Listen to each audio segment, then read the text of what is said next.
Yeah,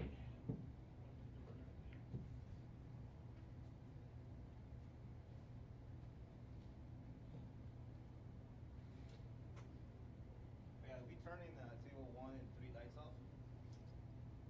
Oh, you good? I thought that's what you guys did this time. I think they were on. Oh. You guys love the dark.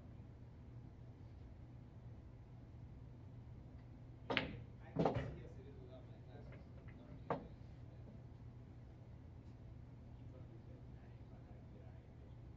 Yeah, and you fuck us up. Lazy, bro. Same, bro. Same. No, lazy.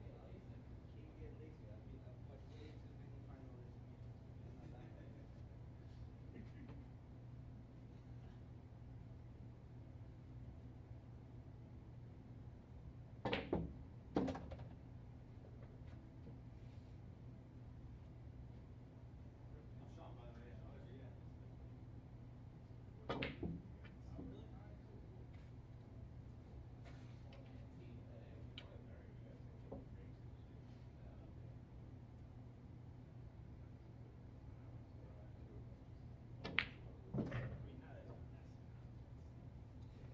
Oh, really? Alright, cool, cool. Yes.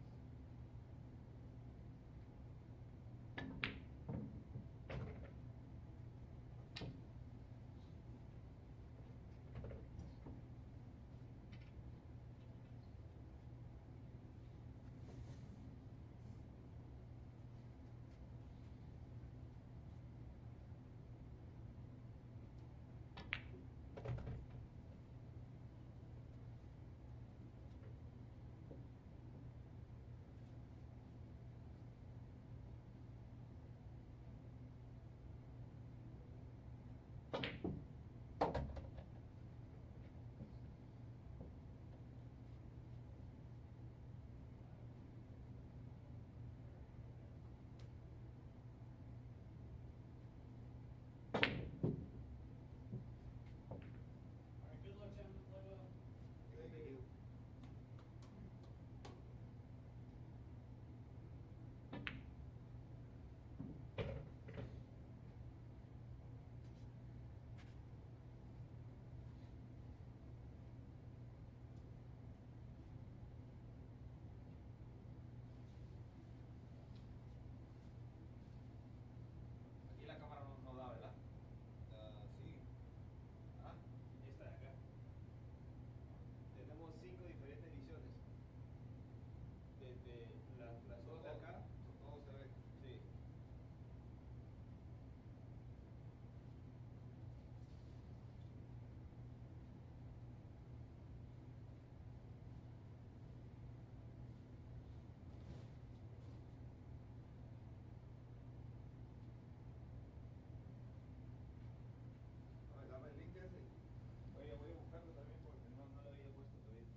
do anything?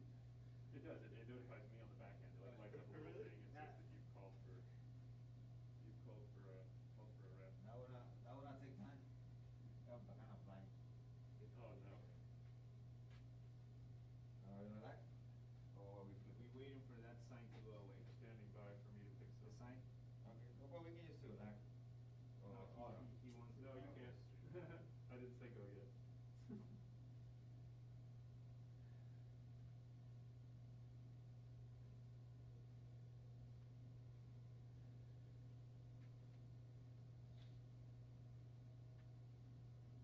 Te mandé un link. A ver, ábrelo.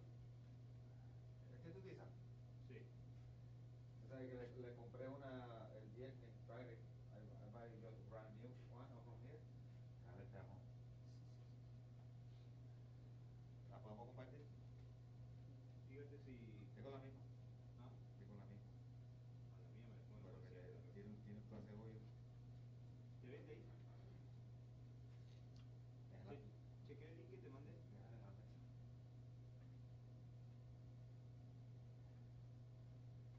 A ver si lo puedes abrir. All right, when it goes away, you may begin, gentlemen. Good luck to you. Any cosa nueva? Oh, no. Yeah, good luck to you. Of course. Yeah, when the sign in the starting shortly goes away, y'all can go ahead and let me. Deja abrirlo.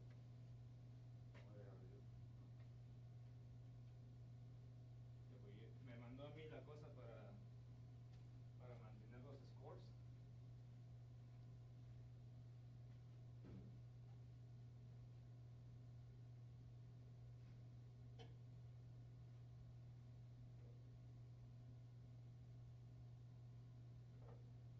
No me deja abrirlo. Ahí usaba mi teléfono.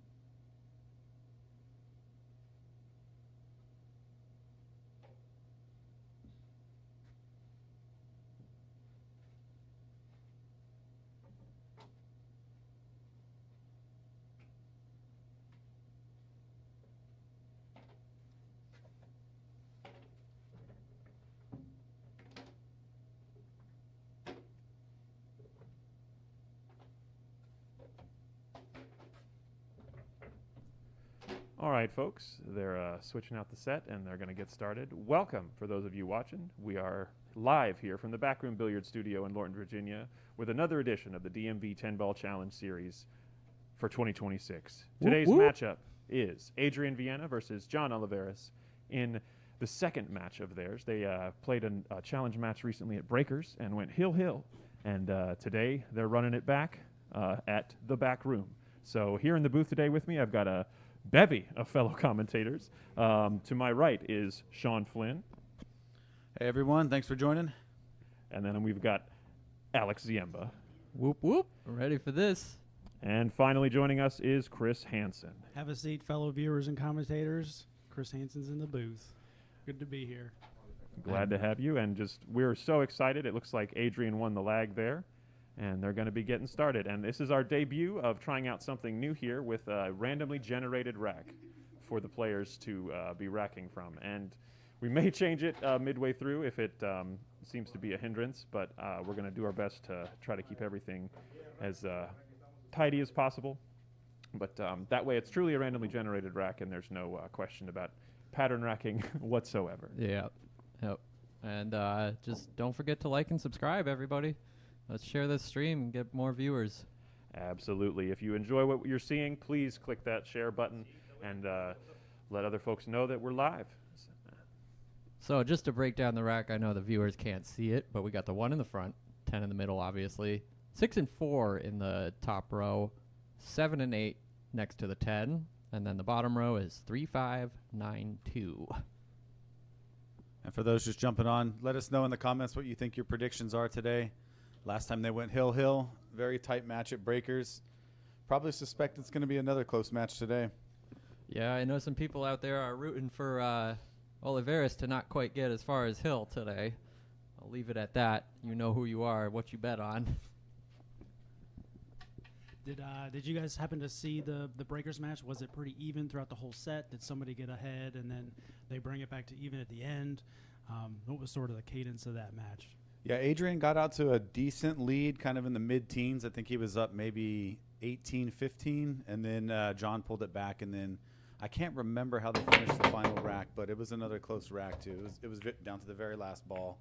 Nice break by Adrian there, getting 2 balls off the break. The 6 and the 4, which are, if you were paying attention, are the 2 balls in the second row, both going in the side pocket. That's sort of the break you want. He's got a good spread, good look at the 1. Any problems here? This is a pretty open rack. I mean, this first 1-ball shot, first shot of the match. This one's always a tester. The 7 looks like it might need to go in the short side. Don't know if it passes the 10 ball, but we're getting a little ahead of ourselves here. Let's see how he does his first shot. Bumped into the 5. Let's see if he's going to get clearance. Looks Not quite hard sure. to tell from here. He might be partially blocked. It looks like he's maybe jacking up for a swerve shot. Yeah, it's a little far for a jump. Jump might be a little risky. A swerve might do. If you try to kick behind it, there's a risk of scratching in that corner. So I'm kind of curious to see how he's going to approach this.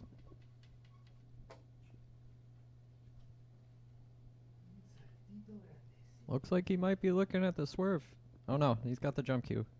Scratch that. I think this might be a little dangerous. Little Wrist fingers sporty. going off the table. Oh, he found the 2 ball. Got a little action on the 10. Just a reminder for our viewers, there are no early 10s in this set. 10 ball must be played last. You can play a combination on the 10 early, but it'll just spot and the player will keep shooting as long as it was the called shot. All right, little tester here for John. Also, we'll ask everyone in the comments, let us know if you think there's going to be a break and run today. I think we were talking before, and we think each player will probably get 1 break and run. Yep, that was my call. That's a really nice starter for him. Yeah, nice little confidence booster.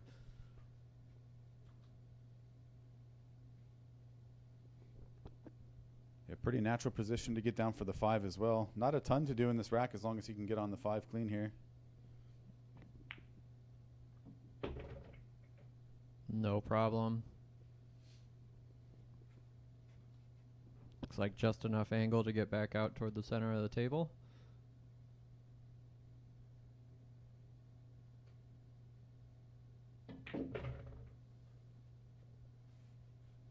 Good speed, good speed.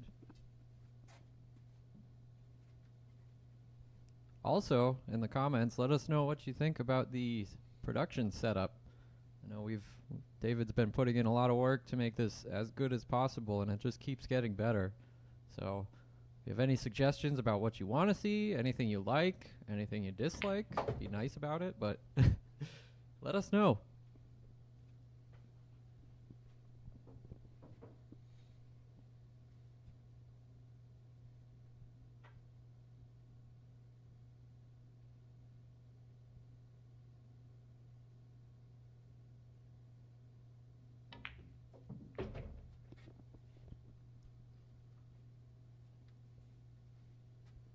Okay, kind of steep on the 9, but I think he'll be able to manage.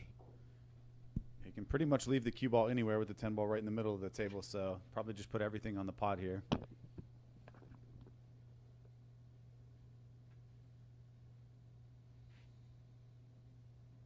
So how about in the booth, Chris, what's your prediction for the match?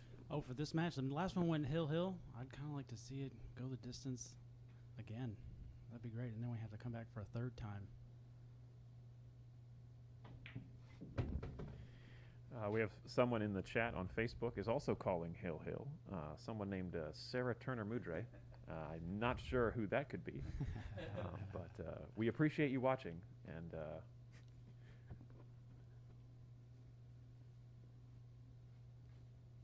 Kind of hard to tell if he can just cut this in and then avoid the scratch with a top ball, or if he needs to do something. He's looking at it pretty hard though.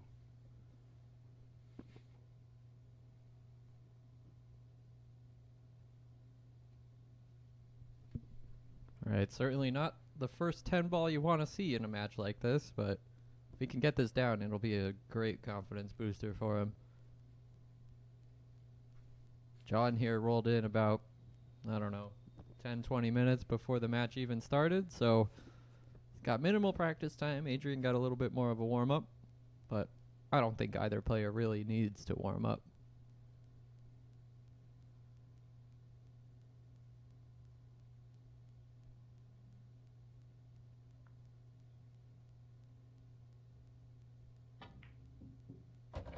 All right, gets it down. Really nice shot. It was hard to see from this angle that he could actually make the cut back there, but that's a nice first 10 ball for John. Yeah, I really think if he hadn't have cut that towards the I guess the overcut side of the pocket, he might have scratched there. It was a great shot. That's the side of the pocket he needed to make that 10 in.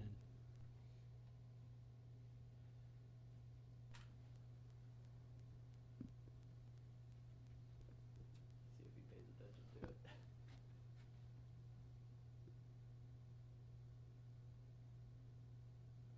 That was really nice out by John. That was a great first game.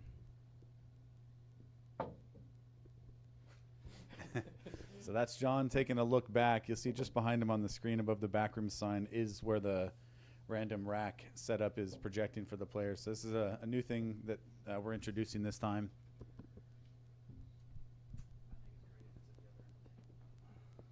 Yeah, if anybody recalls, we did have one match where it appeared one player was pattern racking, which we quickly nipped in the bud. And, you know, so we don't want to see it in these 10-ball challenge series, which is why we've added this new feature.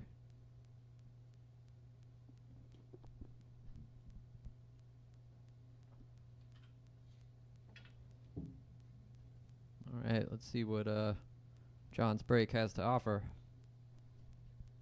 Keep an eye on those two balls in the second row, the 2 and the 8. See how they track toward the side.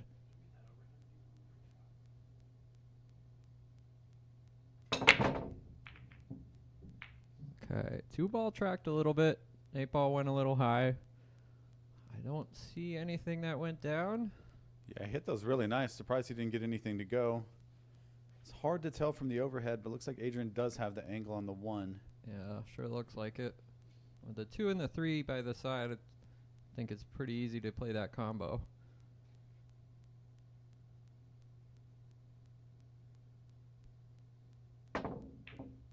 Ooh. That looked a little bit, Little bit of punchy. a fast stroke there, yeah. Yeah. Looks like he got away with almost a full ball hook there, so might see John go to the jump cue straight away. I think so.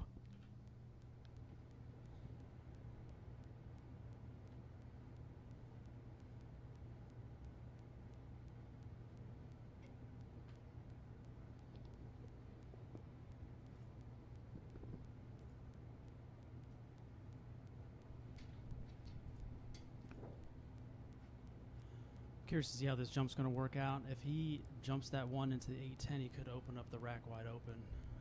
That's clearly a problem for later in this rack. It's going to have to be dealt with at some point. Right here, I might be trying to avoid hitting that 8-10. Yeah, pretty good effort for a first jump shot. I think he's probably going to leave a pretty easy carom for Adrian, which Adrian really does like to play carom shots here.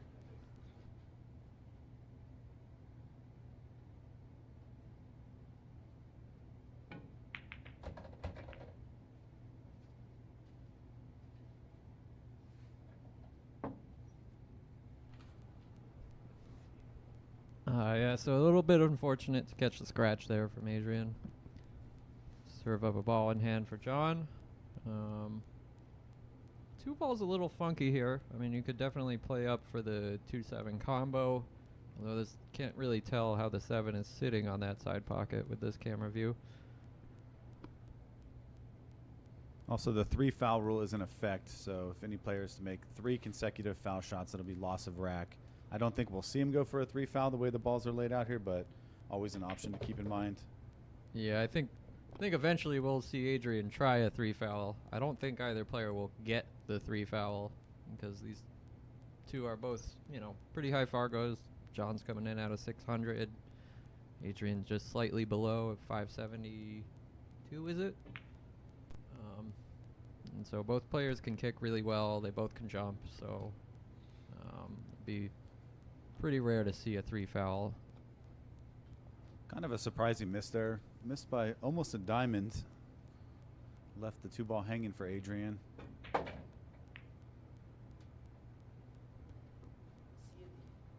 No doubt he was trying to miss that 5 and go around.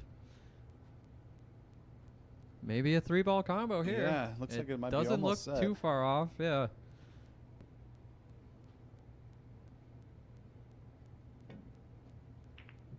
Ooh. Oh, and he breaks out the 10.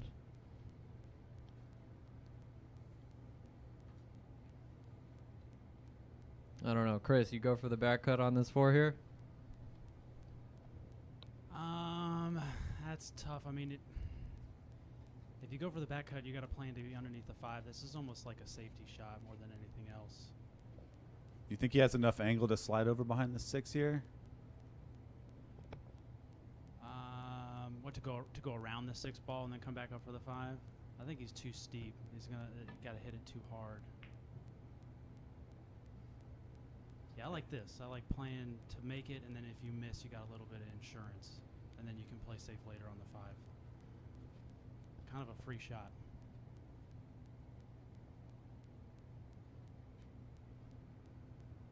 Have to see the route Adrian's going to go here. Looks like it's going to be probably the 3 rail, possibly even a 4 rail kick. 9 is pretty big, so might try to go under the 9 and catch the long rail, just where he was aiming his cue before.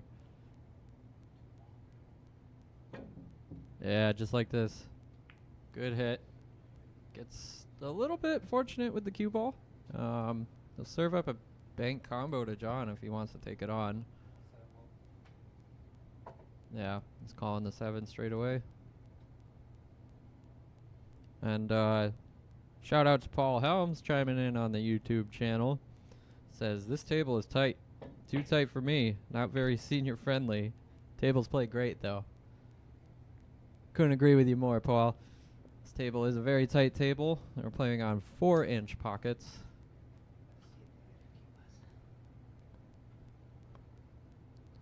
Looks like Adrian's got the potting angle. Couldn't tell straight away, but he's playing the cross for the combo. Good shot. Oh, makes both balls. It's gonna How's get a he little gonna bit get? unfortunate here. It looks like. Where's the white? Looks like he's called a side pocket kick. Definitely got to call that. I think he might sell this 5 ball out, and John's got an open rack here.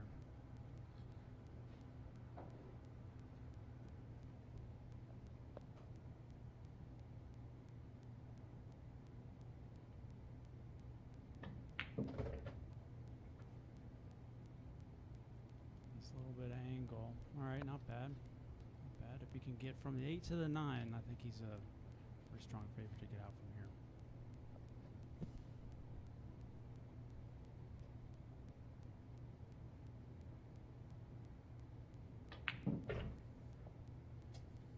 I think he underhit that a little bit. Probably wanted to get a little bit closer to the 8 than that. Still a nice, Yeah. pretty straight in shot, but he's gonna have to do a little bit more with the cue ball now. Yeah. Gonna have to put a little extra power in, which, as we've been saying, the tight table isn't as friendly. So we'll see here.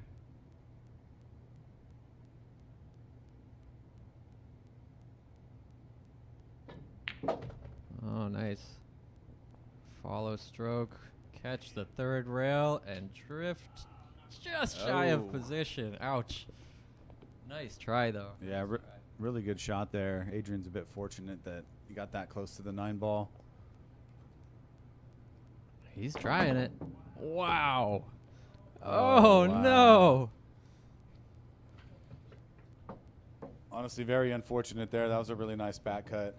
All right, he's just going to give up the rack there. We'll shuffle a new rack for them.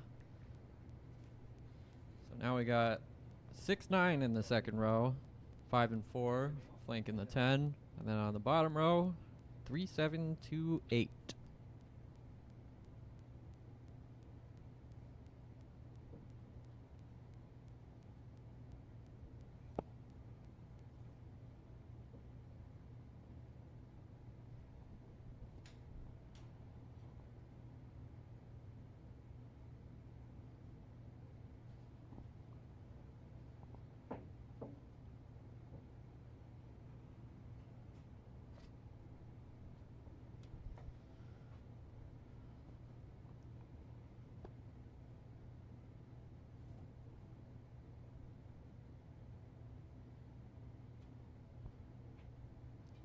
right, 1-1. Adrian to break. Let's take a peek.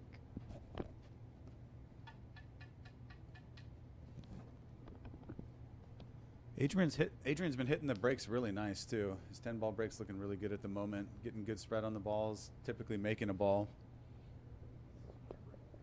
Yes, this is winner break.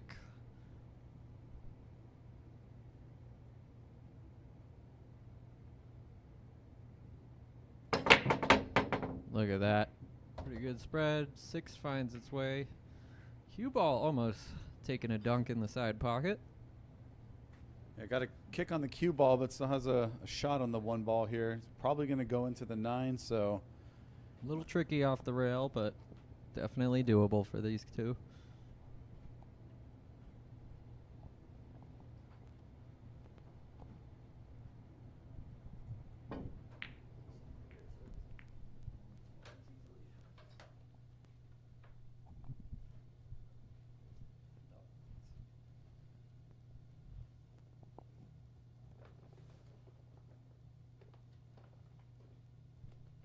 I think I like ducking here, crossing the 1 and going back towards behind that 3 ball. Not a whole lot of speed. You got the 3, 4, 9, possibly the 7 to block you. If he was a little bit lower, getting behind that 3 would be much simpler, but it's going to be a little tricky. I don't think he's got the angle to just bank it cross side.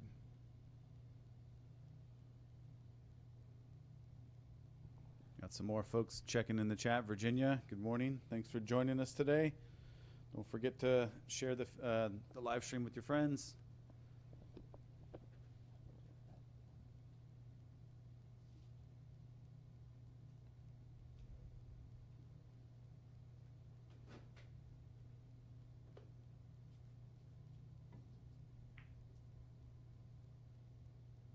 Oh, it just creeps out. Yeah, he needed to be a little bit lower to get down towards the 3. That was more of a speed shot. Still some distance for Adrian here, though, so it's going to be a tough shot to come with. I think he's going to have to draw to the long rail and back out. Also noticed that John switched to, he's got the Beats headphones on now. I don't know if we've seen that, if anybody's put on the headphones in the middle of a challenge match. Yeah, sometimes you just need to focus. It's definitely allowed. And you got a little roll there with the 8 coming in. I don't think he can see any piece of that 1 ball. Gotta wonder if he's checking in with the live stream comments, getting some good 420 Fargo advice from me. Hey, John, not blink twice if you hear me. I will say, I tried listening to the commentary in my first match against Tim, and let's just say it backfired. It was all fun up until I was down on a shot, and they were saying, oh, he might miss this one. But it was really nice to hear, oh, that was a good shot, you know. All right, Adrian getting a little quick with it there, I think.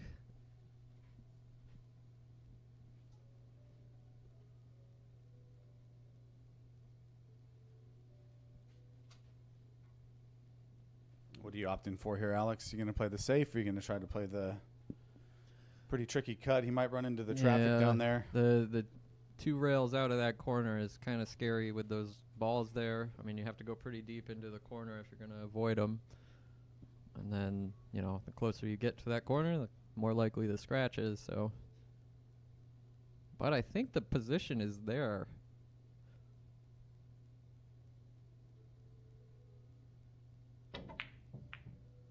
Oh, he opted to go to the long rail first. Interesting. Got to give a shout out to JL joining us. Morning, JL. JL, how you doing, brother? How's Poland?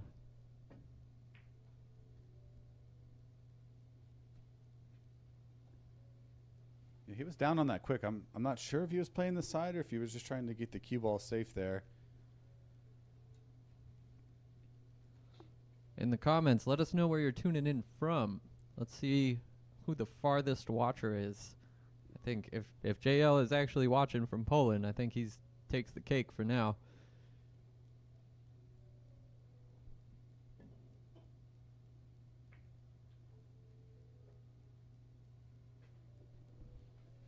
That was a good speed adjustment from John. He basically played that shot earlier and made an adjustment, hit it slower, and got away with the safe. It was well executed. It does look like he's left a piece, though. See if he's going to get the cover from the 2. Looks like pretty good speed there. Not too difficult of a kick, I don't think. Make sure to call the side, though. Got a chance of kicking it in.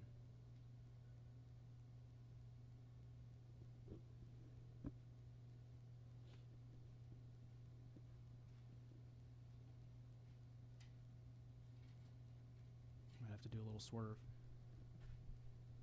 Yeah, and just to remind our viewers, there are no early 10s in this match. You can call an early 10, but it'll spot, and he'll keep on shooting. But no, he's opting for the side, just like Chris suggested. He's going to the jump cue, though. Jump. That's a little scary. I mean, yeah, you basically have to land on it, or the cue ball's jumping off the table. See how he handles it. Pretty good form, though. Yeah, he keeps the cue ball on the table, so he's probably happy about that. Yeah, that was a really good effort, honestly. Came close to making the crossbank as well. Can't tell, but looks like the 5 ball might make the pocket a little bit bigger, so Adrian might have a little bit more forgiveness on this shot. Oh, yeah, that's a bucket on this table now. But he doesn't even need it. Might have to play position for the 3-5 combo here. Ooh. That's a pretty wide miss for Adrian, honestly. I didn't think that 10 ball was going to be anywhere in play. Just caught it a little thick. Was trying to use more spin to get the cue ball down there.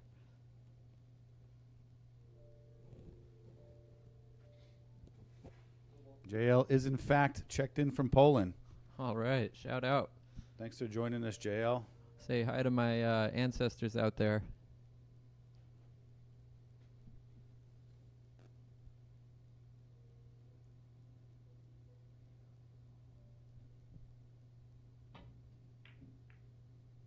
Ooh, finds the hole. Played the cut. Is he going to end up behind the 5 ball? Where's Looks like the he's gonna- white? Where's he's the gonna be- white? Yeah, no, he's all right.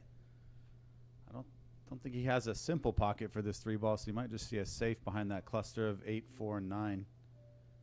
Yeah, I think that's pretty likely. Unless there's a gap between the 4 and 9 to play it in the side. You might try that if it's there. Kind of a free shot. Yeah. Look at that. Oh, wow.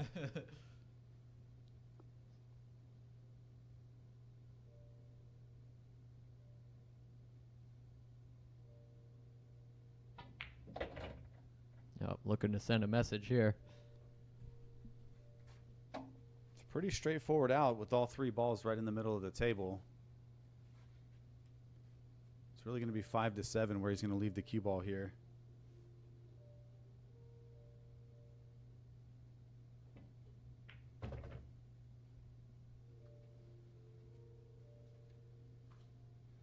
Yeah, it looks like he pointed at the table. He wanted to be a little bit closer to the break spot there.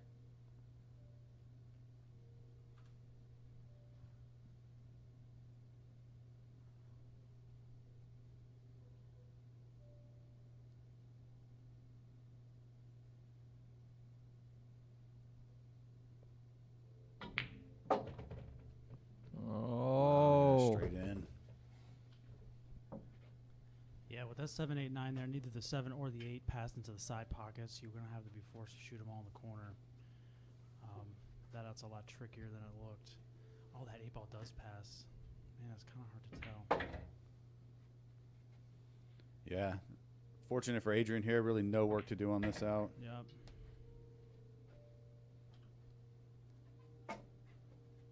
Looking at 2-1.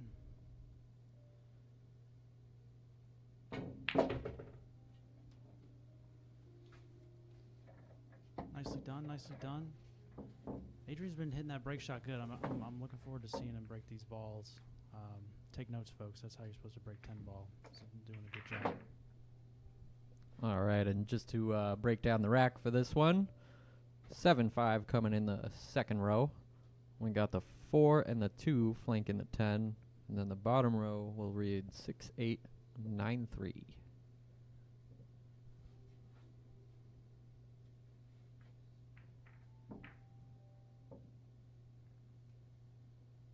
And there you have it.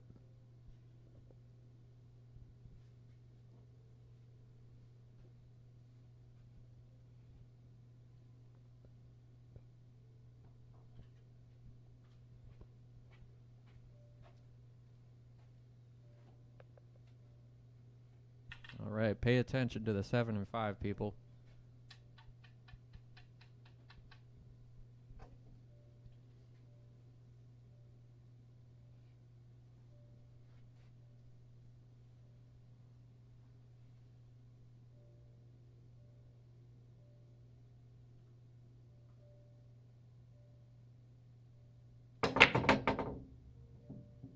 Oh, both missed just a little bit.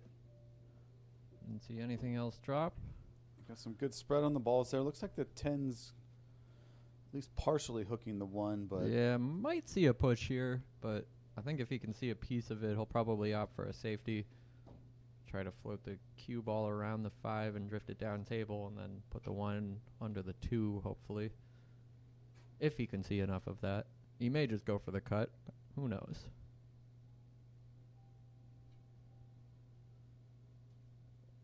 yeah, the cut's a little bit risky even if it's on there. He's going to have to move the cue ball quite a bit. There's a lot of targets out there. What do you think he's listening to? Think he's listening to Bad Bunny? That nice Super Bowl hoodie?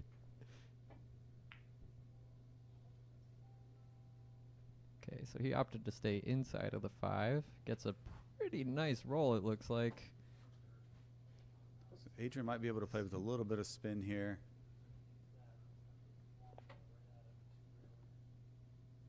Yep.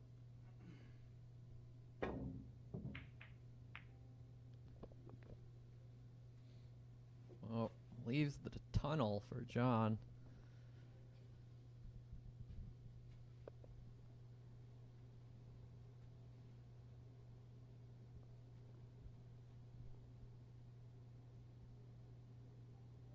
Not a whole lot of issues here. It's mainly getting from the 6 to the 7, I think, is the only real problem. Unless you get caught behind the 10, get into the 2. Yeah, he underhit that by quite a bit.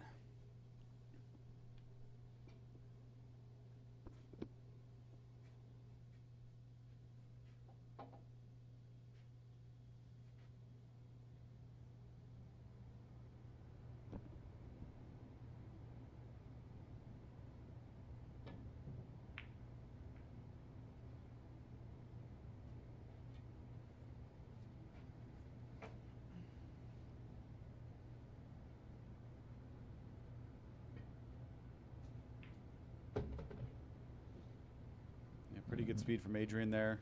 But what do you do with the 4 now? Might see Man, him you just play gotta- down and try to hold for the safe. Yeah. Lock it up on that 10 ball if he can make this 3. Yeah, if he can get underneath the 4, nice stop shot, bank the 4 out, and freeze the cue ball up on the 10.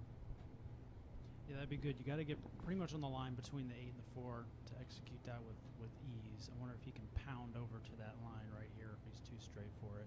I mean, if he wants to be a little gentler like that, I think he could have stunned a little, tried to stun forward or a little forward left where he was and play the kind of off the edge of the 4 and bank the 4 up table and leave the cue ball on the short rail or on the bottom rail. Yeah, that was an option too. But you got to make the 3 first. Gotta execute the Unfortunately, first shot. yeah, you got to can't- make that 3. Can't get ahead of yourself. Yeah, no, one ball at a time. John looks like he's rearing up for a draw to the long rail. And then back towards the middle of the table maybe. Trying to come around. Underneath it. How unlucky is he going to get in the pocket? No, okay. He is, yeah, he's going for that lockup behind it, I think. But that's not the right, I don't believe that's the right angle for that. He still might be able to get the 4 to the rail, but I don't know if he can freeze it on the 10 anymore. Yeah, from you almost there. have to run into the 10 ball dead straight so you can stay behind it. Kind of like this. He's going to hit a rail. That's going to be close. Yeah, Nope. I always knew the speed was going to be really close. That's not a rail. Wow. That's, yeah, see, that was what I was worried about, just Yeah. not having enough energy to be able to hold that ball just because he had like 5 degrees of angle too much there. Yeah. That ball just wanted to go towards the 10 instead of staying put. I might have contemplated going into the 7 there to move it, but that 9 is also pretty big, so you could have gotten locked up. Might have to deal with the 7-8 later.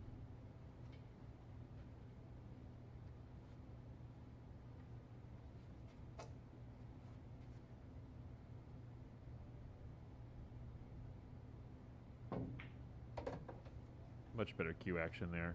I'm liking the speed.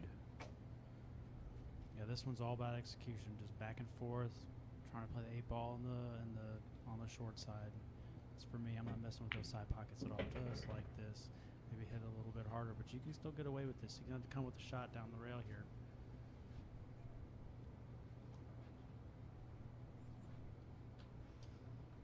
Yep, this is certainly a tester here. I don't think it goes in the side. Not a shot you want to play if it does. Right, these are 4-inch pockets. Or are the sides slightly bigger than that? I think the sides are 4 1/4. 4 1/4 on the sides. Still, very tighter sides than you're used to on your normal pool hall table.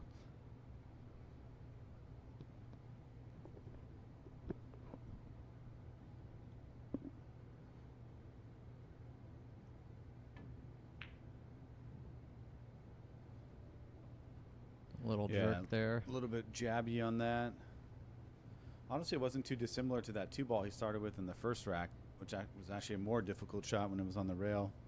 So Adrian's got a good angle here if he can make this 8. Yep, that's a ball you can shoot with some confidence. Maybe a little light there, I think it's gonna. but he's gonna be okay. Yeah. Wow, actually too hard. I think we're gonna see him go. I can't tell if the back cut's on. Adrian is a good bank player. Plays a lot of one pocket. This wouldn't be an unusual bank for one pocket. Yeah. I told him he should probably stay away from the one pocket shots today, but you know, he's good enough at them. Yeah, it looks like he's straight down for the back cut.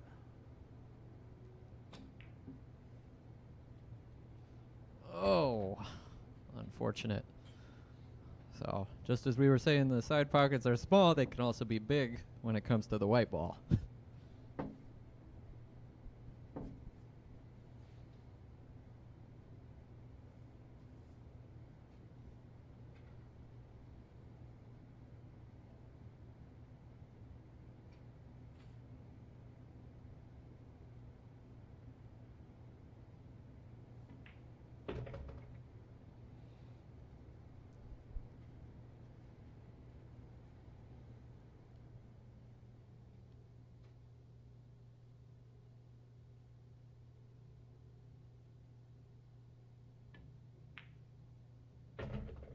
All right, and just like that, back to 2-2. Both players have now benefited from a late in the rack scratch. Pretty good parity so far. Neither guy's really jumping out ahead or looking like they're going to run too many in a row at the moment. All right, just to break down the rack for you, this one, we got 9 and 6 in the second row, 4 and 7 around the 10, and then the bottom row will be 3, 2, 5, 8. I know you guys are more familiar with Adrian's game. Does he typically get up and shoot fast like he's been doing in this set, or is that a little early match jitters? Yeah, when he's feeling it, he's going to be down over the shot, you know, probably like that 10, 12-second shot time. He moves pretty quick when he's in. Absolutely. He's in flow. Absolutely, yeah. Especially when him and I play one pocket, you know, we'll go back and forth maybe 10 seconds a shot. The first beginning, you know, he thinks about the shot quick and he just gets down and executes. Not as familiar with John's game. How about you, Chris? Yeah, I definitely have more experience with John for sure. He looks to be playing like he normally does. He's doing pretty good. I don't think his break is nearly as on as Adrian's is. Let's see how he hits this one. He's a little bit more towards the rail. Adrian was more towards the center, towards the cue ball position, and off hit it. But he didn't make that second ball though. And he's going to get a shot at the well, I guess. Might be a 2-7-5 combo here. Yeah, this is a really easy safety though. I mean, you can just roll it to the rail behind that 5-7. I wonder which shot he's going to go with. The 2-7-5 is a lot of that's asking for a lot. We'll see what he does. Yeah, just a point about the safe. You want to just be careful you don't clip that 7 with the cue ball and accidentally knock the 5 in. I think he is. Yeah, I think he's playing the billiard here. Follow on the 2. Oh no. Oh, he could see enough of the 5. Nice. Now he sneaks that 2 into the pocket. Can he hold the cue ball enough for the 3? Is that 7 too far away from the pocket to play it off the 7 as well? I can't imagine he's going off the 7. Yeah, just try to sneak the 2 in.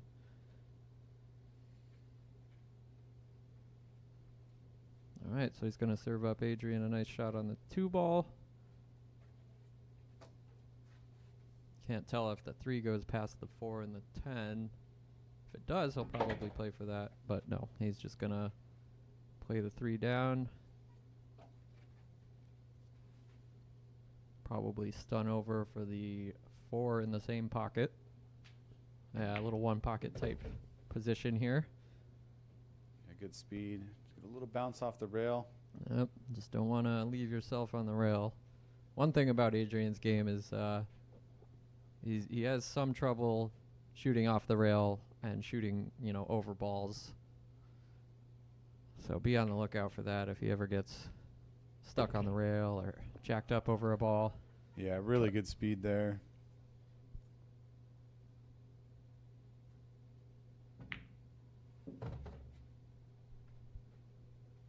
So yeah, this is what you just mentioned a second ago, Chris. He only going to take a couple seconds over each ball. Is going to get down and shoot him, especially when the balls are out there to be run. Yeah. Yeah, he hit the speed on that 4 ball perfect. I mean, I thought he had a little bit too much angle to hold for that 6 ball, but he got dead straight in line, and then the rest of the rack is solved. And Chris, have you ever played either of these guys in a competitive match or even a decent length race? Not too competitive. Local tournaments. I've only played Adrian one time. I've played John several times. We also have played league together. So I definitely, John's more from where I typically hang out around the Breakers, Sterling area. I played Adrian here at that BAK Room event they had about a month or so ago. And he played great. He should have won, honestly. He got ahead. He was making great shots and just a couple uncharacteristic mistakes towards the end. But that was his set to lose for sure. And I can't remember. Did you play an early challenge match here? No, I haven't played yet. People keep asking me about this, man. I got asked about it yesterday, and I got to get my name on the list. It's coming, though. Yeah, if any of you listeners want to challenge the great Chris Hansen to a race to 21, I certainly won't be. But yeah, let's get him on the table here. All right, so the rack here is 9 and 2 in the second row, 6-7 flanking the 10, and 3-5, 4 and 8 in the bottom row. Let's see how this break does for him.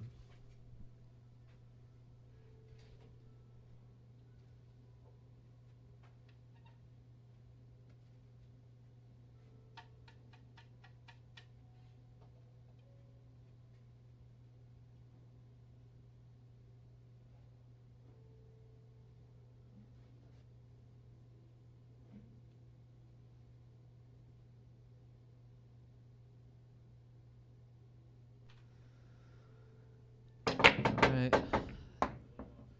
Yep, definitely a little off.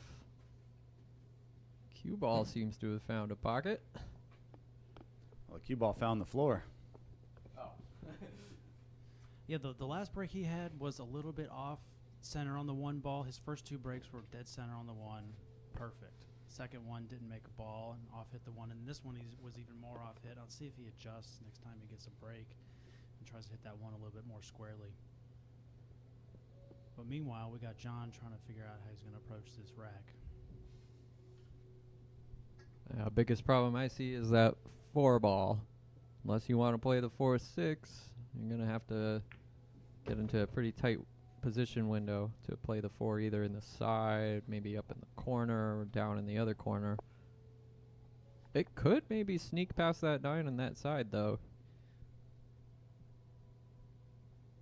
So it sounds like the fans in the chat, Mrs. Turner Mudre says that the fans want to see Chris Hansen versus David Mudre. That would be a match right there. Jason Harris in the chat saying Adrian looks tight. And John put a good stroke on that 2-ball. Unfortunately, he's on the wrong side here. He's going to go up and down. And either try to get short side on the 4, but that's a tall order with the 8-ball there. He's going to try to come. Oh, wow. Between that gap, that was pretty well struck right there. Wow, what speed. Oh, man. That was good.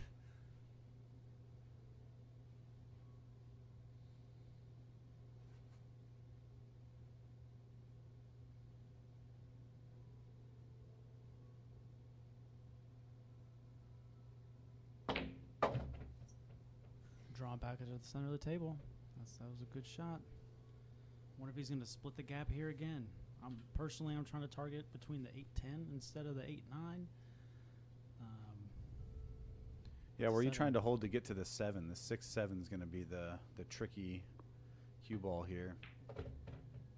Yeah. Overhit this by a good bit, it looks like. Before that, I was probably thinking about playing a safe on the 7 ball. Yeah, or the 7 off the 9 into the side. Possibly, if he, yeah. because you're sending the cue ball back and forth, no matter, because I mean the angle he was going to get on this 6 was going to be steep. So I definitely was figuring him to go back and forth and either take the safety on the 7, or if he got too far to the side, try to play for the carom into the. I'm with John. I'm banking this ball and going into the 7 all day. Look at that. What an excellent shot. And he gets away with it. I don't know if gets away with it's the right word. He executed it perfectly. Yeah, I will agree with that. That was a fantastic execution on John's part.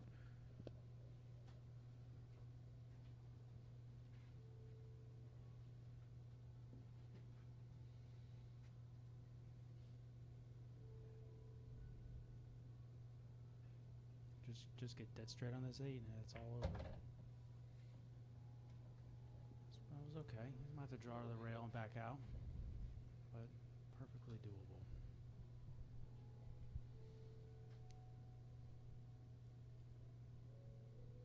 Yeah, I kind of feel like if you're John, you kind of have to get this rack here. Stop the bleeding.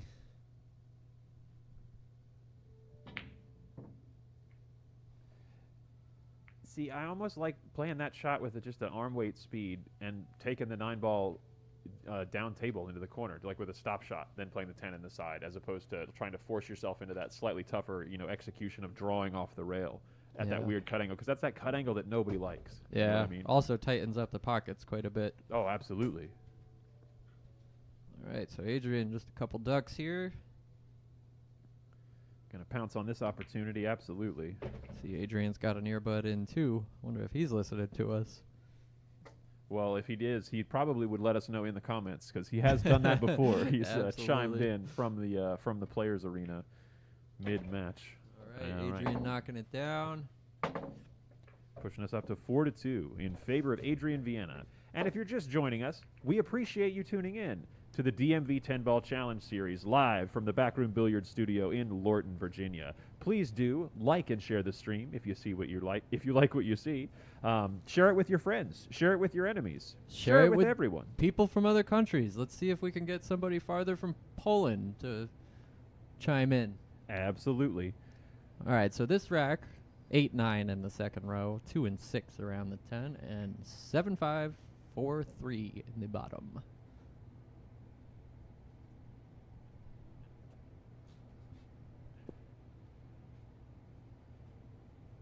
And we will go ahead and give a big shout out to user DivideSad7075 on the billiard subreddit for creating the randorack.com. Oh yeah, shout out to him.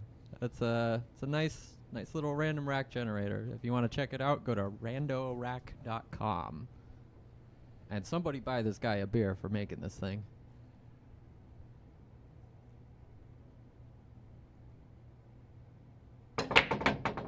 Right. 9 got a little kiss off the cue ball. 8 did not find the side pocket. Looks like we got another dry break. Yeah, I think he's going to want to start playing with his cue ball placement just a little bit, as these balls are still a little bit slick, I think. And as they get further in, he may want to move back to the position he's in now.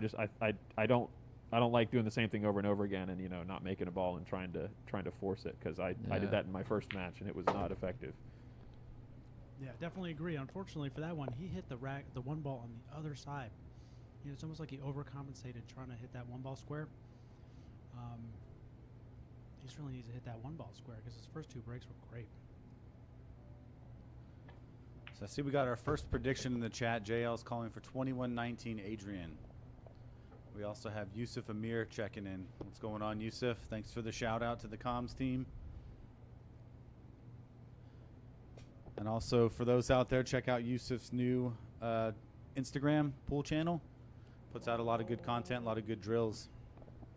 And he just overcuts that ball a little bit. Didn't quite spin the 2 enough and left himself in a weird angle and resulted in hanging the 3 ball.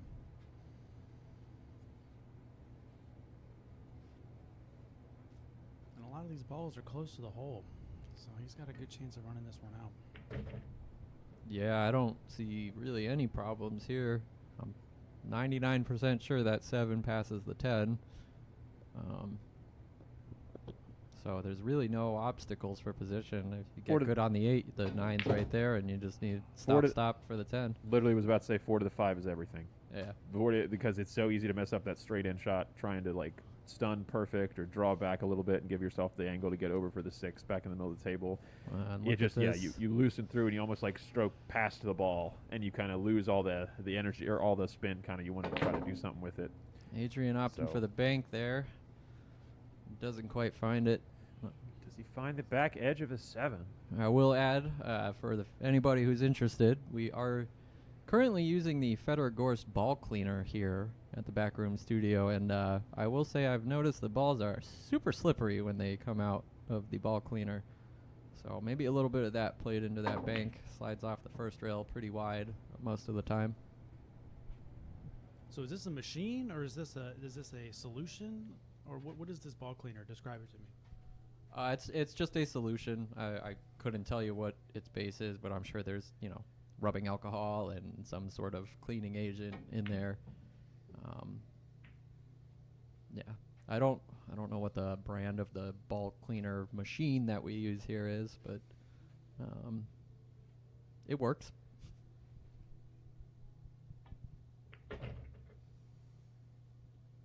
And we are also using the Federer Gorst Magic Racks too. So if you haven't tried one of those out, you go order a pair off of federergorst.com. And they work very well. Definitely. A little thicker than the standard, or the first generation of the newer quote-unquote Magic Racks that they released at the 2024 Billiards Expo that everyone thought was wonderful, but if you look at them wrong, they would crease, and then they wouldn't work very well. So this Federer Gorst edition is a little bit thicker. Yeah, higher durability. Yeah, and it's the balls still spread the same, and there's really, as soon as you pick it up right after the break, there's no issues. And did he overdraw that just a little bit, or is he going for this side? For the side? Yeah, trying to cross that line a little bit. Not too bad. You can just 3-rail the cue ball out right back into the middle of the table, and as long as you get anywhere close to the middle, you're good on the 9. Coming up a little short here. Yeah, no, that ball, they are sliding. Look at that. Yeah, yeah, that polish is doing its job. And just a nice, easy shot. Don't want to overrun this at all. Roll this 9 in. Actually, I will clarify. It's ball cleaner, not polish. I was informed that those are 2 different things when it comes to surfacing your billiard balls. Grabs the extension. Taking full time there. Not going to try to get goofy with the mechanics. Rather keep that back arm straight up and down. Really rolls that one in. All right, and that brings it to 4-3. Getting Nice. back a little bit, not letting Adrian get 3 games ahead. The biggest lead we've had is 2 games so far. Yeah. Tight match, as a lot of people expected. These racks are moving along pretty quickly, too. We're already 7 racks in well under an hour. Yeah. Maybe just coming up on an hour here. So this rack, 4-5 in the second row, 6 and 9 around the 10, and 7-8, 2-3 in the back.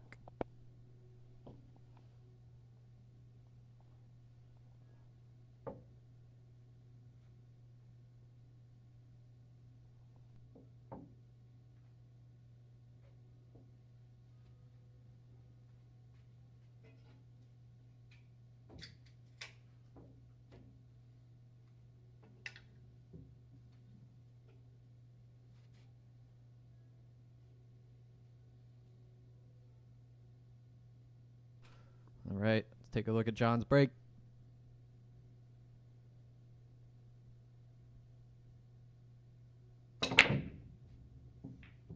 Four ball finds the side. Looks like he's going to get full ball hooked by the 2 here, though. Could it be our first push? Oh, John taking off the headphones. Interesting.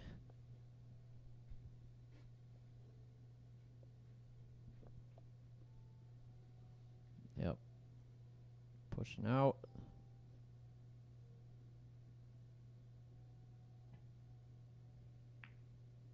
Yeah, I think you're going to see this Ooh. one go right back to him. I don't think Adrian's taking this. Unless there's something I'm missing.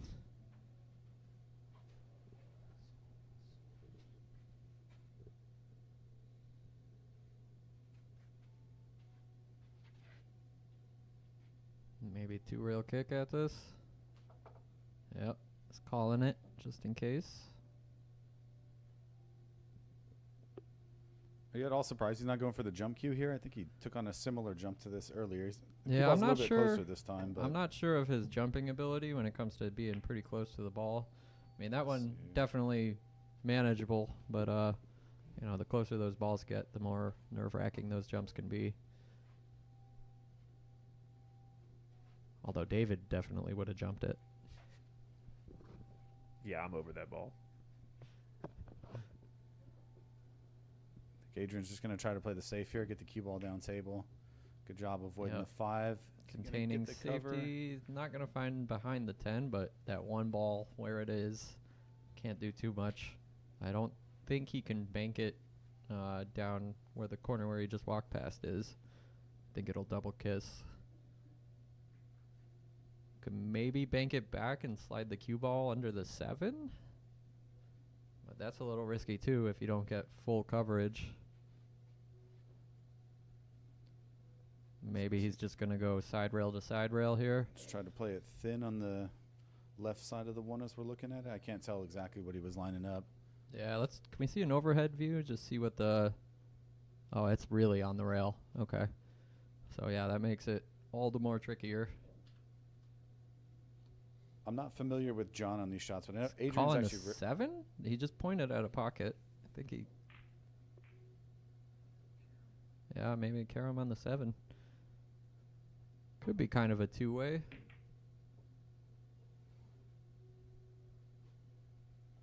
Almost.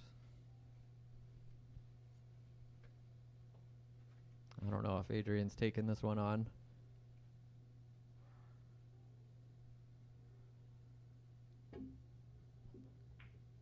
Nope, ducking behind the 3. Yeah, Good choice. really Good choice. speed there.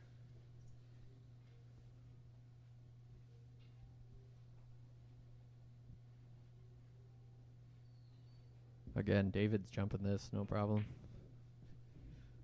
Don't know about John, though. Looks like a kick, yeah. Yeah, that's definitely a 2-finger distance. That's right at the minimum edge, I think, of my jumping ability.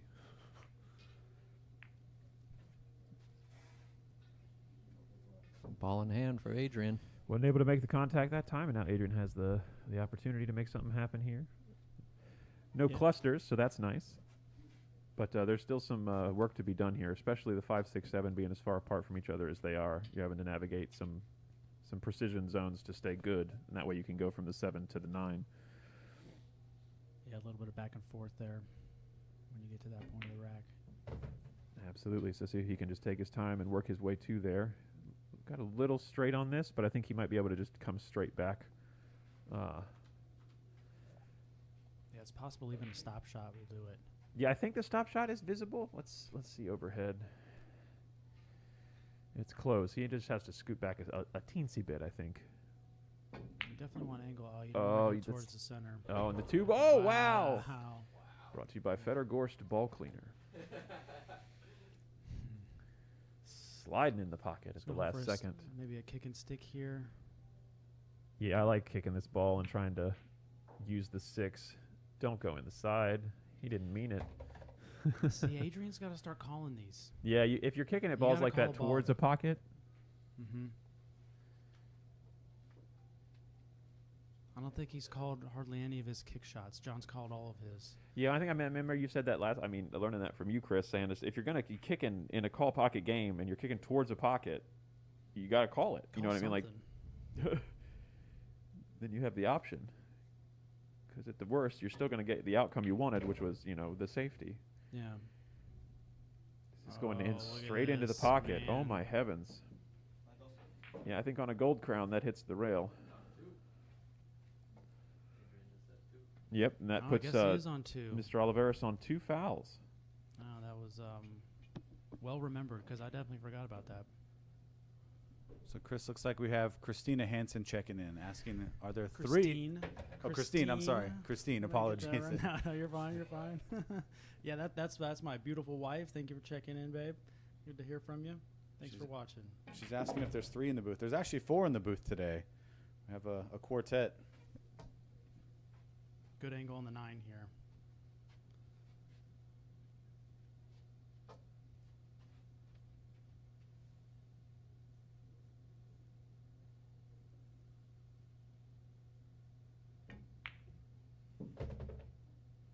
Nicely struck. Came a little underneath the 10, though. He's going to have to do a little work here on this back cut.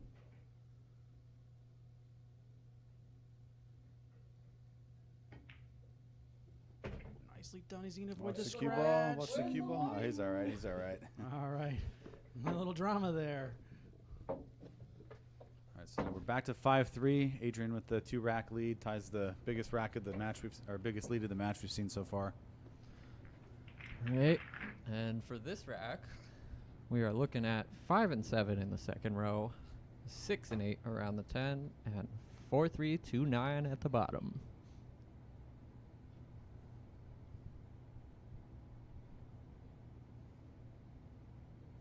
Another shout out to the chat there. See Tito's tuned in now. Welcome, Tito. What's going on, man? Come on, Tito. When are you going to get in a one pocket challenge series? Let's go, buddy.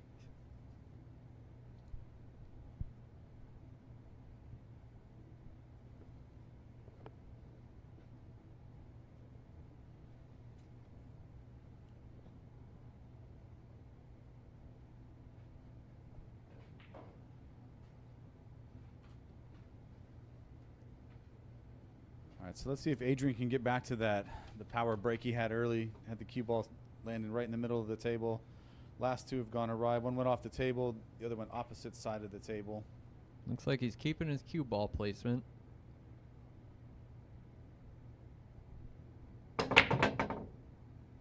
Better. Much better.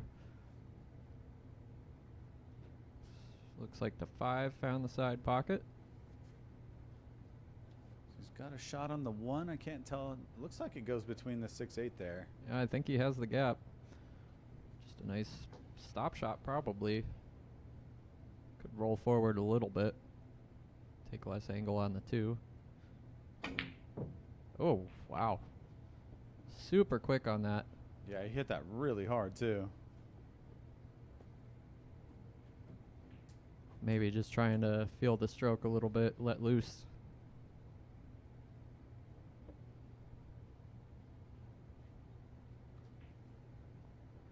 Can't tell how straight he is on this. Looks like he's pretty straight. Might be able to just do a stop shot. Yeah, I think that's all you really want to do. Yeah.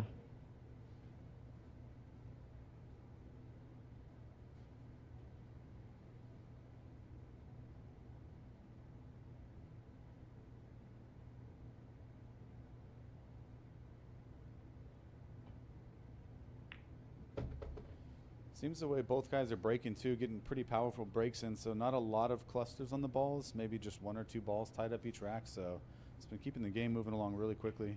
Yeah, really not much safety play we've seen. A couple back and forth, a couple failed attempts, a couple good ones.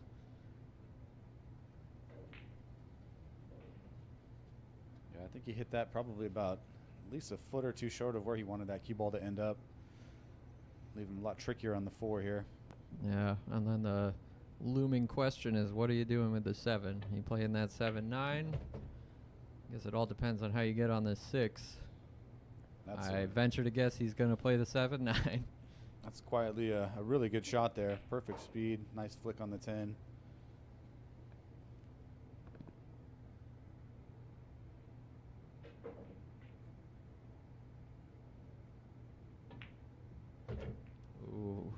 Catches the 8.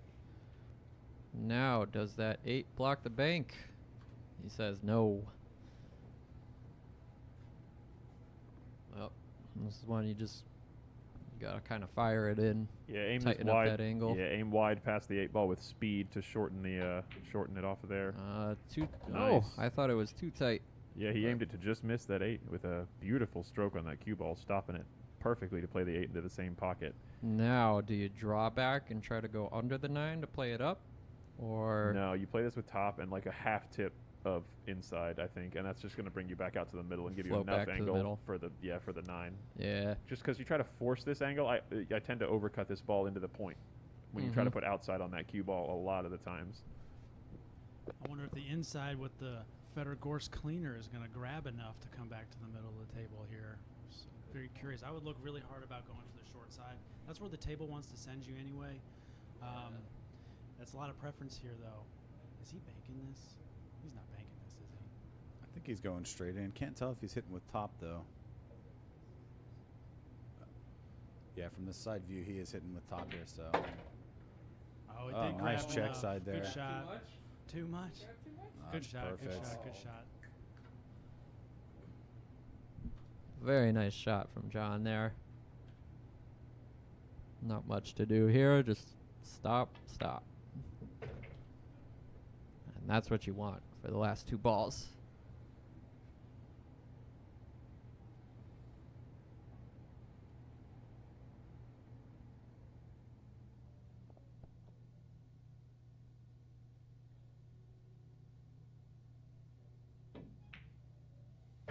Knocks it down. All right. For all you back roomers, when was this table refelted last? Is this fairly old cloth? Newish cloth? What kind of cloth is this? It's about a year. None of the tables have been refelted since this place opened. So this is the original felt on this table. So it's about a year and 2 months, going on a year and 2 months. And to be fair, this table probably gets at least twice as much play as any other table in here, except for maybe table 3, which is also the prospect table as well. We like to call this particular table David's office, as he plays on it nearly every day. And just to break down the rack real quick, we got 9 and 8 second row, 6 and 2 around the 10, and 5, 7, 3 and 4 in the bottom.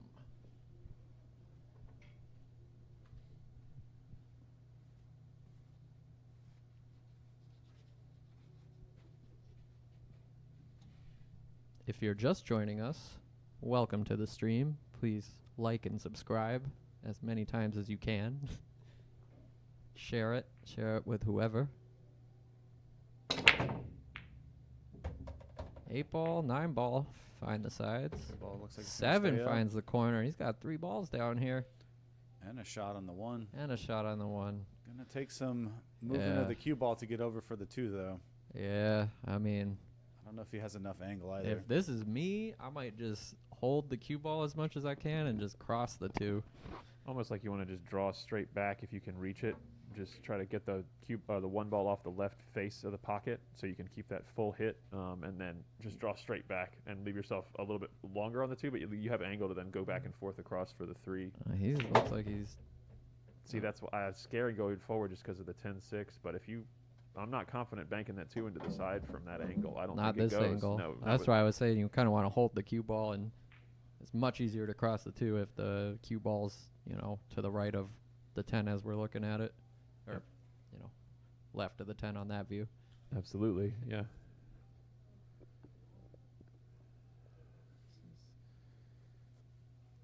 Definitely some choices here. You got a lot of the 2 ball to interact with, so he can choose to kind of go up or down table with the cue ball. I think. The kind of float them both. I mean, I kind of Maybe. I like making an advantage of what I've got here. So kind of stun or drag into the 2 ball with low left to come and bring the cue ball behind the 10 and send the 2 ball in between the 5-3 and use 5-3 as blockers. Yeah.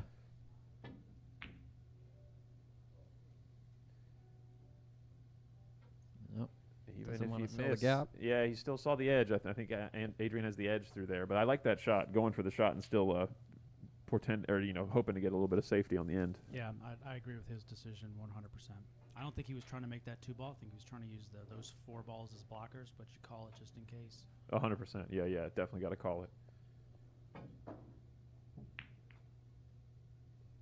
Oh, What a shot from Adrian, and let's see a replay of that real quick. Just full in the face on the 2 coming on the kick shot, and then the 3 just stops it right at the last second there and tucks him right in behind the 5. What an incredible safety. Very nice shot. You got to go at least 2 rails at this. Yeah, I mean... I don't think you try the 1 rail at it because you're not going to get coverage. Nah, midpoint parallel shift.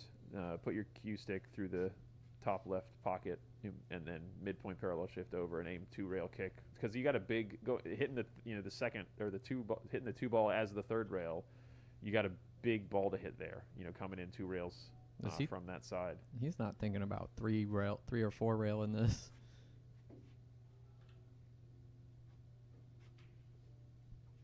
No, okay, yeah, he's going with the 2 rail. Yeah, I like this 2 rail route right here.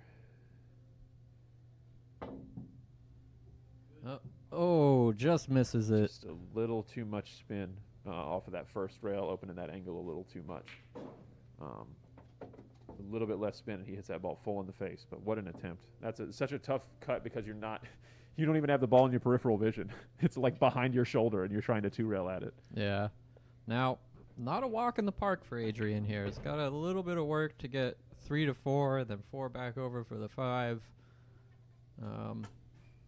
It's a little tricky. Good speed on that shot on the 2. Yeah, he's got a good angle on the 3.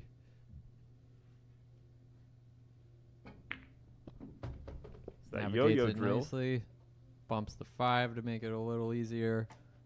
Ends up straight on the 4, but that's probably okay. You can just draw back or maybe even follow to play the 5 in the side. Yeah, the 3 and the 4 were pretty much identical to the Ooh. yo-yo drill setup. So if that's something you practice, it definitely can come up in games and is very useful. But you got to make that 4 ball. Got perfect on the 5, though. Got another calm shout out here. Max Yaris joining.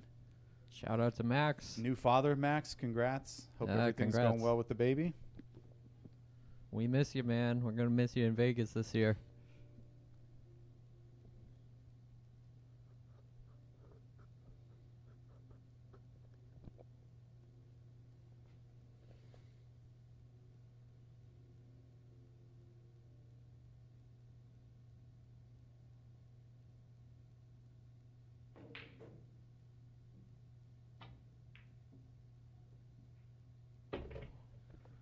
Yep, those slippery balls.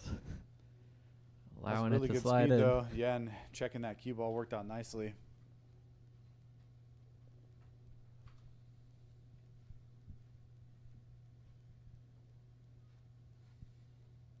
So you got to think this is the shot here.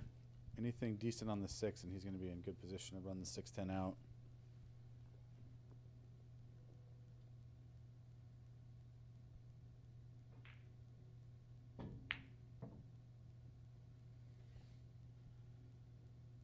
Might have got a little bit quick with the stroke there. Yeah, a little bit jabby.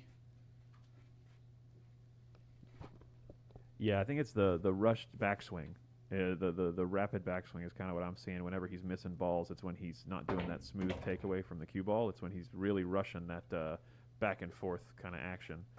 But oh man, that ball is rolling. That's ball polish, or the ball cleaner is definitely doing its job there. But nice angle to just play this with top and come back and forth for the 10 in one of the 2 top pockets, depending on your preferred speed. Just like that.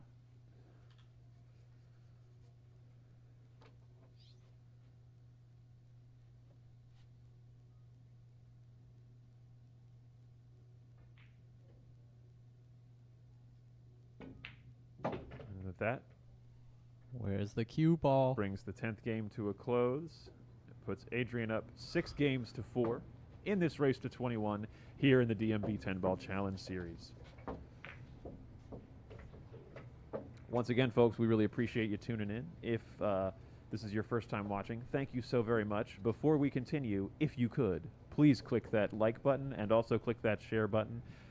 We want to share this with as many folks as possible and spread this great DMV area pool as far and wide as we can.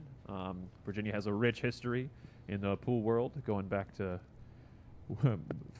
probably the 40s, 50s, and 60s even, in the early days, with Richmond and Newport News and Norfolk area having a lot of rich history as well. But DMV and Maryland, the District Maryland, Virginia does as well, and that love of pool and that intensity kind of never went away, and so we're just trying to feature it for all you kind folks out there in the world who want to watch. So.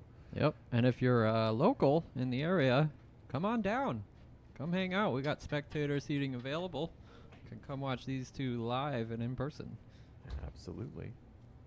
We would All right. love to have you. Let's take a look at Adrian's break. 2 in the 3, second row, 8 and 5 around the 10, and 6-4, 7-9 last. Ooh. He found a really good break spot. He hit the ball beautifully and just got an uncomfy kick on the cue ball there. But he made both the 2 and the 3. Both second row balls went. So I think we'll see him continuing that break position. I think so too. You don't want to change anything there. Maybe take a little bit of power off, potentially.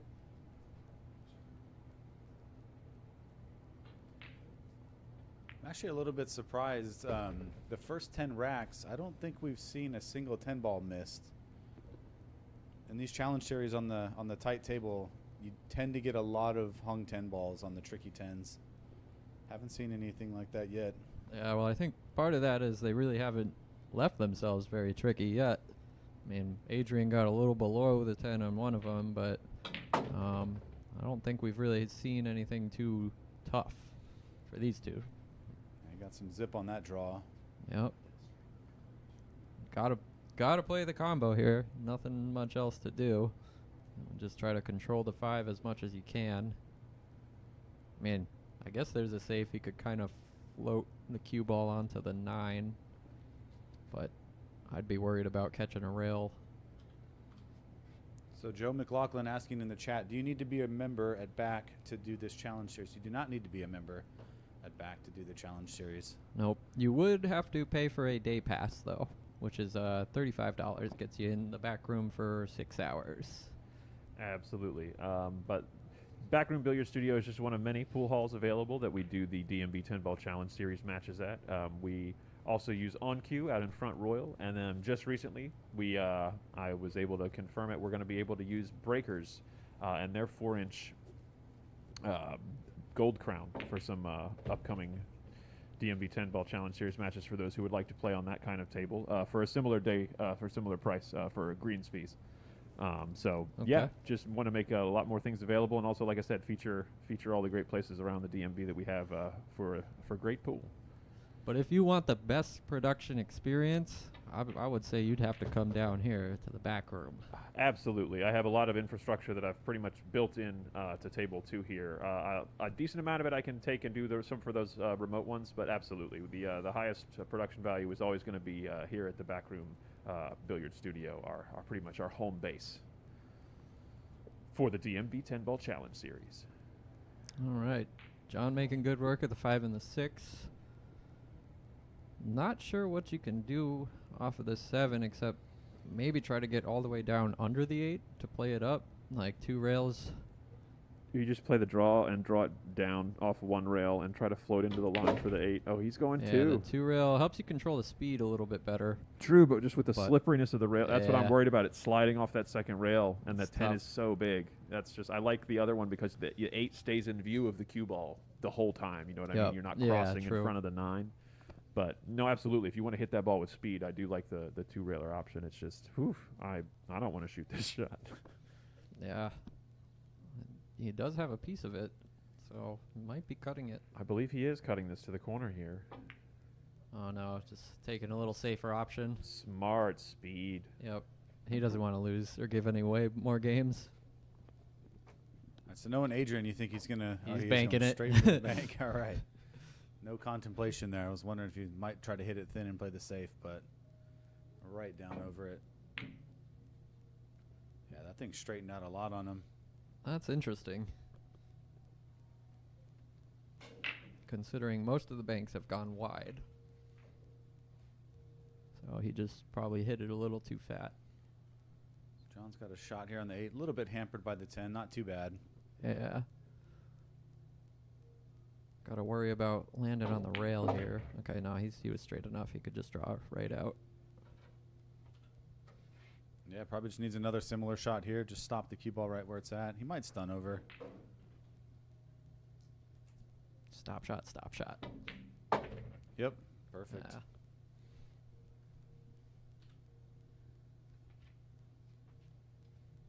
Adrian, make him shoot it out. I like that. Make your opponent shoot every 10 ball on this table, even if they're hanging. Especially if they're reaching halfway across the table.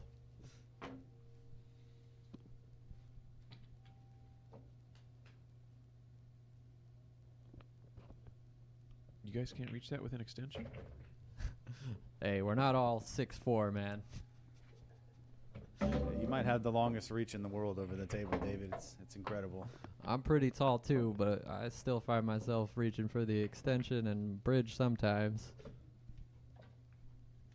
All right, so still pretty good parity in the match. 6-5. I think it's deserved outcome so far. Both players have had a little bit of a run on their own, but neither guy's really running away with it at the moment. And for this rack, we have 9 and 4 in the second row, 2 and 3 around the 10, and 8, 6, 7, 5 in the bottom row. Yeah, we're approaching sort of the finish of the first third of the match. And I always say it when I do this commentary, you got to think about these long races as 3 separate races to 7 in this case.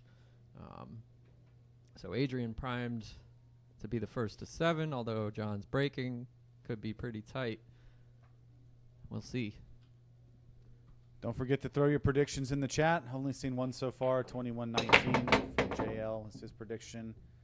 Looking like it might be one of those close ones. Ooh, wow, 6 and 8. 3 late balls to fall there. Yeah. That's a nice break. Cue ball got a pretty big kick to go way up table, but looks like he has a little bit of a real thin cut on the 2 here. Are you taking this on, Alex, or you think he's going to play this safe?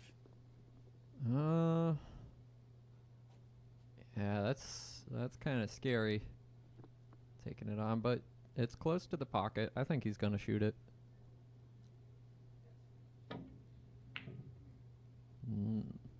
Yeah. I think he probably was. Looked close, but on these tables, you gotta hit him really right in the middle of the pocket. So Leaves Adrian pretty nice on this 2 ball. Still got to get it down, and then the 4-3 is, yeah, you got to play the combo there probably. what do you think? Can he play it in the side, or is that too acute of an angle? I don't think you want to chance it, because you're letting up on your stroke when you do that. Because the only way that ball falls is if you shoot it soft. Yeah, used the point nicely. Might have found an angle for a carom here. Yeah. Now, correct me again. Is this a carom or a billiard? This is a carom, right? This is a billiard because it's the cue ball doing the hitting of the secondary ball. If you hit an object ball off of a ball and the object ball is the thing doing the hitting afterwards, then it's a carom. So I think he just went for the combo there, though. Yeah. Well, apologies for my ignorance. We try to teach you a little something here in these streams. And It's all good. I was literally using those 2 words interchangeably for probably 15, 20 years until I saw Dr. Dave post a video about it and clarified the specificity of the definition as it pertains to what we do in pocket billiards. I know the definitions may be different for those who play carom or other games, but as it pertains to what we're doing here in pocket billiards and 9-ball, 10-ball, those billiard and carom are as such. All right. And John has called the 3 in the side here. Oh, just finds the gap in between the 3 and 4, and I like that John is calling them, though. Like you were saying earlier, Chris, that just make a call. You might get lucky. I don't know if you guys seen that jump shot Shane did where he jumped a 3 ball, 2-railed it into the 10 ball, and he just called the 10 because the 3 was heading that way. It's very similar. It could be super low percentage, but there's a percentage still. And I think everybody in the chat's probably going to be pretty familiar with the 10-ball rules, but 10-ball is call your pocket, so it is always worth at least making a call if you think there's any chance a ball might go in.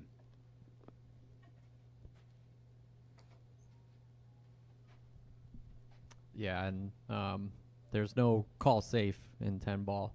I mean, you can call it, but if you accidentally pocket a ball, your opponent always has the option to give it back.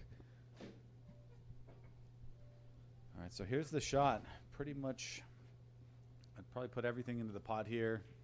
Really focus on making the 7. He'll at least have a shot on the 9. Might be a tricky shot. You think he just tries to hold it with some draw or try to go around 3 rails with follow? Yeah, I think. Ooh. Watch the cue ball. And he finds the drink with the cue ball.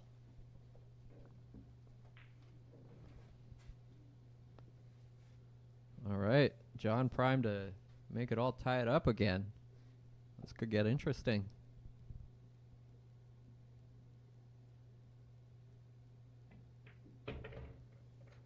Kind of babied it a little bit. So what do you think? Just play off the short rail? I think you go. Yeah, I think you go all the way down and up.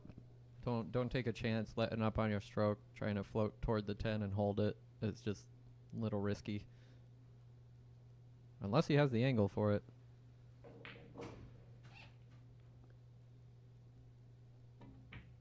I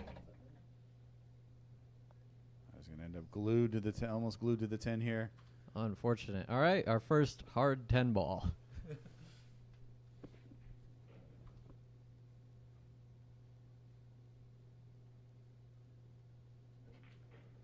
think you'd probably at least call a pocket here. What do you think? Maybe the cross side bank? I mean, Too risky? I'd go cross corner here and try to draw the cue ball down to the bottom rail. Yeah, and that's a then, better you know, shot. if anything, maybe it plays short and hits the second rail and goes on to the end rail. But he's just going 1 rail straight at the end rail. Yeah, that's perfect. That's a smart speed. shot. Don't want to let up. Yeah. Love that shot. I wonder if he was also trying to pocket it in the side. I don't think he called it, though. But it's almost a free shot. Adrian's called the bank straight Yeah. away here. It's pretty aggressive. It's That close. looks pretty It's juicy. close. Oh. All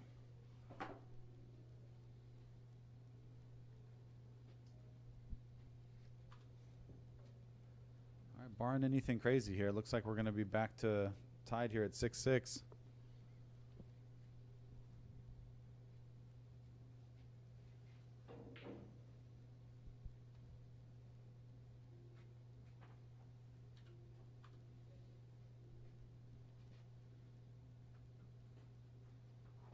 Certainly taking his time. That's what we want to see.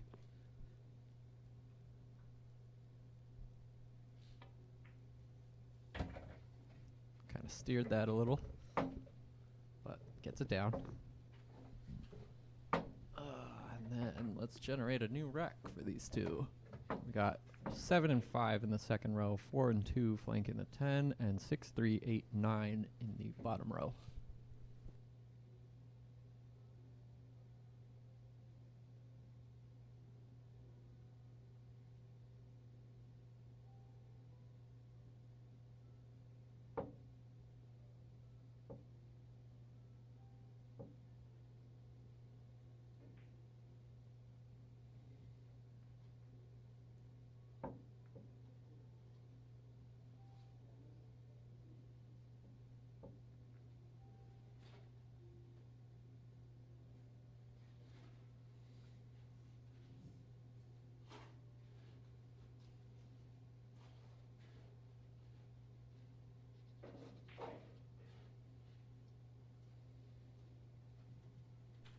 All right.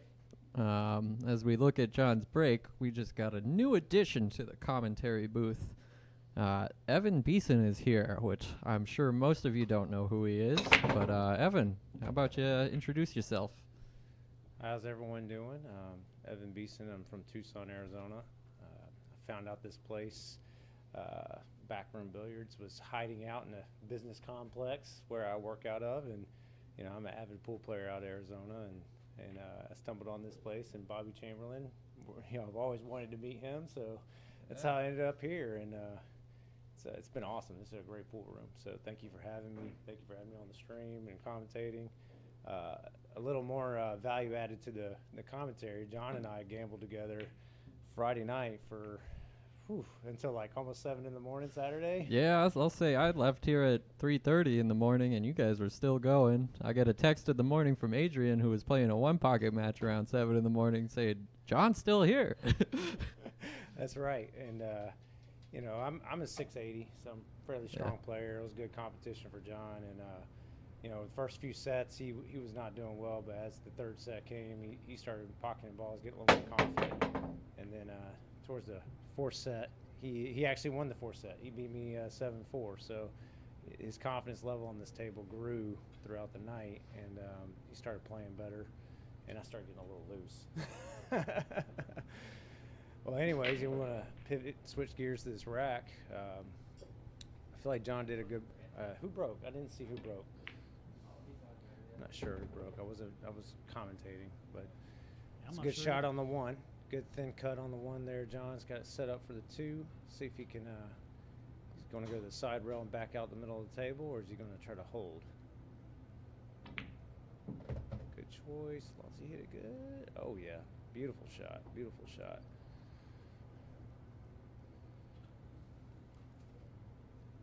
Next tough shot is from the 3 to 4, a little straight. See if he can do a smooth draw back or potentially get on it. It's in a good position to play safe on the 4 too, so that's a possibility. Oh, he's feeling good. He is feeling good. That was a great draw stroke. He was just checking to see if that 4 passed, and it looks pretty close. He seems to be pretty confident it goes.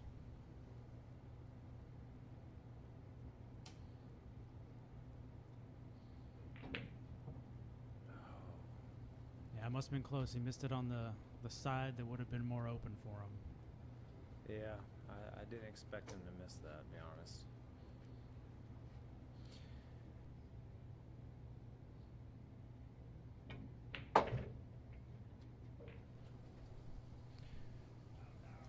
Yeah, I would say when I was watching John play the other night, the only issue I saw is in his pre-shot routine as he gets down the ball.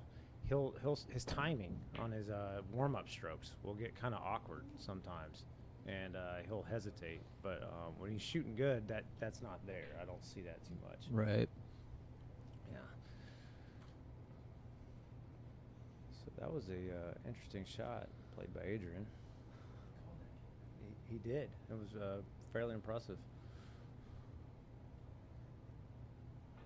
It's a tight table, 4-inch pockets. Yeah. It's tough.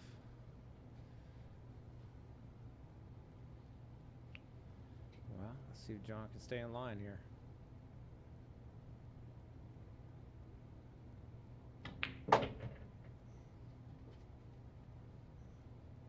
Pretty good.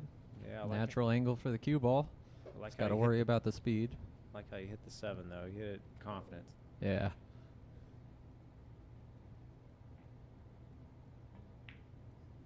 Looks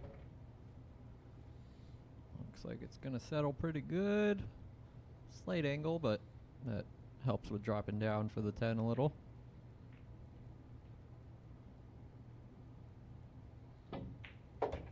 I was curious if he was going to go to the rail and out or just stun over. I think the stun over was the right option. Just needs to bear down and put this down.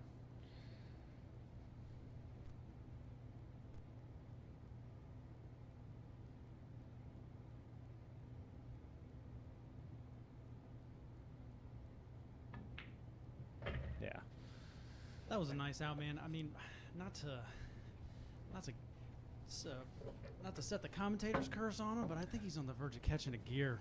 I don't know what you guys think about it, but he's playing in pretty comparison, when I played him the other night, he's shooting more like he did in the 4th set than he did in the 1st and 2nd set when I rolled over him. So he's definitely shooting more confident. When he hit that 7 ball, that was telling. Yep. He took his time on that 10, but I don't think he stayed down on it more than he really needed to make sure he made it. So. Yep. And just to run through the rack here, we got 4 and 8 in the second row, 5 and 6 around the 10, and then 9, 7, 3 and 2 in the back. Just a little shout out to the randorack.com, random rack generator, which we're using for this match. Oh, that's interesting. I've never seen that before. So you Yeah. guys are using this rando rack generator, and they have to rack according to what it. Yep. Wow. Yep. We had one challenge series where one person was, I'll say, slightly pattern racking. He was putting like the 8 and the 9 consistently in the second row, and we kind of caught it. You know, somebody in the comments mentioned it, and so you know, we were thinking of ways we can do this random rack every time, just so it takes the pattern racking out of it. And some guy on Reddit posted this link to this random rack generator that's available for free if you want to go use it. So we're trying it out this time. I'm not sure what happened there. I don't know if maybe he didn't have the full pocket, or I mean, he kind of shot it quick too. yeah. You know, maybe he didn't give it the time it needed. Make sure he got down on it right. That's really interesting around the random rack generator. That's you know, it's a cool tool. so. Essentially, we're just trying to get it as close to what we saw at Rail Yard, I think it was, between Shane and Feder when they did their challenge match, and how they had the random rack generator for every single one. We're just when I started the DMV 10-ball challenge series last year, I modeled it after the challenge match that Feder and Shane did. So we've slowly but surely been trying to add as much functionality and features as the kind of they used, and we didn't have the random rack generator. And I was actually in touch with the guy who made the one that they used, but he didn't have a version of it that was like distributable. It was mainly just for their in-house network. But yeah, so we were super excited when Alex found the random rack generator because we wanted to incorporate that. And just a fun math fact for you: if you lock the 2 and the 3 in the corners, and then randomly rack the rest of the balls, there are about 1,400 combinations. If you let the 2 and the 3 float, there's about 40,000 different combinations of racks you can rack. So Interesting facts I didn't know until I came in here a today. little math nerd over here, so you know. That's but to your point, so I've been practicing a lot at home with the Magic Rack and 9-ball Ghost and pattern racking, and I'm trying to not play it with ball in hand. I'm trying to break and get the rack to open up in a certain way where I have control, and I run that rack and run another rack and run a rack. Like I'm trying to play it the same way the pros would play it if they had ideal conditions, and you know, and try to get to that level. But then I try to bring that to a tournament, and I want to exercise that kind of control over the rack, and that's why I asked on Friday night. Yeah, a lot of tournament directors will shake their fingers and say no pattern racking. For my chip tournament on Fridays, I don't care. You can rack it any way you want. Mainly because you're not breaking on Fridays.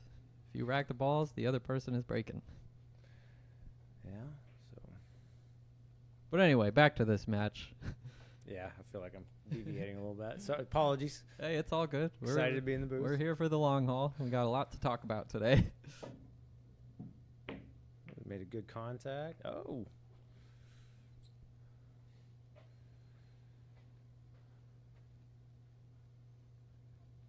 Contact. So I've never seen Adrian play. So and John was telling me they played before a few months ago and it went hill. Yep. And John ended up winning. Yep. That was a really close match. I play with Adrian a lot. He's captain of my 10-ball team, and we practice a lot together. So I know his game pretty well. Yeah, Adrian is coming from a strong 3-cushion background. Yep. So he's very adept at his kicking. Yeah, I think it was 1 or 2 racks ago he kicked at that 2-ball and it was like 2 rails, and it was pretty impressive. They got super close to making it.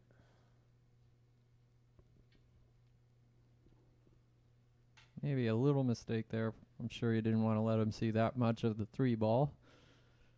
Or speed. If he could have got it to the end rail or to the head rail a little bit closer, that would have been a better safety. Okay, John's starting to shoot quick now.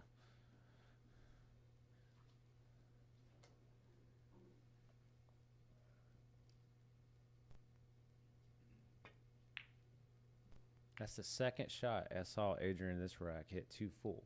The 1 ball he hit full in the same pocket. Now he shot the 3. Interesting. About, maybe instead of a quarter ball hit, he's hitting it about half ball hit. Right. Well, this rack got easier. All the balls are almost on one side of the table. So John can control the cue ball and just stay on the right side of the ball. He should get out here. 3 and 4 easy. 5. Probably float forward on this 4 and just play the 5 in the side. Just got to be a little cognizant of the angle you need to get down toward the 6. Not sure if the 6 passes the 8. If it doesn't, then he'll have to wrap around. Maybe just draw back here. Looks like he's got a good angle for it. Yeah. I would have stunned on that 4 and then played into the side row with follow and gone around the 6, because once you're past the 6 going that way is down the line. Yeah. Yeah. True. Drawing back here. Unless he draws into the side cushion, I don't like doing this. Yeah, okay, so he drew into the side cushion, use that as speed control. Well said, yeah. I don't know if he's straight here. Let's see what he does. Oh, thank you. Yeah, he was almost straight.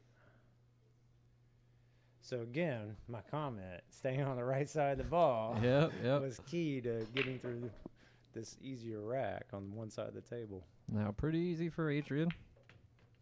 Again, Ooh, would like to see him take a little bit more time, but hey, to each his own, right? Is this his normal shooting? Yeah, rhythm? just about. He's a quick shooter. Okay. Once he sees the pattern, it's just get down and make them.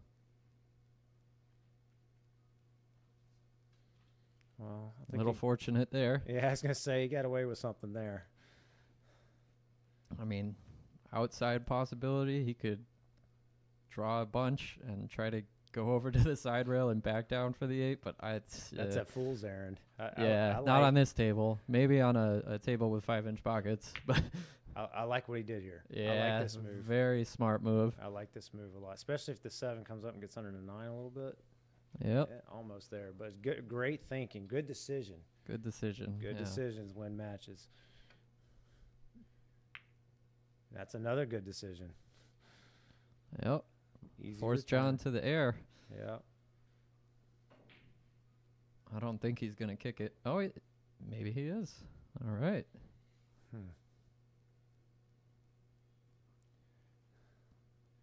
And we've seen some good kicks so far. It's bold. If you make it the right speed, you can get on the 8. Oh, he's hitting it. I think he's hitting it the right speed. What? Ooh. Oh my goodness. Wow. Like what that. a bid. Kind of like that. That was pro level. Doesn't get attempt. much better than that. That was really good. You know, Chris and Evan, you two should play each other. He's 675, you're Yeah. 680. That'd be a good. I want to watch that. Yeah, man, nice to meet you. Maybe we'll play something. But meanwhile, Adrian has a chance to get back in gear.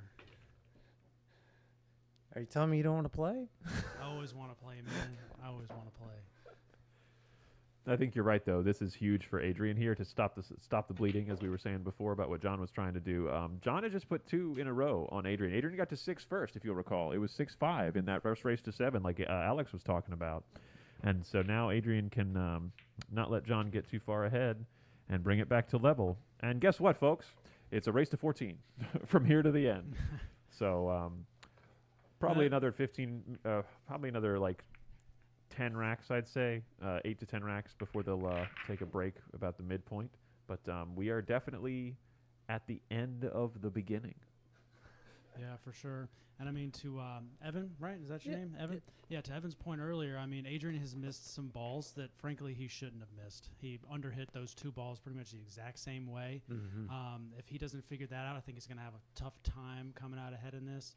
John's playing great, honestly. I don't know if you guys saw that one ball, the very first, the beginning first of that shot. last rack, where he insided that and just barely nudged the 2 ball.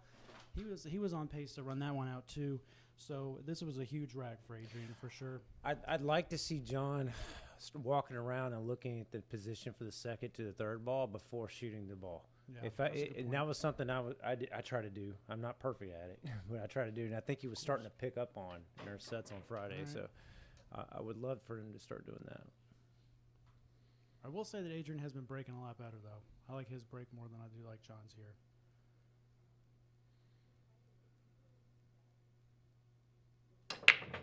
Oh man! That was perfect. That was perfect. Back to the first 2. Wow. Man. He's hitting those good. If he can Wow! keep Look at the playing one like ball. he's Look at the breaking- 2. Yeah, he's got a little trouble with the 3, but that was textbook. Take notes. Yeah, I'm gonna critique him. He missed the 8 in the side. Man. Shame. Should be two balls down on the break, man. Come on. But that break might be what gives him the opportunities to fix the shot making errors he's making. Yep. Yeah, so man, that was a good break. Ooh. That was Hit a it pure miscue. though.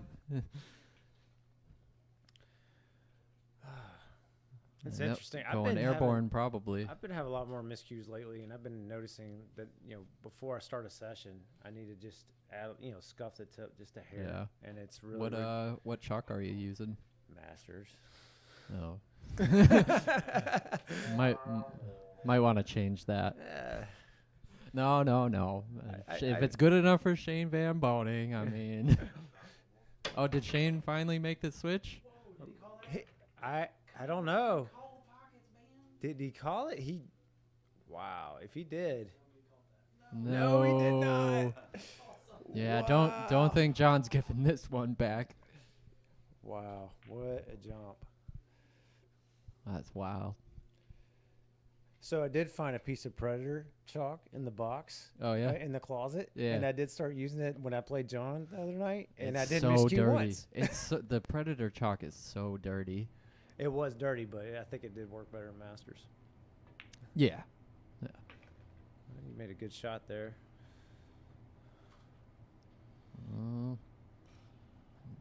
Let's see. He's not gonna shoot this past.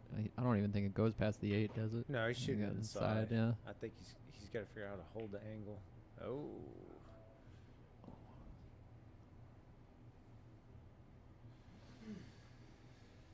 All right. Oh, and it's tied up, so this would be a big game for Adrian.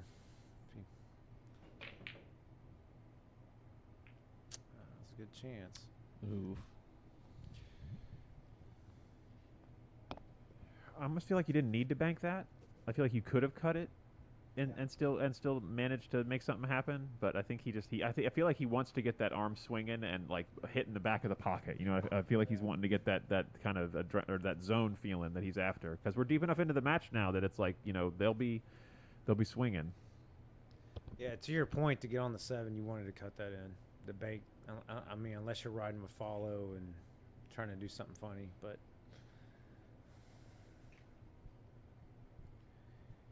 I think if you can get on the 7, good here, he should be out.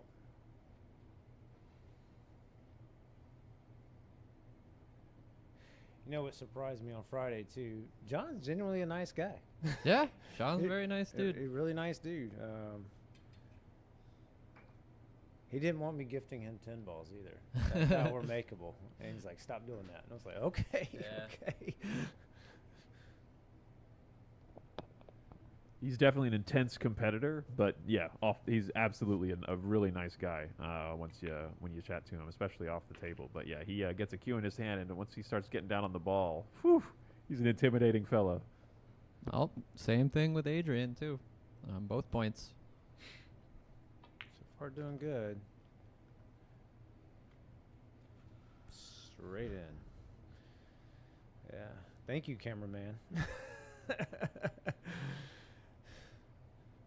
Your setup here is very nice. We do streams in Arizona, but to get all these camera angles, it's challenging because you got to tear it down and set it up every time.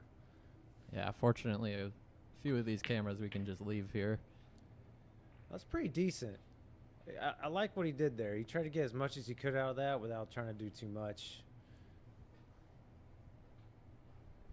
And he still got a workable shape on the 10. Yeah, it was really important he didn't put any inside on that ball. Just a lot of top and come down that rail more in line than you would be if you had any inside on it, so it made it more makeable. Could have gone away with hitting a little harder, though. But I'm not betting against him. Oof. Every commentator curse. Should Yeah. have shut my damn mouth.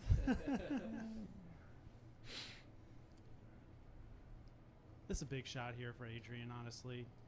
I think he needs to really bear down. And So, Chris, train when you're this. shooting John's shot previously, are you thinking about the cue ball getting up to the head rail in case you miss? Or are you just thinking about putting it down? I'm probably thinking about putting it down. Okay. Yeah. Adrian took that one. He's Yeah, got his and headphones back on. Does have yeah. the headphones back on, yep. He's gone back and forth like 3-4 times. Yeah. Good point. I mean, really, you need a playlist that's hours and hours and hours long, or else it's going to get repetitive. I'm kind of curious what he's listening to, just like you were asking earlier. Yep. I have seen, there's a guy out in Tucson that runs some tournaments. I'm struggling to remember his name. His streams are Skyline streams, and he's got cameras that are, I think they're Bluetooth enabled or Wi-Fi enabled, but he can stick them on the wall and get different camera angles that way. That was something I saw recently. That's pretty cool. At a chip tournament he started doing. But he's got his own volume mixer and video mixer board he brings in, sets up on a table.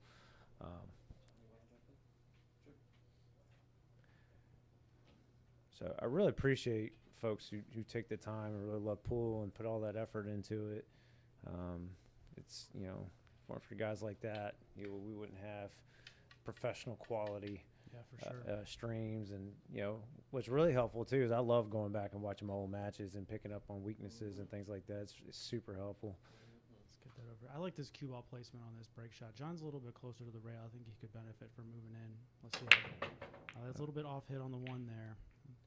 He did get a roll of the 4-ball in, but that wasn't the expected ball. No, he's not hitting them square.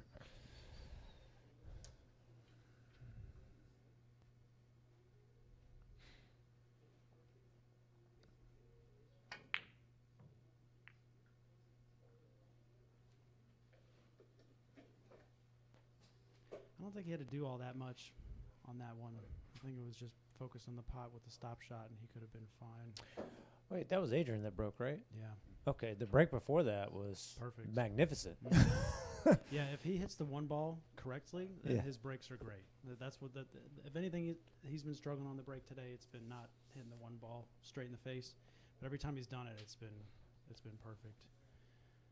All right, good safety opportunity here from John.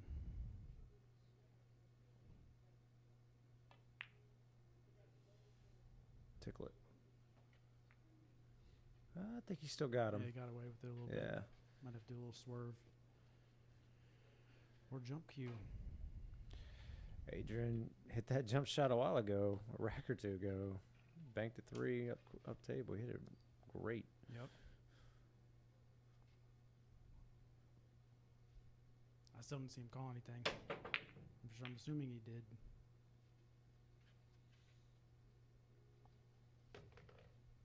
And we're going to have John's option. And interesting. See, I wish you would have looked at the 2 before walking up on that 1.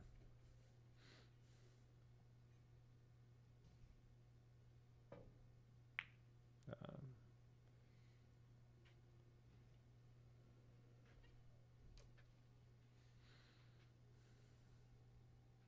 know. I think maybe he was playing it safe. Maybe I don't know. I don't think so. You don't think so? You think he just Nah. missed it? Yeah, I mean, he's elevated over the ball, and Yeah, he drew that a ton. he did. I mean, I know you got to get past by the 8 and the 7. Okay, this is pretty smart. Yeah, good You're gonna decision tie a there. 3-ball anyway.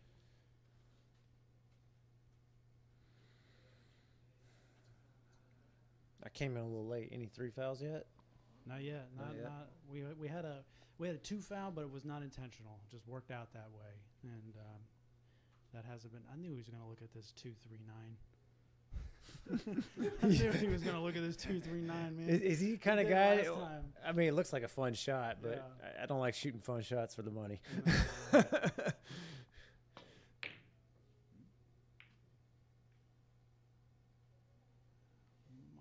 Almost. not quite get away with it.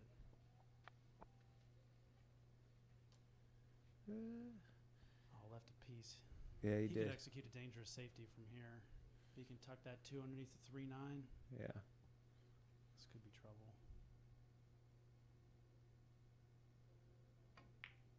That's what he's shooting for. Get the 10 down on. And you got or the time it. 10. Yeah, almost. Yeah.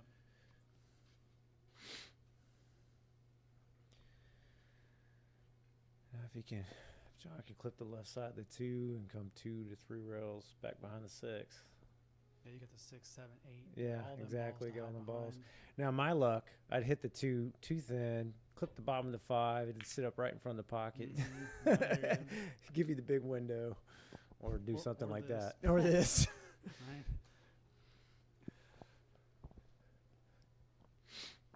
I think he's gonna try to draw straight back. He overhit the last draw shot. That was Right, perfect. yeah, you hit that one good. Yeah, this is great. I think he doesn't even have to go towards the 8 or 7 and 8. I think he just comes straight back. Perfect. All right. And he he's came got a back good enough. chance here. He's not. He's not. He's right-handed, right? Yeah, he's not stretched. He stretched a little bit. Yeah, I almost said he drew it back enough he didn't have to stretch, but then.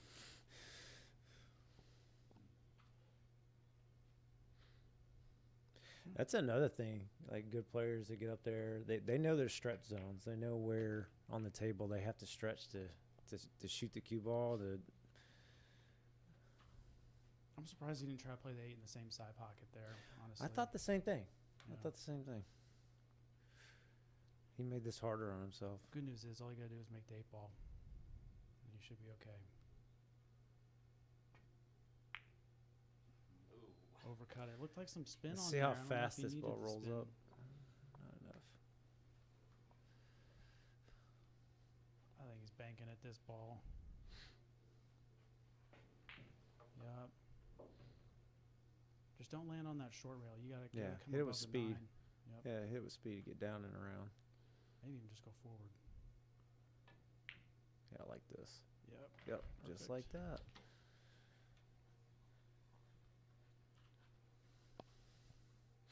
See, that 10 ball is not where on the racking spot it is. It's low. Mhm. So I'm thinking, like, worst case scenario, even on the end rail, I could still cut that thing in. So, like, don't underhit this is what Sure. I'm getting at. Don't underhit this. Like, give yourself a chance. Come back all the way. Yeah, like this. I like this. Even if that's okay. But look, because he Oh, didn't no. underhit. Is he gonna scratch there? Nah, he's all right. Golly. That's close.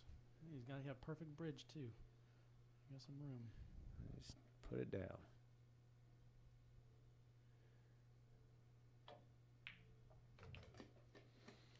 It's been good back and forth since I've been sitting in the booth. Yeah, nice. It's been a nice little little set here we got going.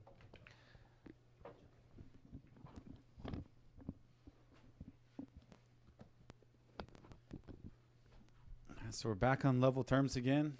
8-8. And we've got the 2 and 8 in the second row, 9-3 around the 10, and 6-4, 7-5 in the back row.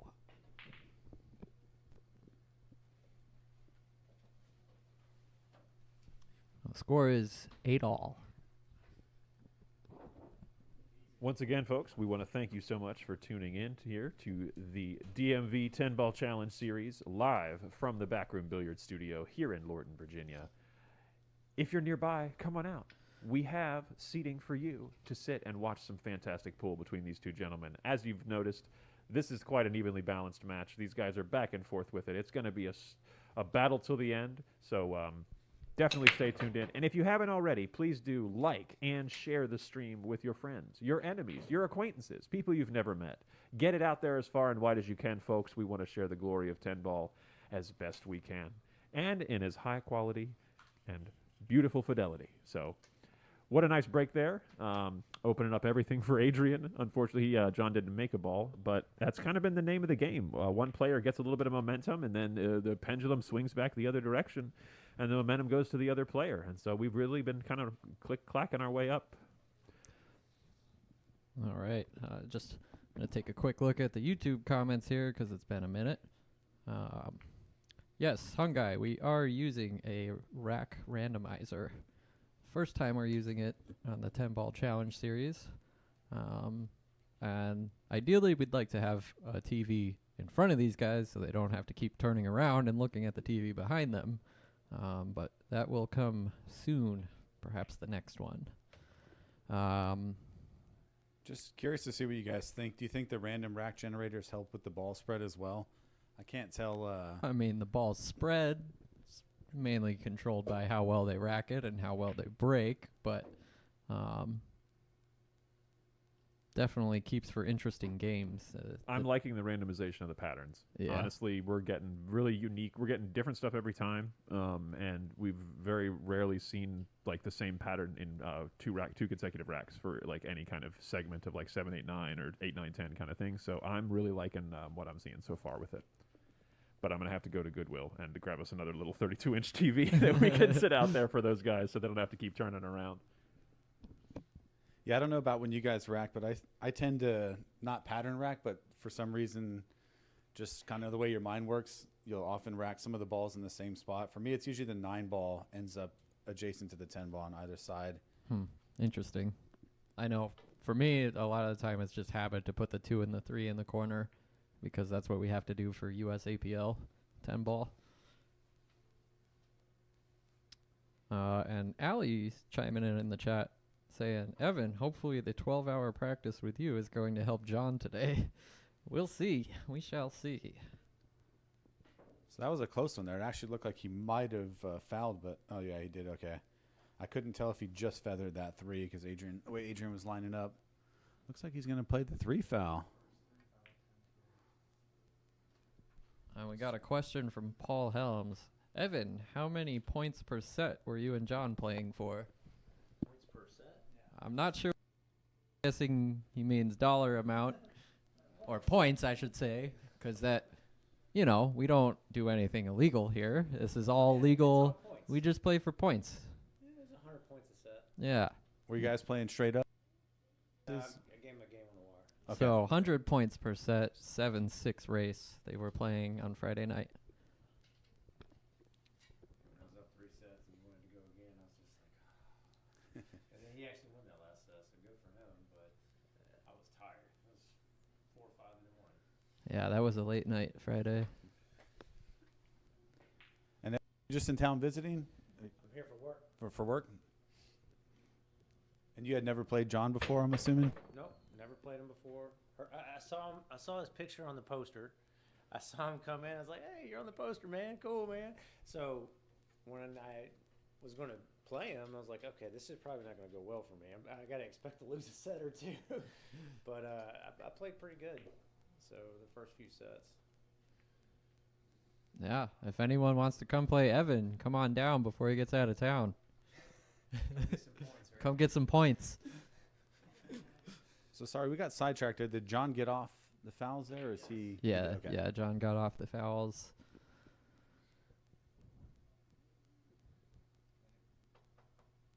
He's calling the 3 rail kick. Oof. He's made some nice kicks so far. Both guys have, honestly. Oh, Just just missed it. misses it. Let's see. Adrian's ruthless with 3 fouls, so he'll try to find them quite a bit more frequently than other players will. So curious to see if he tries to run anything here or go straight back to the fouls.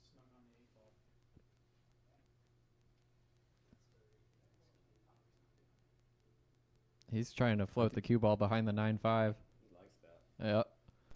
Yeah, he'll do this in our friendly games. That's how ruthless he is with the 3 fouls. Yep.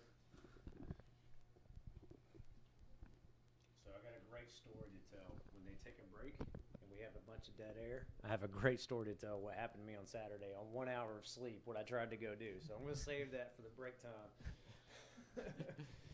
How long are you in town for work? Till Friday. Just until Friday, you can come down and play Evan. I'm going to try to get you some action, man. Well, you came to a great pool hall here. It's a great spot to play.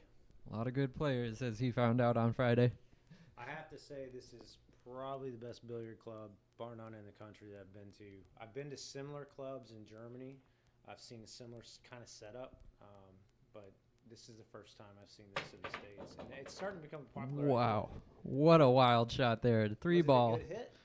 Yeah, it was a good hit. Looked like a good hit. 3 ball and the And cue he's ball gonna get took the a ride. roll. Wow. And he gets back behind the 9. That's just Wow.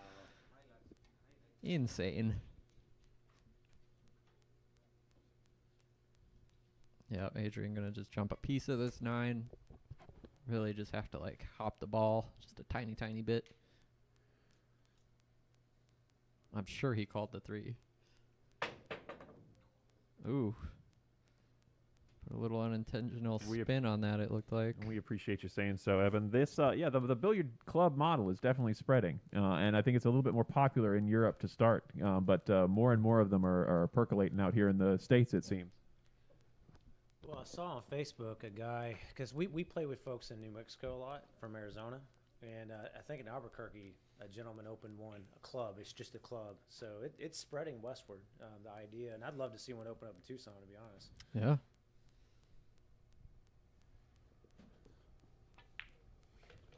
And also, in your experience, how's the talent level here? We feel like it's a pretty good, if someone's like, say, a 500 or 600 Fargo, they're going to be playing at that level, or even possibly if they go on the road above that level. Yeah, to your point, I mean, I've played in Japan, I've played in Germany. My job takes me around the world because I'm a defense contractor. And I be honest with you, I feel like Fargo ratings hold everywhere you go. They really do seem to hold. So, which is kind of cool because I always wonder if my rating will hold when I travel or if I got to be worried about that. But I do think the system works internationally. Yeah, that is the goal of Fargo. That's true, Evan. Although you do have to get some more robustness, my man. I was just looking you up in the Fargo, and you've got 390 games in the system. And I don't mean to quote a movie, but those are some rookie numbers in this racket, and we got to pump those numbers up, my friend. But he's here till Friday, folks. Come on in, get the Fargo matches going. We'll find tournaments. Yeah, that was a nice kick by John. Keeping things safe. This is not a fun kick playing 10 ball. This is good, though. This is really the first time we've seen these two go back and forth on safeties. I mean, you love to see it, especially because Adrian is such a talented kicker, and John can be so like tight with his. He'll really buckle down as far as like shot selection when he has to. So no, I love seeing this. Gotta wonder if he calls the 10 here. Again, no early 10s today. 10 ball last, so he might go for the 8 possibly. I almost wonder if he can play safe by shooting the 5 behind the 8. And if he's got that angle, I might really think about shooting that. I think speed is the only thing you got to focus on that shot. Yeah, for sure. He might be a little too straight for that, though. He might be forced to Looks shoot like he's going a some little bit combination. delicate. Yeah, he went for the offensive shot. He got defense. Yeah, and he got a little defense. I don't know if he can draw that 5 or draw below the 10 ball. I don't think he can. I think the 8 ball's blocking that shot.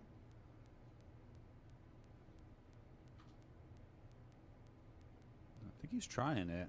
I The mean, way that's a he's strong queuing. safety if you can get. Yeah, buddy. Yeah. Oh, yeah. Oh, that's granite. And then he's probably going to try to put the cue ball back there if he gets ball in hand. What do you think, guys? That's stronger than garlic ice cream, folks. Well, I think John's trying to 2-rail this 5 into the side. I think you go all in on that here. No, he's going the other way. I think Okay. he's going one rail. Just yeah. one rail at it. Okay.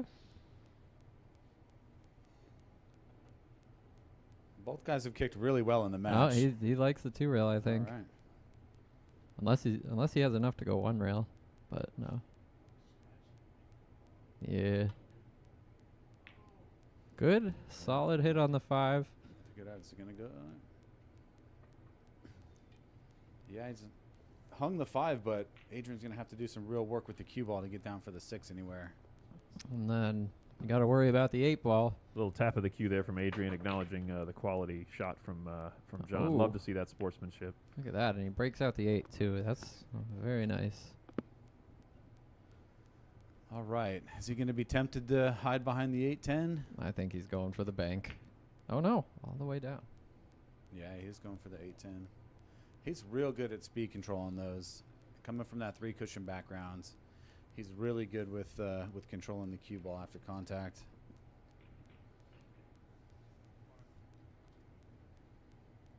I think John might be switching to the jump cue.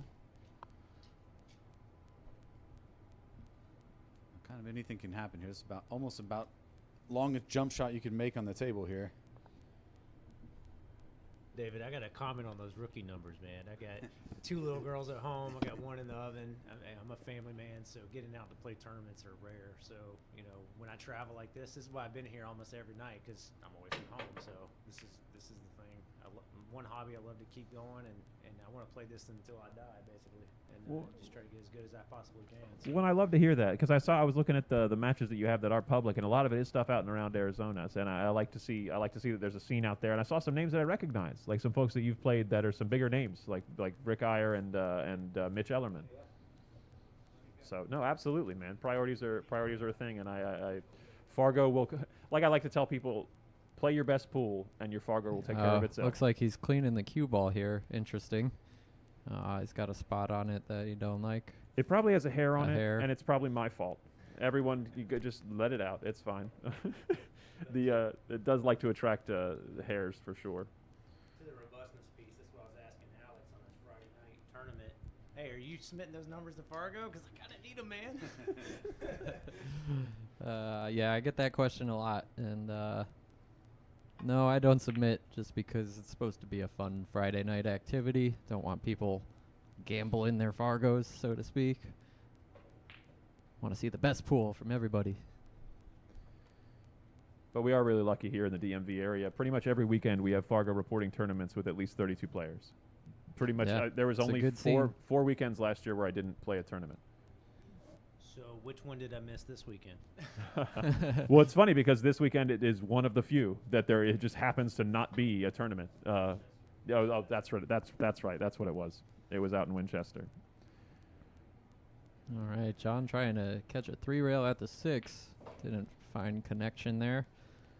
So Adrian's going to get ball in hand, and does that 7 past the 10? Looks like it does. Yeah, he's going to have to be really precise here with this navigation to the 7 ball because it's really the zone is so small. If it does go by the 10, I honestly would prefer to just play it all the way down and then play the 8 or get above the 7 to play the 7 in the side. Yep. Just to feel a little bit more comfy going to the 8. Plus, it's a bigger zone to land in.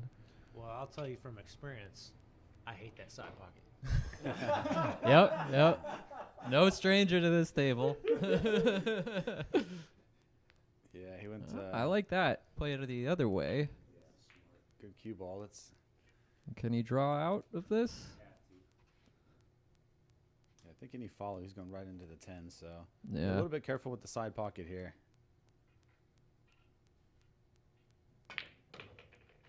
Good stroke. Finds the gap. Strokeosaurus. Wow, that was a beautiful hit shot.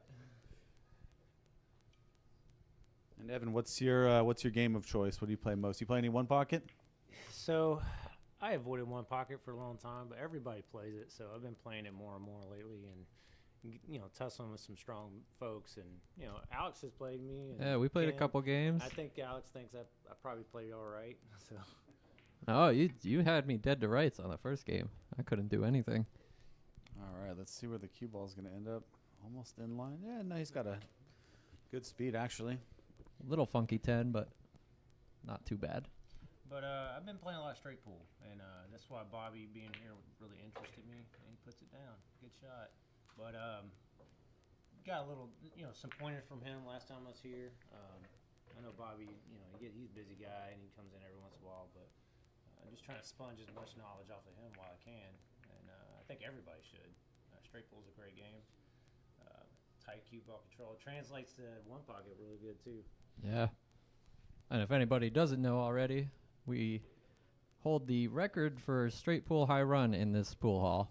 Jason Shaw ran 832 balls on a, I believe it's a Gold Crown 1 with 5-inch pockets. 4.5.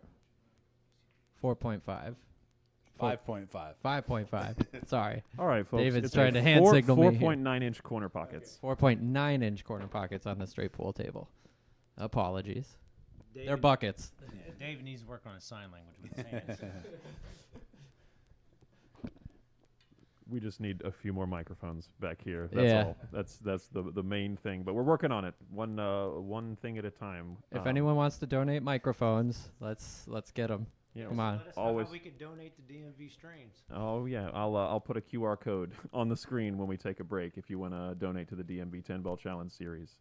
Always happy to put money into the coffers of the microphone fund. I think Okay, story time. Adrian might be taking a bathroom break here. Let's have a little story time for Mr. Evan here. Okay, so I was not expecting to stay up till 7 a.m. with John Friday night going into Saturday morning, and I had planned with some coworkers to go to the National Mall, see the Washington Monument, Lincoln Memorial, White House. I have never had that opportunity to do that. So, 6:30 a.m. I roll out of here. I'm supposed to meet my buddies at 8 and go do a whole day out there. I noticed it's a little windy as I go back to the hotel. I'm like, maybe it's not a good day to do that. I kind of blow it off. I'll go in my room, take a nap for an hour, meet my buddies downstairs in the hotel. We're getting breakfast. We look at the weather, 24-mile-an-hour winds, effective with wind chill, 1 degree temperatures outside. I'm from Tucson, folks. It's a no-go. But because I wasn't by myself, I was with a coworker. We kind of talked each other through unsaid expectations. Well, we're going to tough it out. We're tough. We prior military. We can do this, right? So we decided to take the metro, started driving, because I imagine parking in D.C. is a freaking nightmare. So didn't want to try that. So we take the metro. Get down there. It's cold. I got gloves, scarf, beanie. We get on the metro, and we're going along. And then about 3 or 4 stops in, the metro just stops in a tunnel. Electricity turns off, and we're like, what is going on? So obviously they're having some maintenance issues. We didn't think nothing bigger, about it. But it turned out that section of the track had lost power. And so we were stuck in that for about 30, 45 minutes. Are they starting back up again? Look like they're about to. Yeah, I think Adrian's going to go back to the break here. Okay, I'm going to finish up my story. Or maybe I'll pause for the next break. Cliffhanger.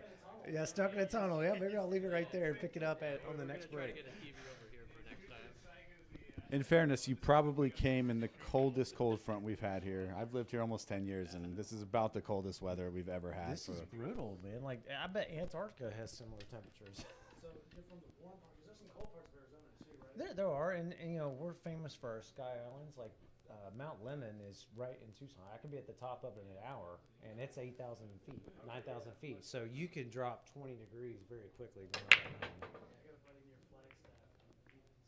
Yeah. Flagstaff's one of my favorite cities. So, yeah, another great break. Look at this. Kind of unfortunate 9 rolled up. He's got to do something funky, maybe a carom or something. But another great break from Adrian. Yeah, I think you'll probably see him take on the carom here. Maybe he's sizing up the combo. Yeah, the bank. I think it's a bank carom off the back of the 9s what he's looking at. Tight pockets, though. So.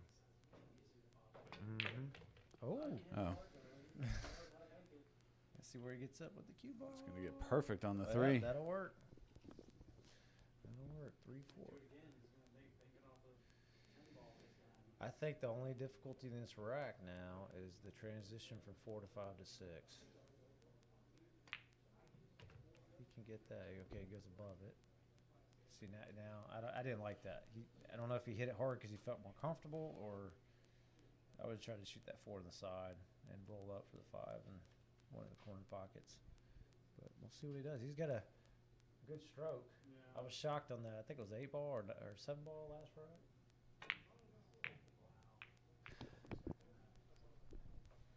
Yeah, I was not expecting that back cut there. I didn't even think it went. Well, maybe he thought the 10 ball made the pocket It play could. bigger. It was a And little he was funny. probably thinking about that. But back to the 3 ball shot, you take a little more time. You don't have to shoot that crazy 4 ball like Yeah, that. for You can sure. play shape for the side pocket. All right, let's see what John does here. I like a safety, honestly. Unless you're feeling strong on the bank.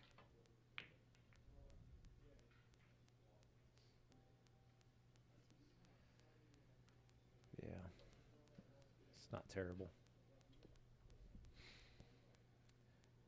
I like a soft to medium kick behind the 4 and put the 4 up towards the 7. Use the 6-8 as blockers. Kicking with an open view Oh, at it, huh? He's going to do like that. That's That's not going to be good enough. It's a tester though. He's straight in, elevated over the 10 ball. Really got to hit this one good.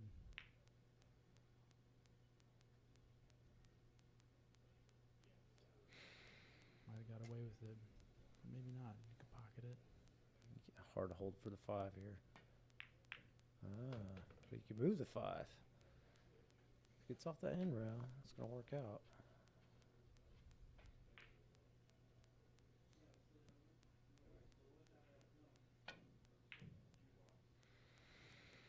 I feel like he kind of jabbed at that a little bit. Yeah, a little bit. Yeah, if he had stroked that smooth, I think he had a good chance of making it. And I think he might have put a little inside with that jab stroke. Yeah. And squirted right on him. And Yeah. Trying to do the up and back.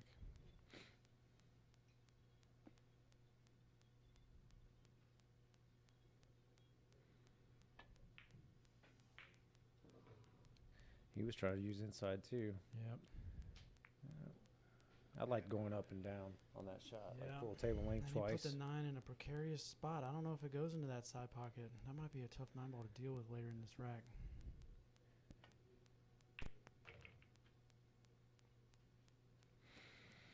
So I feel like these guys are playing position just what the table gives you. Yep.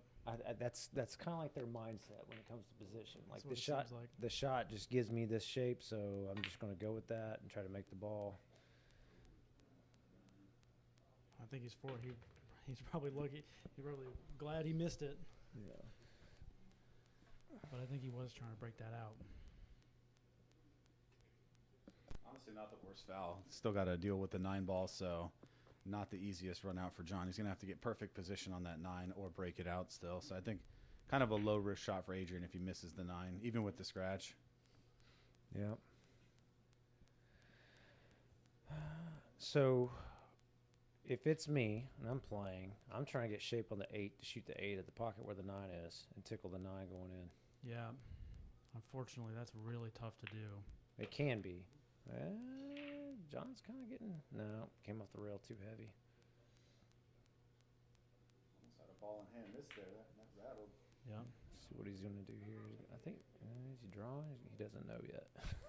At some point, though, The record last time he had 3 ball in hand misses consecutively in his one of his down series. He won the match, but So when John and I were gambling the other night, there was something I told him several times. You know, when you have ball in hand, grandma shot. You got to put it where your grandma can make it. That's what Neil Spann says all the time. So, nice. you know, when you have ball in hand, you got to leave yourself a grandma shot. Yeah, can we get an overhead look at that 9 ball? Oh yeah, That's brutal. yeah. I But mean, honestly, at some point you got to practice making that ball in the upper corner, past the side. Like yeah, that's a shot that at some point you need to have in your arsenal. you do. But to my point earlier, where it's sitting now is I'll be trying to get shape on the 8 to shoot it and tickle the 9 going For sure. in. Yeah. For sure. But we're past that point. I mean, you could do a cross corner bank or cross side bank, but too risky. I'd rather try to get shape on the 9. He's trying to leave himself for the bank on the 9, maybe. I don't know what he's doing. That's a tough. I'd rather shoot the ball up table at that point. Yeah. I mean, he's got a good angle on this 8 that he can go forward with inside Yes. and land straight in on that 9 ball. Straight in enough. Yeah. I know it's scary shooting past the point. There is no point. Just like there is no spoon. Yeah. If you know what movie reference I'm Of talking about there. course, yeah. I'm a 90s kid. Yeah, I hit some 10 balls on in our match on this table where it was full up the long rail all the way up, and half ball hit, and I just shot it like normal. I was like I'm not even thinking about the side, and then I put them in. This will be some hell of a shot here. This will be.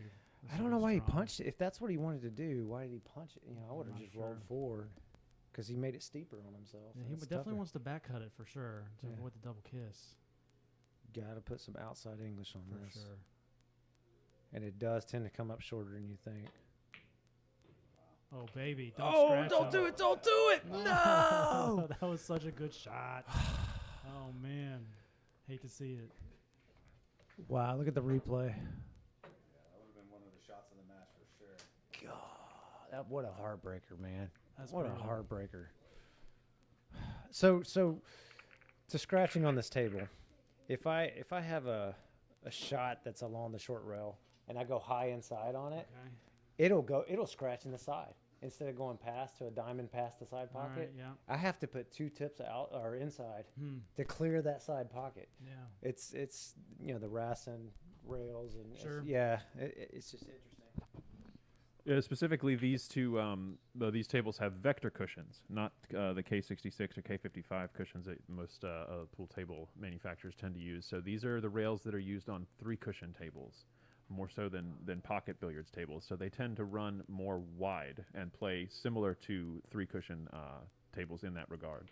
Are you saying that is a Rassen specific, or these 2 professional tables individually have those rails? I have literally witnessed these rails be put on with my eyes. I know that these are vector cushions. I cannot speak to the other ones. Yeah, I guess the other tables within the pool room. Yeah, they're all have they're all Okay, they're all the got it. vector cushions. It's Got just it. these are the extended rail. It's not the shim. These are the extended rails for the 4-inch setup. Correct. Yep.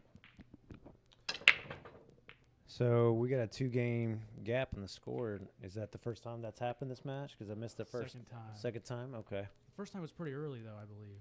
Might have Yeah. been like a 3-1 gap. Yep. Yeah. Okay, who was up in that margin? I think it was Adrian. Yeah. Adrian. It's done it, 2 or 3 times, I think he's had 2 rack lead, but that's been the biggest either way. I think he's looking at back cutting this 1 ball towards the 9 and coming down below that I 10, like 4, that. 5. It's a pretty good shot. Yeah, if you can hit him. Yeah. Oh, he hit it good. Yes, he did. Keep going. You need a little more speed. Oh, yeah. Oh, yeah. Good shot. That's that 3-cushion knowledge right there.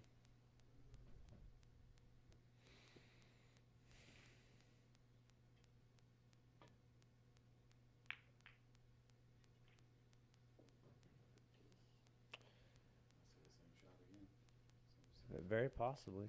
You got a nice wall of balls in that 10, 4, 5. Yeah. That's a pretty big zone to Yeah. get in. And that's a good thing to practice too, is getting the cue ball behind the rack area. Yep. Because it's such a good thing. There's always a ball there, Mhm. almost every, just about every rack. Yep. I almost want. I wonder if he left him the 1 railer between that 10-4. I can't tell. I really Nah, can't tell. It's a jump. He's got to jump in it. But if he jumps it good, he could get on the 2.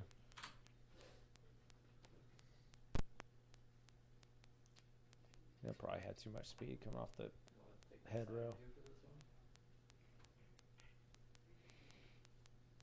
God, I love all these camera angles. That's proper setup. Yeah, it's proper setup.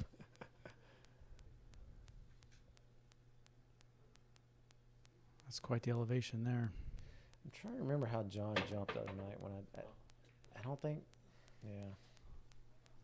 Busted up the cluster though, so 3 fouls can be a lot harder than. The 2-3 is going to be tough. If you come out middle table for the 3, I think you're okay. So just give yourself a good angle on the 2, get middle table on the 3, and then the 4. And the rack just kind of comes together after that.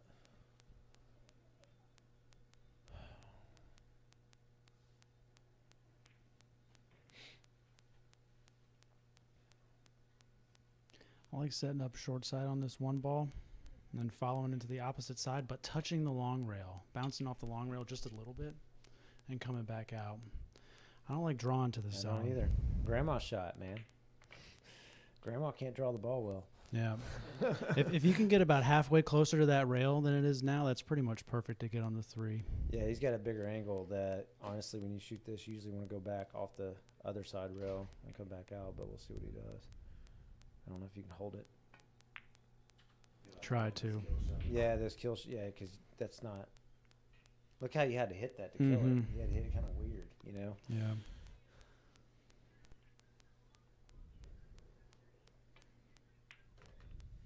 That's good. Middle table.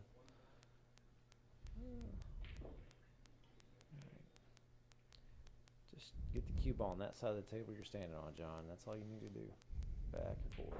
1, 2, 3. What's that? 3 cushions to the 4th cushion. 3 back and forth. So John, I wouldn't be surprised if he tries to kill this too, though. This I is think what you he can just was roll it in. But I can't quite tell how the- steep he is. Yeah, that's how you need to hit that. He got a little unlucky there. I think he's okay. Yeah, it worked out.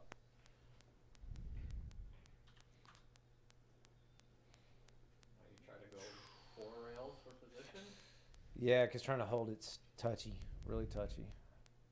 Oh, he's getting the bridge. Oh, with the bridge too. Yeah, go 4 rails. I shoot this left-handed.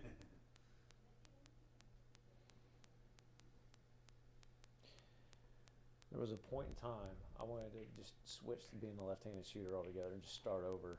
Yep. And I tried for like a week. I was like, I've got 20 plus years of experience with my right hand. Like if I do this now, I'm going to be like 90 before I get back to where I am. Hey, switching to your left hand really makes you appreciate how hard this game is because you still got all your knowledge is there. You know what you're supposed to do, but your body doesn't know how to do it. Which It's is a big- also what makes it that much more impressive when you look at what John Morrow was able to do by Uh-huh. playing at a pro level with one arm That's and strong. then switching hands and a year later coming back and playing at the same 750 speed. Like Yeah, he just won that's another tournament in unbelievable. Canada with his quote unquote off arm. Yeah. Like it's Which- absolutely bonkers. Can you even call it the off arm at this right? point? Yeah, at this point it's both arms are pretty much the same. It's unbelievable. And I think the main benefit for that is the elimination of the bridge almost Well, and entirely. there's stretch zones I was talking about too. They disappear completely because Yeah. now you shoot with both hands. So I don't know the backstory. You know, I kind of got away from track and professional pool for a while. So, Chris, do you know? I don't know if he got injured and can fill me was in? forced to go left-handed or what. I believe, yeah, it was an injury. John Morrow came through here a couple months ago, and was talking to him a bit. And yeah, I believe it was an injury, and then, he was dealing with some neck and back pain that kind of went away when he switched hands. He still breaks right-handed though. Yeah, one thing he does tend to break right-handed. That's cool. And I kind of recall talking to him, and he was saying, yeah, I think I might go back to my right hand and just, and I was just like, man, you're too good. John's looking at powering this 5-ball in. I think he That's called cross-side. Yeah, he risky. called cross-side, but I think the cue ball's going to come down underneath the 6. No, if you hit it low, pinch it with some inside, I think you can stick. Yeah, if he has access to the inside with Yeah, that oh, 8-ball or there. You're saying he doesn't. Can we I'm- get an overhead view? I'm not sure if... Oh, he's got He's plenty got of the full access ball. to it. Yeah, so I would hit it with what's that, left English? Yeah, and yeah. punch it with a little bit. Yeah, low. that's... He doesn't like it. I don't know. Been over this a while. Something's weird. He saw me hit this same bank on a 10 ball against him, and okay, so well, that's smart. No, he's playing behind that 8-ball. He Yeah. tried to But play that- it safe. If That's you're fine. not Leave comfortable him with the long. bank, that's what you're supposed to do. Good decision. Good decisions. And this is going to be a hell of a shot to get back on the 6 if you're trying to pocket this ball. Low outside. He tried to inside it. Oh, it's going to go on the side. Oof. Almost.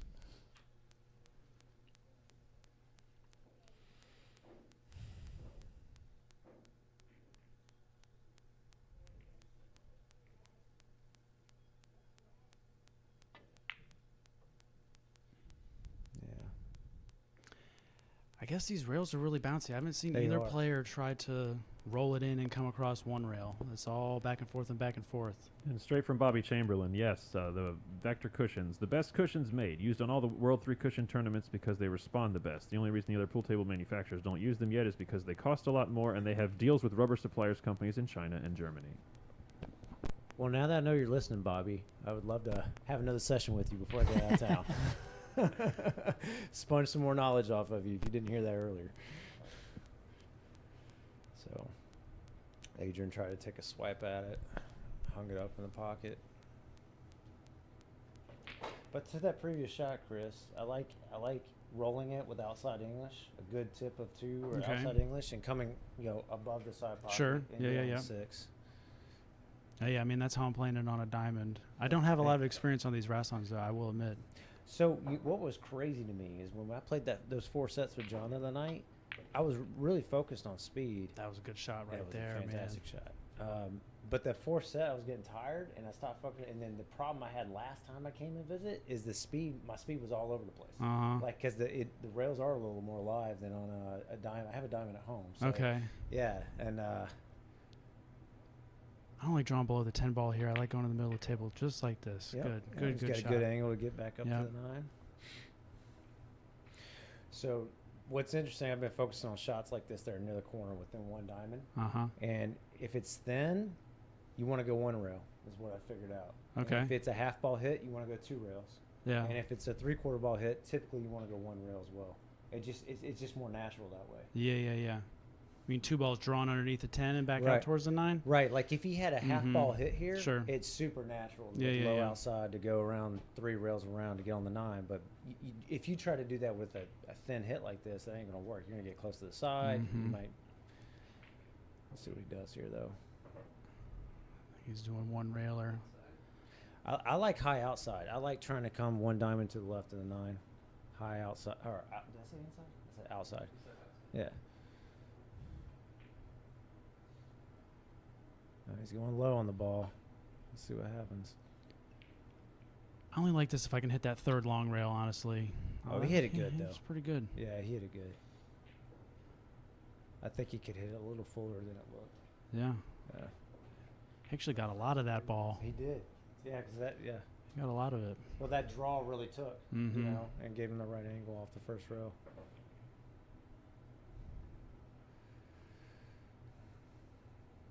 This thing's frozen in the rail, too. Hit it good. Speed. Come on, Cushion. Give him some speed.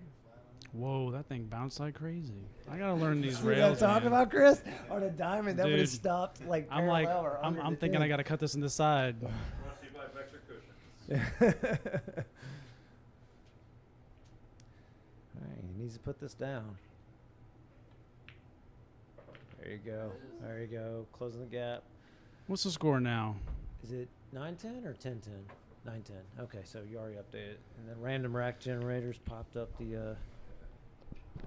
Yeah, just to walk through this rack, we got 7 and 6 in the second row, 5 and 3 around the 10, and 8, 2, 9, 4 at the bottom. Yeah, Chris, I got to go back to that bounce. That thing went like another foot than I thought it was going to go. Yeah, I mean, it's just a testament to my lack of experience for playing on these Rassons. I'm a diamond guy through and through.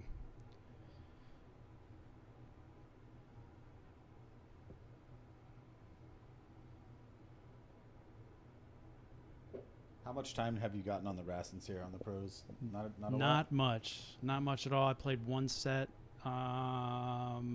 in that backroom tournament they had about a month or so ago. That was it. But I guess the rest of the tables have the same rails, so I've played a little bit on them. I definitely need to get out here more often, though. It's just a little bit too far for me. Having a table at home, too. And a family as well, and job and all that stuff. So I could put all that travel time into hitting balls at home. You have a 9-foot diamond? Yeah. I'm lucky enough to have one in the house. And this looks like a dry break here. We might get another push out. I can't tell if you can see a piece of the one. Looks like it's at least half ball. Yeah, you might have here. a small, but then what do you do with it? Yeah, push out to something. Ride out over it quickly.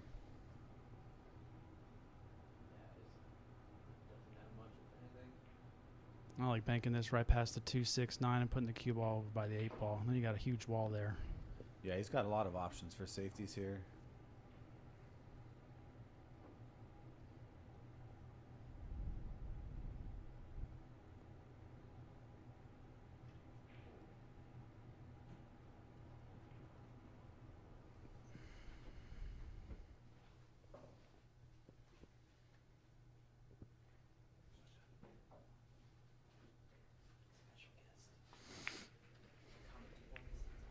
Oh, he hit the 2.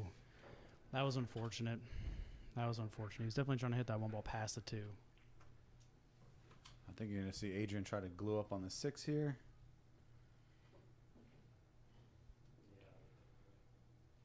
What did he call? Did he call the lower right? Oh, he's going to bank it cross corner and play save at the same time? He's going to double bank it? Yeah, he was calling the... Yep. Okay. Yeah, good speed, though. Left the cue ball right where he wants it. So, yeah, Evan, you seem to have gotten the full DMV experience. Maybe the worst weather we've had. You get some comms time. You get some 7 a.m. Races with John.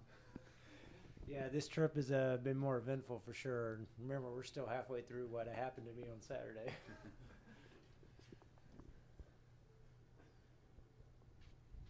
Yeah, Evan's still stuck in that tunnel. We're going to see what happens. We're like I left with a cliffhanger here. John's going to the air. Is he back to the headphones? Yeah, I can't remember if he took them off in between, but. You gotta start taking bets on that. How often? Is he gonna have headphones? We need to get these set up through Kalshi so we can get the side action going. People can bet on anything. And I'm where the 3 ball is gonna be in the rack.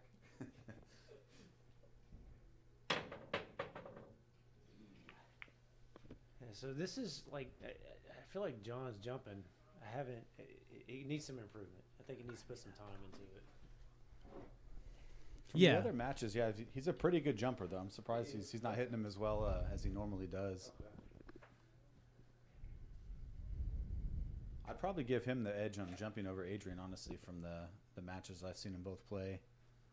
Adrian likes to kick a lot more, too, coming from 3 cushion, so he'll be much more comfortable doing, 2, 3, or 4 rail kicks, where most guys would just get the jump cue out straight away. Do you go for a 3 foul here? I would bet almost anything he's going for it. Yeah, I kind of like how he's setting this up. If you can try to snug up on that 5 ball, that would be nice. I mean, the reason Adrian hasn't been able to execute the 3 foul is because of the jump cue. So he needs to lock him down on a ball if he's going to get away with it.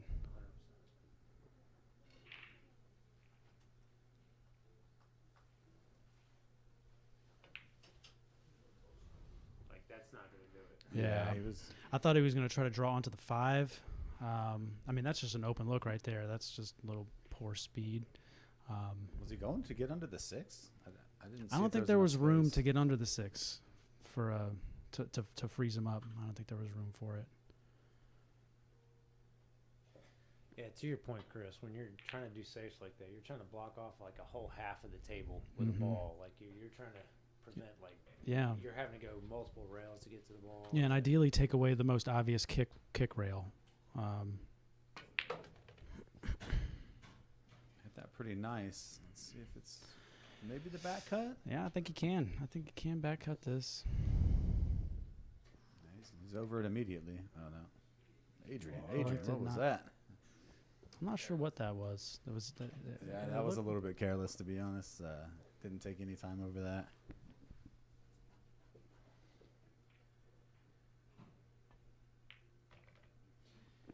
And see, John's about to hook himself. I would love for these guys before they shoot, just go look where you want to be on the 4 ball. Yeah, just sure. Just take a second, go look at it, man.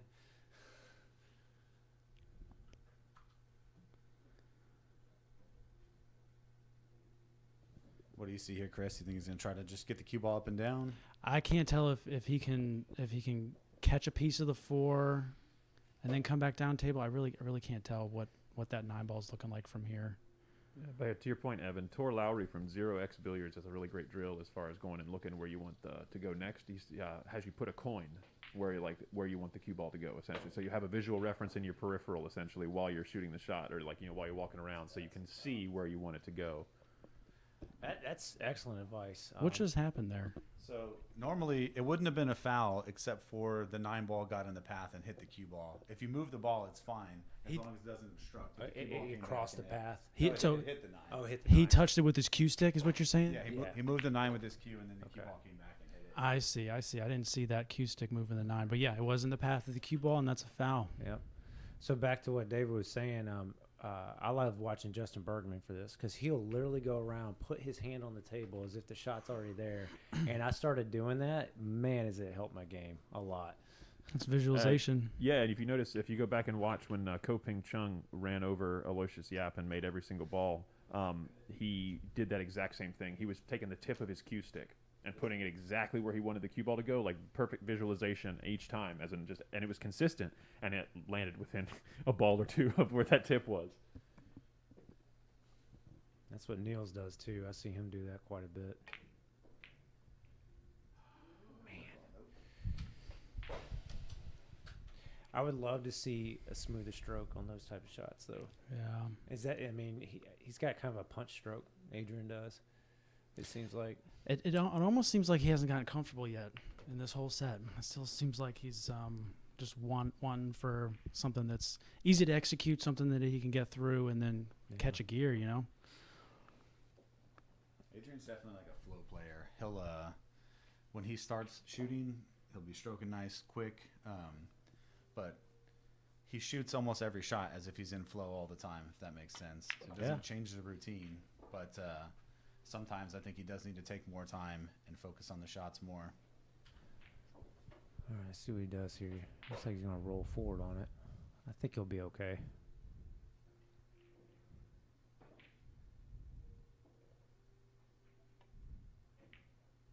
Yeah. Oh, yeah. Going straight down. Good speed. Perfect. Look at this. And John's about to tie it up again. Was this like the 5th time, 6th time, 7th time it's been tied up this match? It's a good match, though. That's true. A lot of back and forth. Yeah. They get a player break here. I love the tension. He's dead halfway, right? Pretty much. I love the tension, though. These guys are pretty evenly matched from what I've been seeing, and yeah, it's a good match for the stream. Meanwhile, back in the subway tunnels. Yeah, the players are going to go on about a 15-minute break here, but we'll let Evan finish up his story from earlier. So the DC Metro breaks down right past Braddock Station in the bottom of this tunnel. Power starts going out. My buddy and I are looking at each other like, we've seen movies go like this. This, are zombies going to start walking down the train? Right. And, like, coming Could to you get see us? your breath starting it, Yeah, because the power was going out, so Yep. it was getting colder on the Getting cold. train. We did start seeing our breath, and then, we see the train engineer guys in their bright vests going up and down. They're trying to do stuff. They're power cycling the train, trying to get it to come up. I can see. I work on electronics, so I know what they're doing. They're trying to just see if a reboot does anything.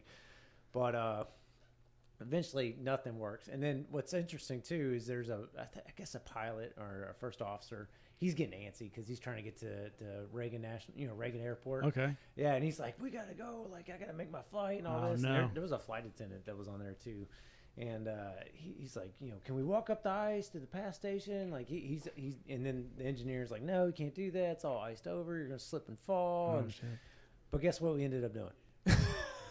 Oh, did you? You walked it? Yeah. So Wow. they pushed us all into one car. And then their idea, before they understood the power was out on the track completely, they had an idea of bringing another train down to grab that car and pull us out. Okay. But they were like, well, we can't do that because the power's out on the Sure. track. It'll just get stuck too. Yeah. So then some cops showed up, and we had ice on ice show up.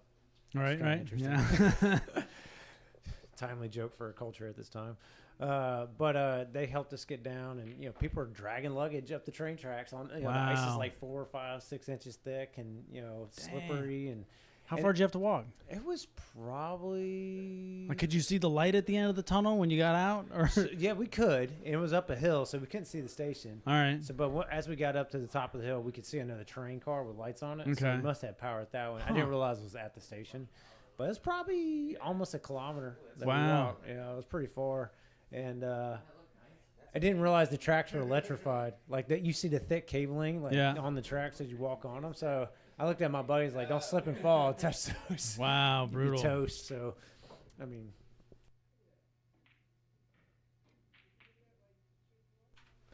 So, so we're hoofing it up, and it's blowing. Remember I told you those winds Yeah. earlier in the story? Oh yeah. Oh, it's howling, 24-mile-an-hour winds Mhm. steady. With gusts probably up to 30, like almost blew some people over Wow. as we're walking up this ice up the tracks.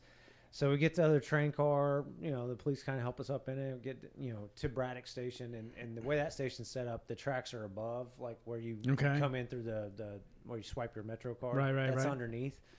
So they tell us to go down there and wait, and which was better. It was out of the wind. And but that flight attendant, remember I mentioned her? Uh-huh. She kept staying up on the platform. Now this lady was dressed as if she was, a stewardess on an airline. She Oh, was not no. dressed for the weather, so she Oh, had no. pantyhose on, a skirt, Yeah. the business seat kind Sure. of top, and Yeah. that's it.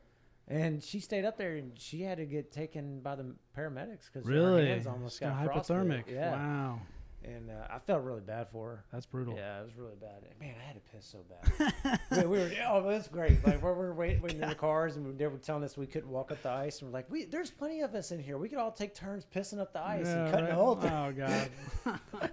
I had to pee pee so bad. I was That's so brutal. glad. Wow. I was joking too. I was like, man, it's so cold. If I pee out here, it's going to turn my Audi into an innie. Oh, jeez. So, what, did you guys make it to DC, or did you say nah, Uber Nah, home? It was, I mean, the ordeal of getting out of the train back to the station, Braddock Station, not even the station we started at. Sure. We started at Franconia Springfield, Okay. right? That was at least an hour, and then it was like another hour away at the station. Yeah. We could have Ubered probably, but we're like, it was a Saturday. We were going to go to the National Mall. We had time on our hands. Let's just see how this plays out. See how frustrated people get. See, Evan, your big mistake was not staying at the pool room, man. You should have stayed at the pool room the whole time. Well, I wanted to give myself a break. And No, I get it. Usually I come on these work trips, and I'm only here for like a week. Okay. So, and I come in the evenings and play. And so this is the first time I was over the weekend. Thank you, babe, for being understanding. No, I mean, that's a good point. I mean, a lot of the people in this area, we live next to that stuff. We take it for granted. We could go see it anytime. And then when friends or family or people or acquaintances are in town and they all want to go see it, we're like, oh, yeah, this is a pretty heavy tourist spot. So I don't blame you for wanting to go see that stuff. Yeah, so, I mean, we're going to tough it out. Even with the weather conditions, we're going to make the best of it. But, yeah. Well, I'm glad your bridge hand still works and didn't get frostbite. Became insurmountable. So, yeah, I came back. And remember, I was running on 1 hour of sleep. That's true. Yeah, while this is all going on. And I'm very proud of myself. Usually when I'm tired and cranky, like there's an acronym, HATE. If you're hungry, angry, tired, exhausted, it's a good way to get upset and frustrated. To get hateful. Start losing your cool. But I did well during that whole thing. Good job, man. Kept it light, joking, was helpful, but wasn't all upset or anything. So I was proud of myself, keep my demeanor together. But I got back to we got back to the hotel. I was expecting hot coffee at the hotel. No, they put it away of course, at lunchtime. Too late. So nothing hot to drink. So my buddy and I were talking. I was like, we need something good to eat that's warm. And we went and got ramen. Japanese ramen. Nice. Over by Wegmans. Okay, cool. Yeah, we went over there, got that. It was pretty good, but it hit the spot. As far I as bet it warming did. us. Hot soup on a cold day. That'll do it. And then I went back to the room and crashed. Yeah. So now here's the thing. You've already been up, a whole night. You took an hour nap in the morning. Yep. What do you do, Chris? Like, let's say you had a whole night session. Do you try to sleep during the day, or do you tough it out and try to keep your sleep schedule on normal? Oh man, honestly, if I'm out of town and I'm already at the pool room, I might be playing in another late night pool room session. I might be like, well, work's coming on Monday. I might just deal with my sleep schedule when Monday rolls around. Yeah. So I took a 1 hour nap in the afternoon after the ramen, which was great. I woke up, went around. I think I took another 2 hour nap, and I was like, I can't keep sleeping because I knew I was going to jack up my sleep schedule. Woke up, ate dinner with the guys, from work, and then what else did I do? I think I watched some shows, stayed up to 10, talked to my wife for like an hour and a half. All right, that's good. Yeah, talk to the family. Man, with our kids, like we just don't get time to talk anymore. Yeah. Life's so dang busy. I know. It's crazy. Like, that was the most we talked together in a while. Yeah, I bet. It's like I have to be all the way on the other side of the country to get time to talk to you, babe. Like this isn't right. Right. So, well, I'm glad you made it out of the cold and weren't trapped in the tunnel for too long and didn't get hypothermic or frostbite like that. Well, I lady. brought gloves and a beanie and a scarf and had a thick jacket, That's Columbia jacket. I was prepared, unlike the flight attendant and the first officer pilot guy. But it was an interesting day yesterday. Yeah, I didn't expect it to go down like that. And I'm, while I'm playing John that night too, I'm like, man, I'm going to go to the National Mall. You're just looking at your sleep hours tick away. Oh, yeah. That's gone. Well, here's the thing. You're up, 100 points, 200 points. Sure. And now 300 points. Yeah. And this guy just keeps wanting to play. Yeah, you can't just go. Yeah, it's an ethical thing to do is keep playing. Yeah. So I took some That's notes good. on that, like, honestly, because the momentum switched. John, like I said, John won that last set. And, I started playing. Are you documenting your set there? Yeah, that's a taking pretty notes. good I want to idea. improve my play. Started paying attention to the score. Okay. A little more in the third set and the fourth set, more than I wanted to. I think I wanted to get the set done and get out of there. Yeah. I think that's what was underneath it. Like, Of course. looking at the hours ticking Time, away and yeah. thinking about the National Mall. And then I noticed, like, the ebb and flow kind of changed, too. I started shooting looser because I was playing good on this table. I had many break and runs against them. So I felt good, but then I had a shot that was like a little too straight on. I would try to force the angle to get around the table, and then I missed some balls. Did you start shooting the wrong shot, though? I don't It can think happen when you get tired. So to your point, there's straight on angles they're going the opposite way. Okay. You know, maybe I would play to safe or, you know, a more conservative position play. Yeah. You know, so that kind of started happening. But let's see, what else was happening? And then John started playing better. First, I mean, I felt like he couldn't run a table, like clear a table the first two sets. He was just struggling. He's a grinder, man. And giving me outs. But then, like, the third set, he started getting out. And then fourth set, he was getting out more consistently. Okay. So the ebb and flow changed. I Sure. started playing more riskier. I was watching the score more. Yeah. You know, instead of focusing on process, you know, I'm just doing my thing. And then he started picking up the pace. So, you know, I actually paid for coaching with Neil's fans. So nice. My I'm next trying to do Q&A that. session, I want to bring this whole scenario up to him. Okay, cool. Like, how do you control that ebb and flow? Because it's not just you and what you change, but the opponent's changing too. I know you can only control yourself. I did focus on breathing. I did, like, try to get my flow going again, but I think thinking about what I was going to do, I should have just wrapped it up after 3 sets. Yeah. Knowing that I got other commitments coming up. Yeah, I mean, if I was in your shoes, I probably would have set a time limit right out the gate. Be like, we're either playing one long set or we're playing, because honestly, I don't like breaking even. So I'd rather somebody come away winner. Yeah, I got you. So maybe looking back, you could have done that a little different. You know, just set either a time limit or a number of sets or whatever. We're playing this and then it's over. So when I'm in Arizona and I'm like going home at night, I absolutely have to do that. Yeah, if I go home late, wife's pissed. She's like, hell no. You know, you got consequences. But here, you know, me and my limitations are my only limits. So I was like, I'm just going to keep going. But to your point, I think I should have set a time limit. You're not wrong. All right, I'm going to take a little break here while they still got time left. Hang out, folks. We'll be back in a couple minutes.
que vamos a tener que acostumbrarnos a las pelotas otra vez.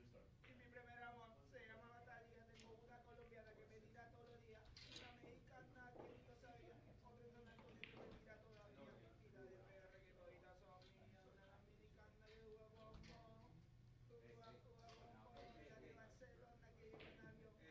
Y dice que mi bicho está cabrón. Yo dejo que juegue. Lo vi corazón. ¡Ey, conejo! Claro, mi Ya hermana, estoy ready para el concierto. mi hermana tiene una jersey. Mi hermana tiene una jersey, sí, de Benito, macho, se la hizo la suegra, pero bien brutal.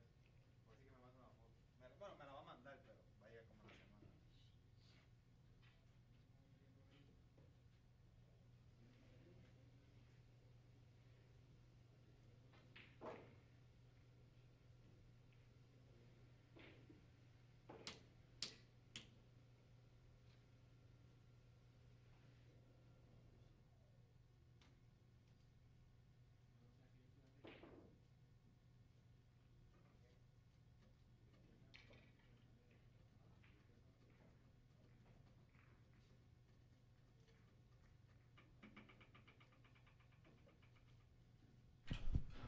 All right. Welcome back, folks. We are getting ready for the second half of this match here. It is a heated up match. We are racing to 21, and it is 10 apiece. As tight as it gets, folks. So please, if you're still watching and you haven't put your prediction in the comments, what do you think this match is going to go to, folks? A lot of people have said Hill. They played last month, and it was Hill. So could it happen again? All signs point to yes. Let's take a look here at John's break. John back with the break, open up the second half of the match. Honestly, it's a deserved 10-10 outcome so far, I think. Both guys have had their chances. Neither guy has run away and got a big lead, so nice competitive match. I think it was a good time for a break. I mean, I don't know if Adrian called the break or John called the break, but I think it was a good time.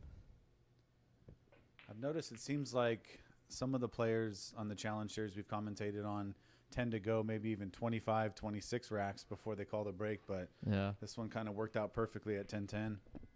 Yeah. Natural half of the game. So looking at it here, dry break. There's open one, but I think you got to shoot it, take the chance. 6 and the 10 are tied up, so that's gonna come up in a bit. Adrian getting pretty fortunate Yeah, that one ball for ended that up one in ball to fall right there. terrible spot there. So Let's get an overhead view, see Yeah. how the... Oh, yeah, it's right there. yeah, he's going to have to play on the bottom side of the one here, basically, to not risk the scratch. I think he's got the angle for it.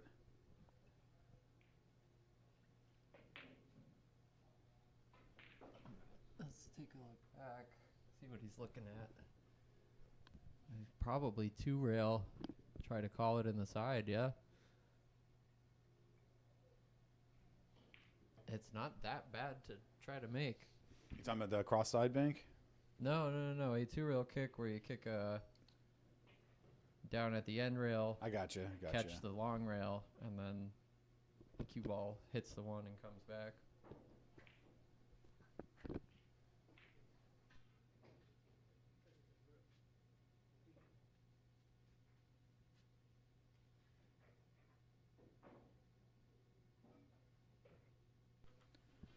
So it looks like he's going with the shot you were calling, Alex. Oh, good effort. It's going to hang the one ball for Adrian, though. Yep. All right. Again, Adrian's got to think about the 6 here. I mean, obviously, make the 1, 2, 3, and 4. But where would you try to go to get on the 5 to get good on the 6? Yeah, that's a good question. I mean, can he make it in that bottom corner there? Like, if he rolls and gets the gap on the 8-7, can he actually make that 6 or no? If he can get kind of straight on either side of the 6, probably above the 6, he might be able to just kind of glue it against the 10. Yeah. We'll see if he takes a little bit on the 5, depending on where he goes. I told Adrian during the break he should slow it down a little bit, take a few more seconds on shots. And that was, my advice to him. So we'll see if he listens. But he seems to be going at a comfortable pace here. All right, maybe second guessing himself. I actually like the second guess. Make him think a little bit longer. That's good. See, he listened to me. Yeah, I gave John some advice during the break to take a hair of speed off the break and focus on hitting that one ball square and controlling the cue ball, and then go around and look at the shot. Where you want to be after the first. Don't just go shoot the first plan shot. It out. Yeah, plan it out. So I'd like to see him do that. I think Adrian played the safe here. Yeah, he definitely did. Yeah, because he could have easily made that ball. Smart decision. So what do you think John's going to do here? You think he's going to try to play thin off the 5 and get the cue ball back down? Yeah. It's a little bit I think you can kind of like 2-rail the 5 and then go off what is his left of the 5 and bring the cue ball 2 rails back toward the 7 and 8. The danger of trying to bring both balls down, though, is if you leave a window, it's dangerous. Yeah, no, I'm not saying to bring the 5 down. I'd say leave the 5 up towards where that chalk is, maybe. Oh, okay, I got you. Maybe not necessarily close to the pocket like that, but I like just a single crossover. Shoot the 5 almost straight into the head rail. Try to get it to come in between, like towards the 8 ball, basically, and the cue ball go to our left as we're looking. Yeah, that's not a bad option. It's just easy. I love doing easy things like that. I think he might be lining up the cutback. The way he was. Nah, it's really hard to tell.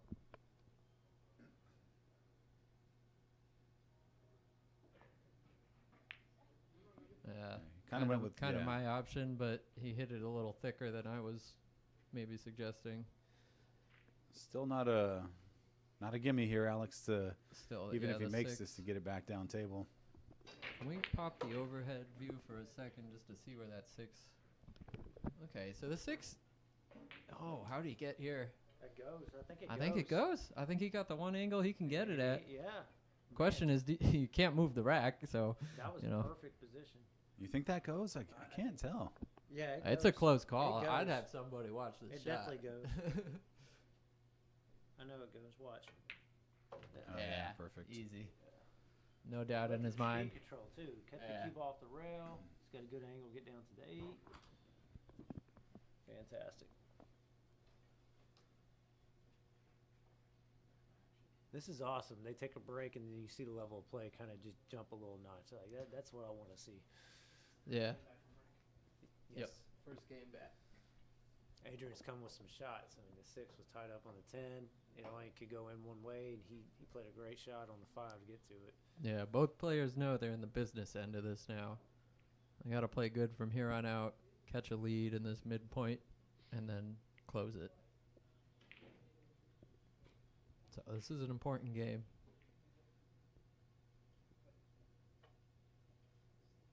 Going for the bank. A bold move. Bold move, Cotton. Draw back. Probably off the rail and try to stick under that 8. Yeah. Mm-hmm. Yeah, I got a nice result I know there. his game. So he was playing a 2-way there for sure. Yeah, okay. Yeah, of course. He's a smart player. He knows where his cue ball's going.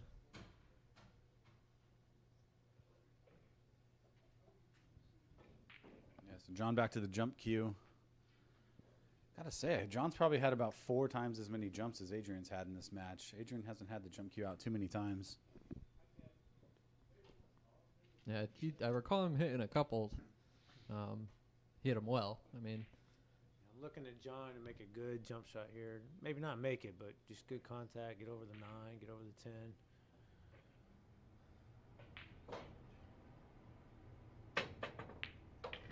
Wow. Nice. What nice a shot. What a shot. Now, you can kind of two-way play this 8. It's a one-pocket shot here. Two-way play the 8, bank the 8 back, and kind of hold under the 10 with position on the 9 if you do make it. So I expect he's going to go. I think especially after a shot like that, you want to. But, you know. Is he lining up the cut? Does that go? Yeah, this would be really aggressive if he is playing the cut. Hey, Shane and Federer challenged to make that cut shot. He's just thinning. Yeah, he did. Or no, he just hit it full and just banked it. Oh. Yeah, Adrian will be going airborne, I imagine. Smart shot from John. It's kind of a half ball jump here. You know, it's not too hard to get over the 9. And some good can happen, I too. still hate shooting that in this. I hate those side pockets from this angle. I mean, okay, he's calling the bank. I kind of like that. If you Probably trying to hit it more full and draw the cue ball back. Yep, jump draw If you shot can, here yeah. into that opposite corner is what you want to do. Oh, he hit it Okay. too thin. A good hit, a legal hit on it, we'll say. Kind of a funky back cut. So I would consider thinning this in the side and going multiple rails down the 9. Yeah, versus I trying mean, to I think you have to punch. go at least three to 4 rails. I think at he's the 9. going for the draw though. It looks like. One rail draw. Oh, those pockets really tighten up when you hit it like that. Yeah.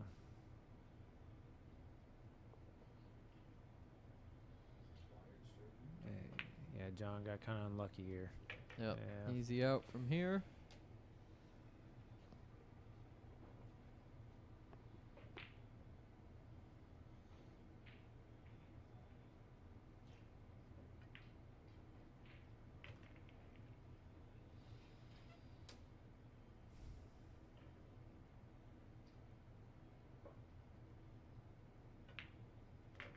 Yeah, Nicely done. Adrian's Gets it done. He's looking a hair stronger than he did before the break. Yep.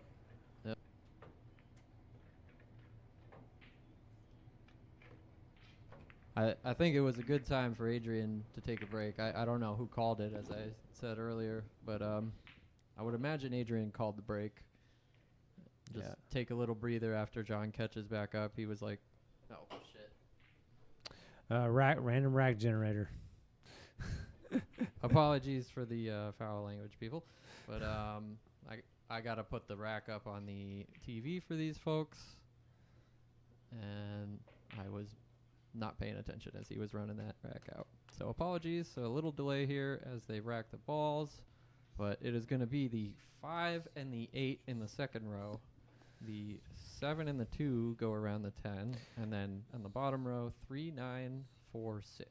I wanted to bring this back to Arizona. I don't think any of our stream challenge matches are using this, the random rack generator. Yeah, I think it's a good idea. I really like the feature. Yeah. Of course, we got to work out the kinks of it, as you just saw today. Yeah. Well, but, they could be doing it on the on a phone. They could have it on a phone, but we want to be able to see what they're doing on the stream just to make sure. Yeah. I mean, we rolled it out today. ideally, I think we probably want to put like an overlay on the screen that shows what it is, and then they have a thing out there they can just look at.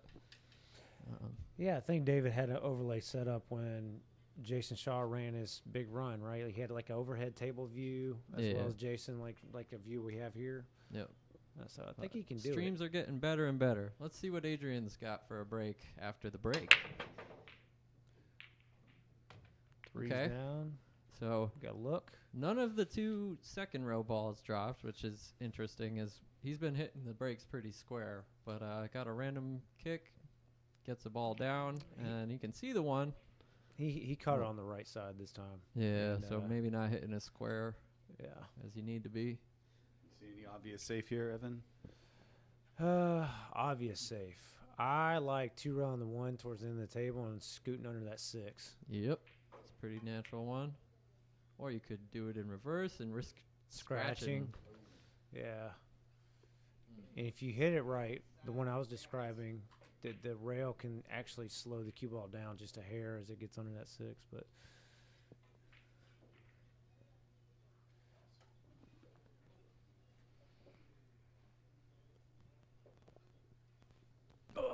let's see here. All right, John, put it where Grandma can make it. Put it where Grandma can make it. I'm gonna start using that. Good analogy. I heard Niels use it in a Q&A session, and he says it to everybody. Roll your cue ball, make sure, on the ball and hand shot. Put it where Yeah, you somebody told me long ago when I was first starting pool, never ever use draw on ball in hand Oh yeah. unless you have to. There are some. It's a good adage, Yeah, because some- you inevitably mess it up. I would say 5%, 3% of the time, the situations come up where you have to do that. But Yeah, I mean, of course, you see pros do it all the time, but they're also pros. And we, unfortunately, as you can see, are not. First missed ball in hand of the match. that was But I wonder if Adrian's got enough of this one to make it. He's down pretty quick. that's got. I hope that doesn't affect John's mental, because Adrian's looking stronger. All right, good positional shot on the 2. Maybe a little bit more than he wanted, but it's okay. This is a little tricky here. Yeah, Okay. Good okay. stroke. Okay. yeah, you coming with it. Yeah, that was impressive. There was no fear in that shot. Not at all. You gonna play that 6-9? It's not laying nice, because it's going to try to go cross corner if you combo it. Body language, body English. Yeah. You see him moving. Yeah, kind of didn't give that shot the respect it deserved. I bet he was looking at the A ball, running the cue ball with the A ball. Because look what he did. He stopped it there for the 5. Yeah. See, again, I wish John would have just gone around the table, say, I want to be here for the 5. Yeah, it's like, how do you play that 6? So, John, when you rewatch this match, remember, I've said it, I don't know, I'm on my 8th time saying it.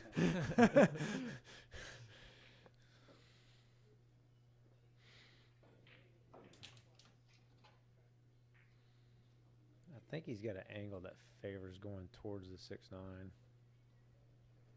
I don't know, he might be straight in. Can you switch the overhead just for a second? Yeah, he does. He's favoring that side. So, yeah, this is. I think I would try to land on the rail and just play the billiard off of the 6 into the 9. Trying to use correct terms. He could, but you can't control that. Well, you try, but it's hard to control. And he did. Oh. But like something weird like that could happen. That's the downside. He's got a look at the 6 at least. It's not great Yeah, cueing if action. you cut in but the opposite corner, the corner on the top of the screen, top Yeah. left. Yep. The cue ball tracks. Does 7 go by the 10? That angle. It's tough to tell exactly with the camera, but Yeah. if anything, he could float too far and play it in the side, where the top side is So here. he's trying to cut it to the bottom left. Yeah. Let's see. He's cutting it to this bottom left corner, I think. Yeah. Which works too. Maybe kind of playing safe. Put the cue ball behind this 8, Oh 7, yeah, 10. if you miss, that's a good Yeah. shot. That's a good two-way shot. Yep. If you miss. Yep. Overhead again one more time. Let's see what we got. That's oh a yeah, jump I think shot. I think I think he's going airborne. That's a lot of ground to cover. Yeah. Let's You could hop off the table with this one. If you're not careful. maybe take a look at from the side for this one. Yeah, that that's one. a good angle. Take a look at his form here. I mean, you got to carry the I cue mean- ball in there like Maybe Two we and a should half, be 3 looking to feet. see if he has a foot on the ground here. He is a short guy. Okay, good Alright. clearance, good hit. It's gonna go. No, it didn't go in. And gonna serve up a. And see, now John's got to deal with the 6'9" all over again. Yeah, should have just. done it the right way the Yeah. first time.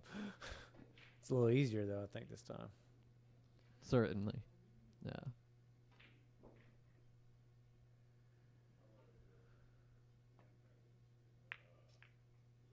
Ooh. See the billiard here. Yes. Well, you yes. wanna- if potential billiard You don't option. want to hit the 9 full. It'll just Yeah. stop there if you do. or follow it Yeah. in. Yeah, that's what you didn't want to do. Well, the 6 might dress up though. Okay. He's I gotta think look you got at it. away with it. I think you got away with it. You should have taken a little bit more time on that one. It was Yeah. definitely an easily makeable 9, but I want to play with the ball a little bit better. Ooh, misses And the that one he 6. should have taken his time on too. All right. We've seen John make a few good banks here. You think he's going at it again? He's given Adrian's given John a window here. I think the last 2 shots, to your point, he shot too fast, and that's given John an opening now. Yeah. Now look at this. He's walking around now. Oh boy, he's listening. Yeah. I don't know. I think part of me wants to just play safe here and punish the mistake, Yeah. but I could see how he might want to go for it, being down a game. You know, I just don't think the bank cue the ball. 6 and run out, and I don't think the cue ball's going to stay down the table. There's going to be such a thin cut on the bank that the cue ball's going to try to track 3 Yeah. rails back up to the head of the table. yeah, and then you could get behind the 8, and Yeah. not Or have a long shot on the 7. or that a you real don't long want. shot on the 7. Yeah.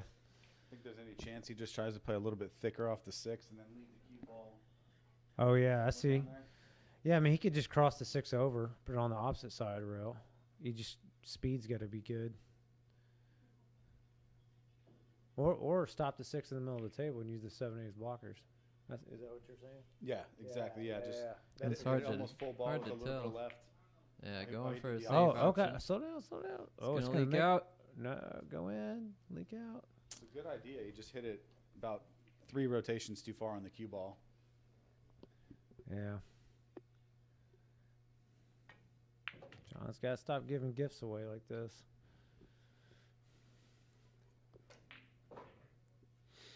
Three and 4 ball outs will make 600 players play like 700 players.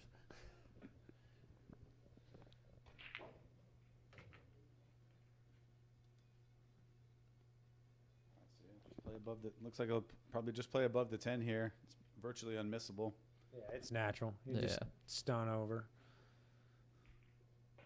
He's going to follow it. You can do Yeah, that. just You kind can of do float that it with follow. too. Yeah, you can do that too. That works. No reason to force the cue ball. Back to a 2-rack advantage for Adrian. So it's the biggest lead of the match. Probably I think about 4 times he's had a 2-rack lead now. But John's always fought back every time. Yep. So Adrian is. I'm looking at the Fargos for the first time. I didn't realize Adrian was under John. Yeah. Adrian's Fargo's deceptive though. He's can got a real really high gear. gear. Yeah. I remember in Vegas, he 3-fouled like a 650 or something, and the guy was like, "I hadn't been 3-fouled in 10 years." It was amazing.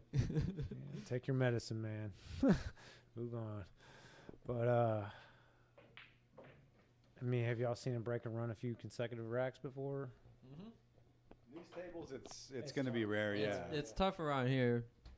Yeah, still haven't seen a break and run today, but Yeah. my prediction was 2 break and runs total, 1 each. Yeah. Going into this, and I don't know. I think both players are capable of doing it with how they're shooting today. I mean, they're both shooting pretty good. John did have a break and run in his Hill match against David, and I think for the higher-ish Fargo rated players, we'll probably see about 1 break and run per match so far. But it's not easy on the pro tables. It's very difficult. Yeah, I'll say when I did my challenge series matches, I did not break and run. Well, I'm going to tell y'all realistically what I think I did when I played him on the Friday. I think I had at least 1 every set. Nice. So. Well, as you should. You're a cut above us in the Fargo. You got 80 points difference between you and John, and It took a good break though, obviously. Yeah, you got 264 going me. So Yeah. who and just that's on this table too. so That's who pretty just good. broke? Was that John? Oh, that was Adrian. Okay. Yeah. I told John to work on his break, like slow it down just a hair and focus on accuracy. He's got to get the break though. Oh, Adrian. Wait, is it trying winter to go break? into that. Break, yeah. I thought that. See, we played alternate break when we played the other night, and I thought that was the format they were doing for the race. Okay. It doesn't make as big of a difference in the challenge series. Yeah, because long break and enough runs are race. infrequent, but Yeah. yeah, I mean, you can at least get the tempo with the break. Play a good save, play a good push. And there's a chance you could get a run out too. So I mean that helps. I know this 3-ball combination looks juicy, but you're No 3-ball combination that's juicy. I mean, as far as they go, I gotta say.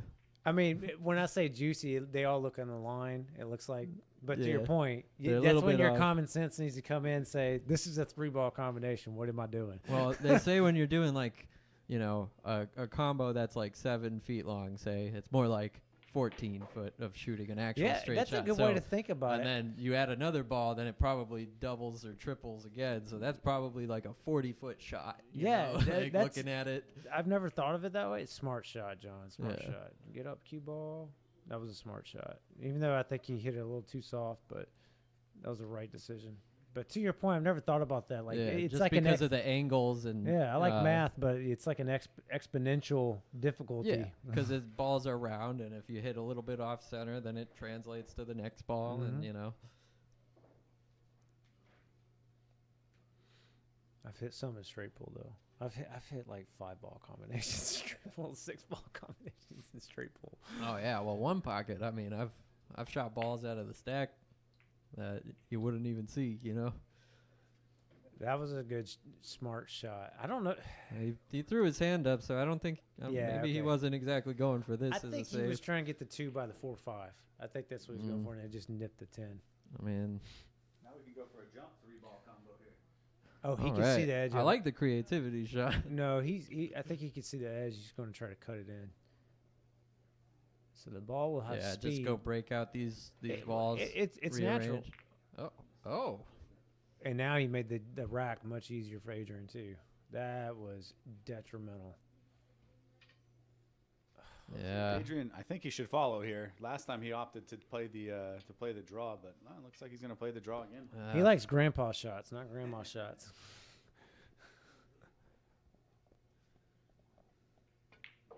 Yeah. See, look at that ball going so straight. risky. So Yeah. risky. Just do a follow shot up to the head rail and back Yeah. out, because then you're going You down. don't the flirt line. with the side pocket at all, you know. Right.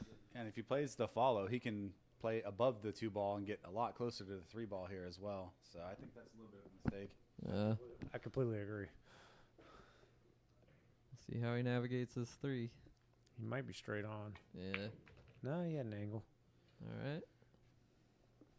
He's giving these a little bit of extra juice. I still think he'd like to be about 2 feet closer to the 4 here. I think that he's shooting as if like he'd rather hit it at a speed he's confident with rather than the speed that the position's calling for. I think that's what's going on. I think these guys are playing the position that the shot is giving them to that point. Like, I'm going Yeah. to shoot this at the speed I'm comfortable with. This shot is the position it's going to go to. That's natural. I'm just going to go with it. And, you know, the Yeah. speed will get me somewhere where it's shootable instead of being And precise. I mean, look at him. He's running it. It's working. You know. It works until it doesn't. Let me tell you that. That's Alex. Yeah, until you got to pick up a bridge, right? Or you're shooting a shot that's twice as long than it had to be. Yeah. Yeah. Or Yeah. pick up a bridge, to your point. This, Yeah. this one is tricky. Yeah. I don't know if you try to draw back a bunch. And You could stop there. You don't even have to draw because the Yeah. 7-9. You just gotta 7-9. Yeah, you just got the That's 7. that's a 14-foot combo, though. You know. I would just follow it. No, the 7's going to try to go to the other side. All right, he corner just wanted to pocket. get a little closer. See, that That was was smart. That was smart. Yeah. Let's take your medicine, the 7-9 combo. And Cue ball's Uh, going to hit the side rail around the second diamond. yep. And what's the 7 gonna do? Probably he's got to hold it for the opposite corner on the left side of the table as we're looking at it. Yeah, Oh, I would have hit it just like he did. It's going to Just go on the other side. firm it This toward is the what I'm side. talking about. But then what if This you is make what it? I knew. This, and then I hate it when I scratch like that, going 2 rails out of the corner. Hey, that works. He's got decent shape on the 8. I would have hit Kind of it. test your spot shot. Yeah, I would have hit that 7 the same way, just about half the speed. I didn't want to say anything, but one thing about this table is there is a little divot on that spot, and it can cause balls to skid if you don't hit it right. I don't think it's skidded. I think just putting that English on there, he just missed it. Perhaps, yeah. This is what John needed, though. Get back in this rack, or back in this set. Stop the bleeding. All right, I'm curious if he's going to break a little better this time.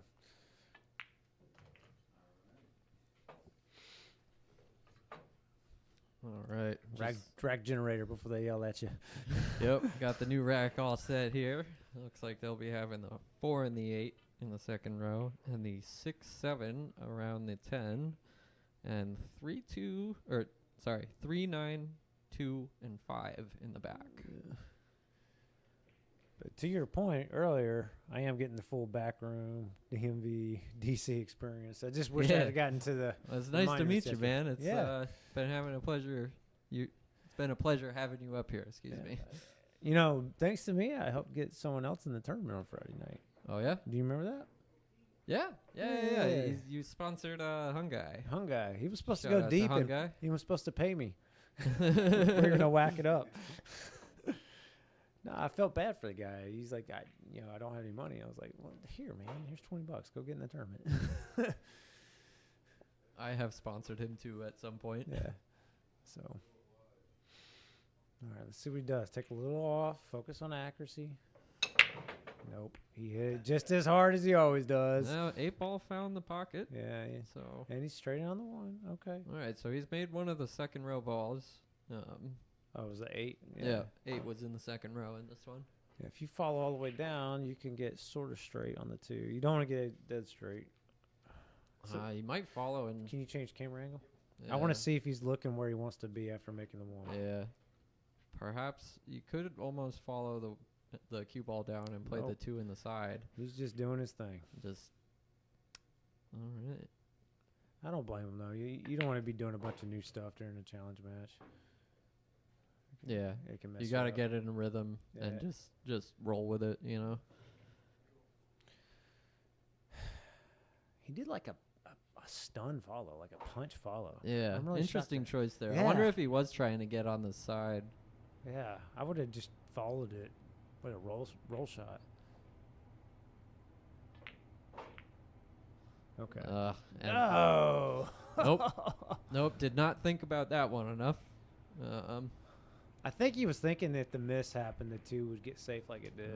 Let's take an overhead look and see what the 2 and the 5. They're pretty. They're tight.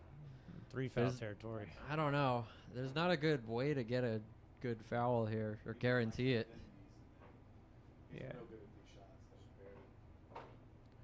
Yeah. So flick the 2 and. Yeah. I like flicking it the other way. I like using the 5 to block it from coming that side. Or is he gonna? What is he doing here? Hit the 2 full and just send it.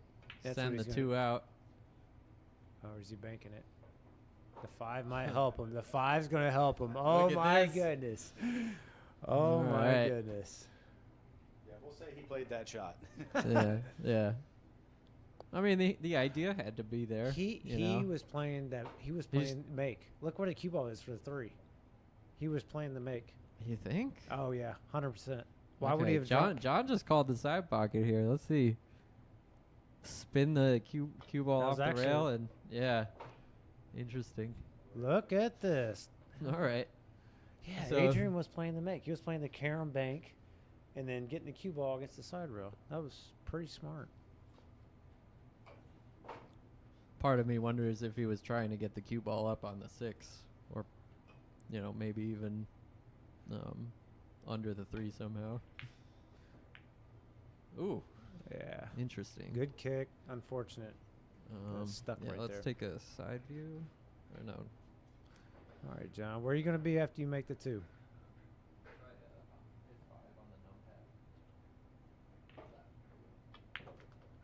Okay.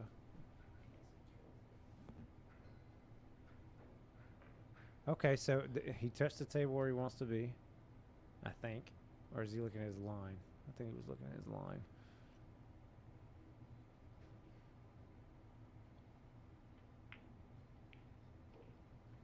That's I like good it. save. I like it. Cue ball leak out a little? It did. Yep. Yeah.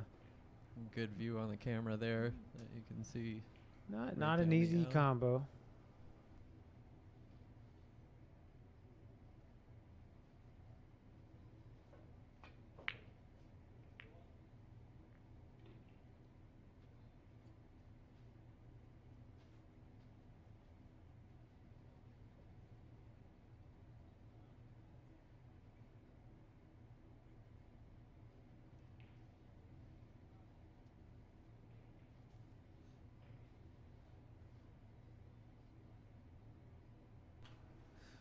All right. Apologies for the breaking commentary there. We Get to we're the just- rail. Get to the rail. Oh my goodness gracious. Ooh. We were just informed there's food in the building. Shout out to Tim Soley bringing some food. So we're gonna rotate in and out and get some food. So I was trying to tell David we don't need to mute the food discussions. exactly. I think you you listeners. We out gotta there tell probably people, appreciate- Yeah. come good on food. down. There's food Exactly. here. Come watch this match. Too Sweat close to the his ending work. with us. Yeah, getting really close to his work there. But specifically, there's bacon wrapped chorizo and chorizo You- cheese dip. Like you And had with me that, at bacon. Evan has left the building, folks. Evan is out of the booth, and Quickly ran that one out. he heard it, and he's gone. So we're gonna stick with you there. What a shot! Hanging that 10 in the pocket is Wild. a little interesting, but I think this 4 is definitely a makeable ball. Maybe want to stun over to the rail for the 5, shooting it down table.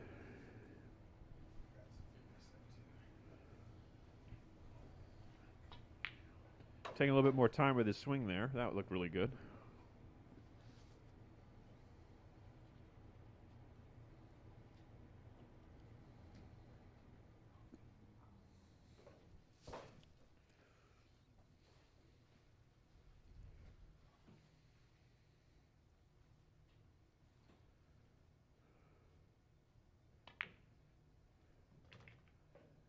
Wow, he was able to go above the get below the side pocket there, and just came up a little short on that position though.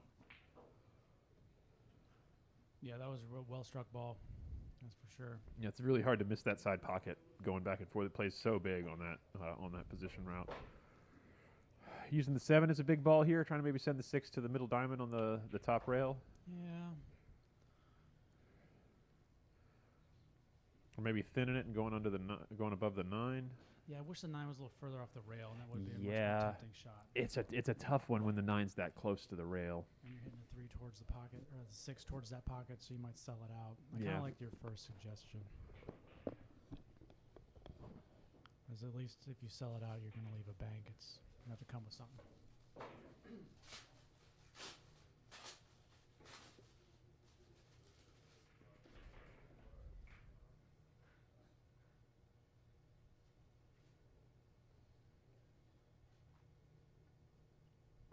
There's a lot of ways to make that 10 ball, though. Just keep looking at that thing.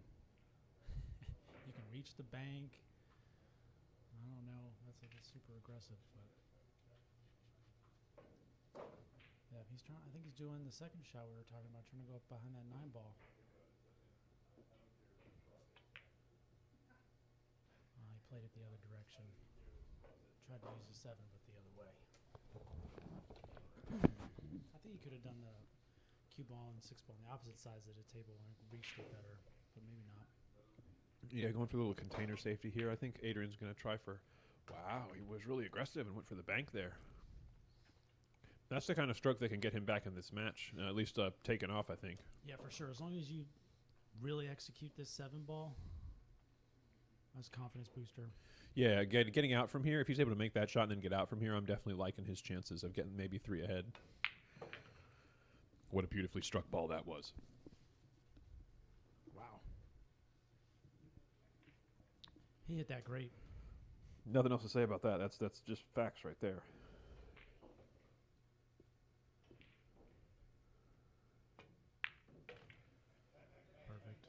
That's how you do that. Getting through the ball and not being worried about where the cue ball's going. Give us a little behind the back action here. All right. And with that, that takes Adrian to 13 games to 11 in this race to 21 here at the DMV 10-Ball Challenge Series, live from the BAK Room Billiards Studio in Lorton, Virginia. I'm going to go ahead and shuffle the rack right before he starts. And we're looking at 2-7 behind the 1, and then 3-4 on either side of the 10, followed by a 5-9-8-6 on the back row. Once again, we really do appreciate Randorack.com for their billiard rack randomizer tool, which we're using today with great aplomb.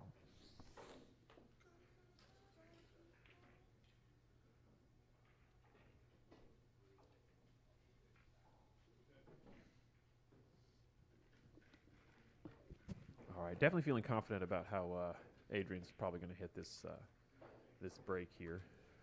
Been getting slowly better and better as the day goes on, it seems.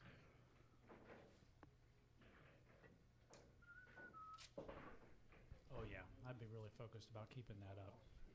If I was in his shoes. It's working very well.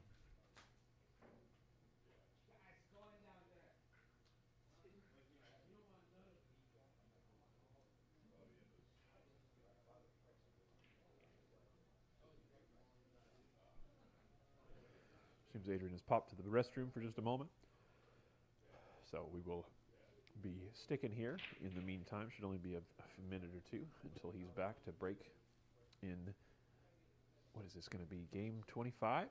Oh, wow. Man, we are making it through here. Yeah, absolutely. These guys are playing at a pretty solid pace. Keeping good time and definitely fulfilling their promise to want to be done and out of here before the big game starts tonight. I'm sure everyone's excited about wanting to watch that.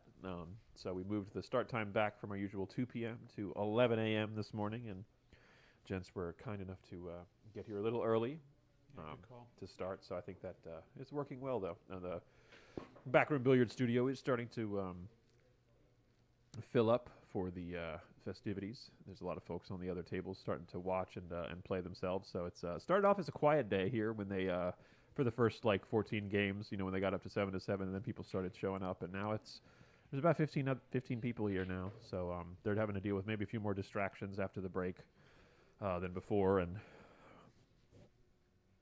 it's only going to continue as we get closer to kickoff.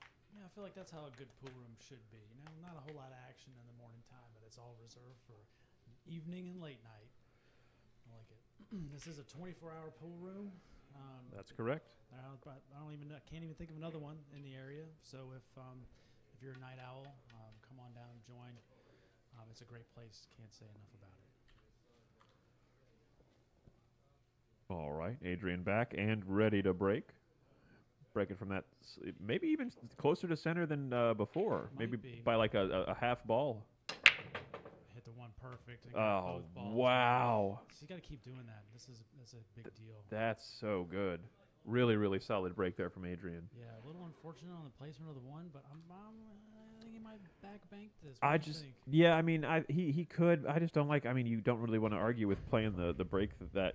You hit the break perfect. There's nothing you can do. You just gotta keep playing it that way. And from here, splitting the one and the cue ball, they put 2 rail in the cue ball, maybe between the 3-4, and splitting them to the 2 short rails. But no, he is in aggressive mode, and he called the bank.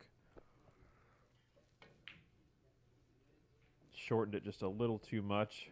Oh, and it went in on the second time around. I don't think he's going to leave the table, though. I believe that John is going to give this back to him. It will be his option to return the shot, and didn't even have a cue in his hand. He gives it back to... said, please, go ahead, sir. Yeah, if you show me how to do it. Yeah, this one's tough. Can he kick at the short rail? You can probably clip the edge of the 3. I just don't think he's going to get safe after. Oh, he got to the inside. He put so much spin on that ball. But that was what I was worried about, just because there's nothing in the middle of the table. You know what I mean? There's nothing around center table. The 8 is okay, but the 8 doesn't block much, and so it's really hard to hit the ball at that pace and luck into into a safety there. Right. He did get away with tying up the 5-6 though, so he might get back to the table. That's true. I mean, and at this level, it behooves one to tie up balls as a way to play defense. Wow, he wiggled that ball in, but wasn't able to stay above the 4 there.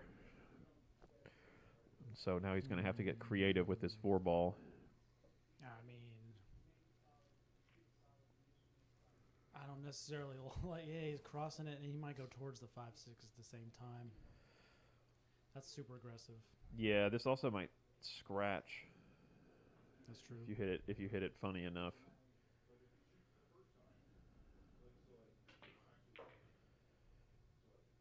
Yeah, that's what I'm worried about. It's just that corner pocket is so big. Oh, whew. Lucky to stay out of there. Adrian eyeing it up. Yeah, he's looking at taking the harder cut to get back down table. I don't blame him. Definitely liking him taking a little bit more time, though, as opposed to getting right down on the ball, stepping over, looking at the line a little bit there. A little bit of a slower pace than what we saw before the break. Still a really tough cut. No matter how you hit that ball, that's a hard shot.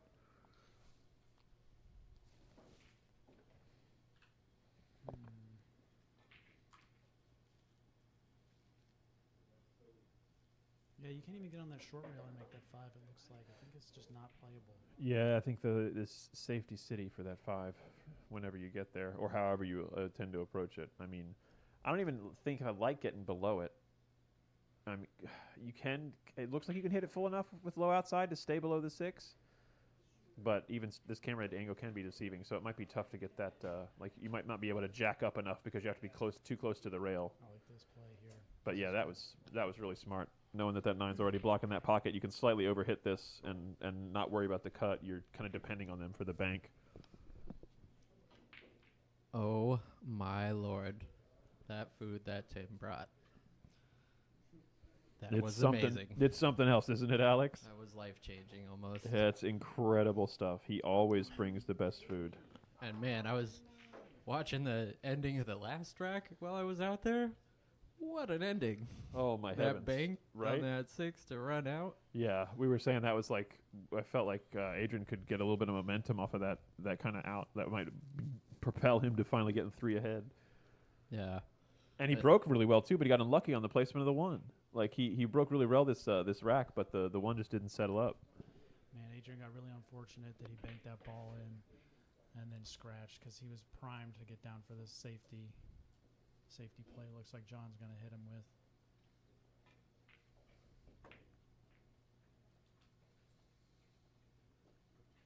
Not bad, not bad. He's going to leave some attack rails for him, but not quite welded on the 6. Still think he can even go just 1 rail into this. Yeah. Yeah, that little gap on the 6 helps so much. I don't believe he caught it. Unfortunate.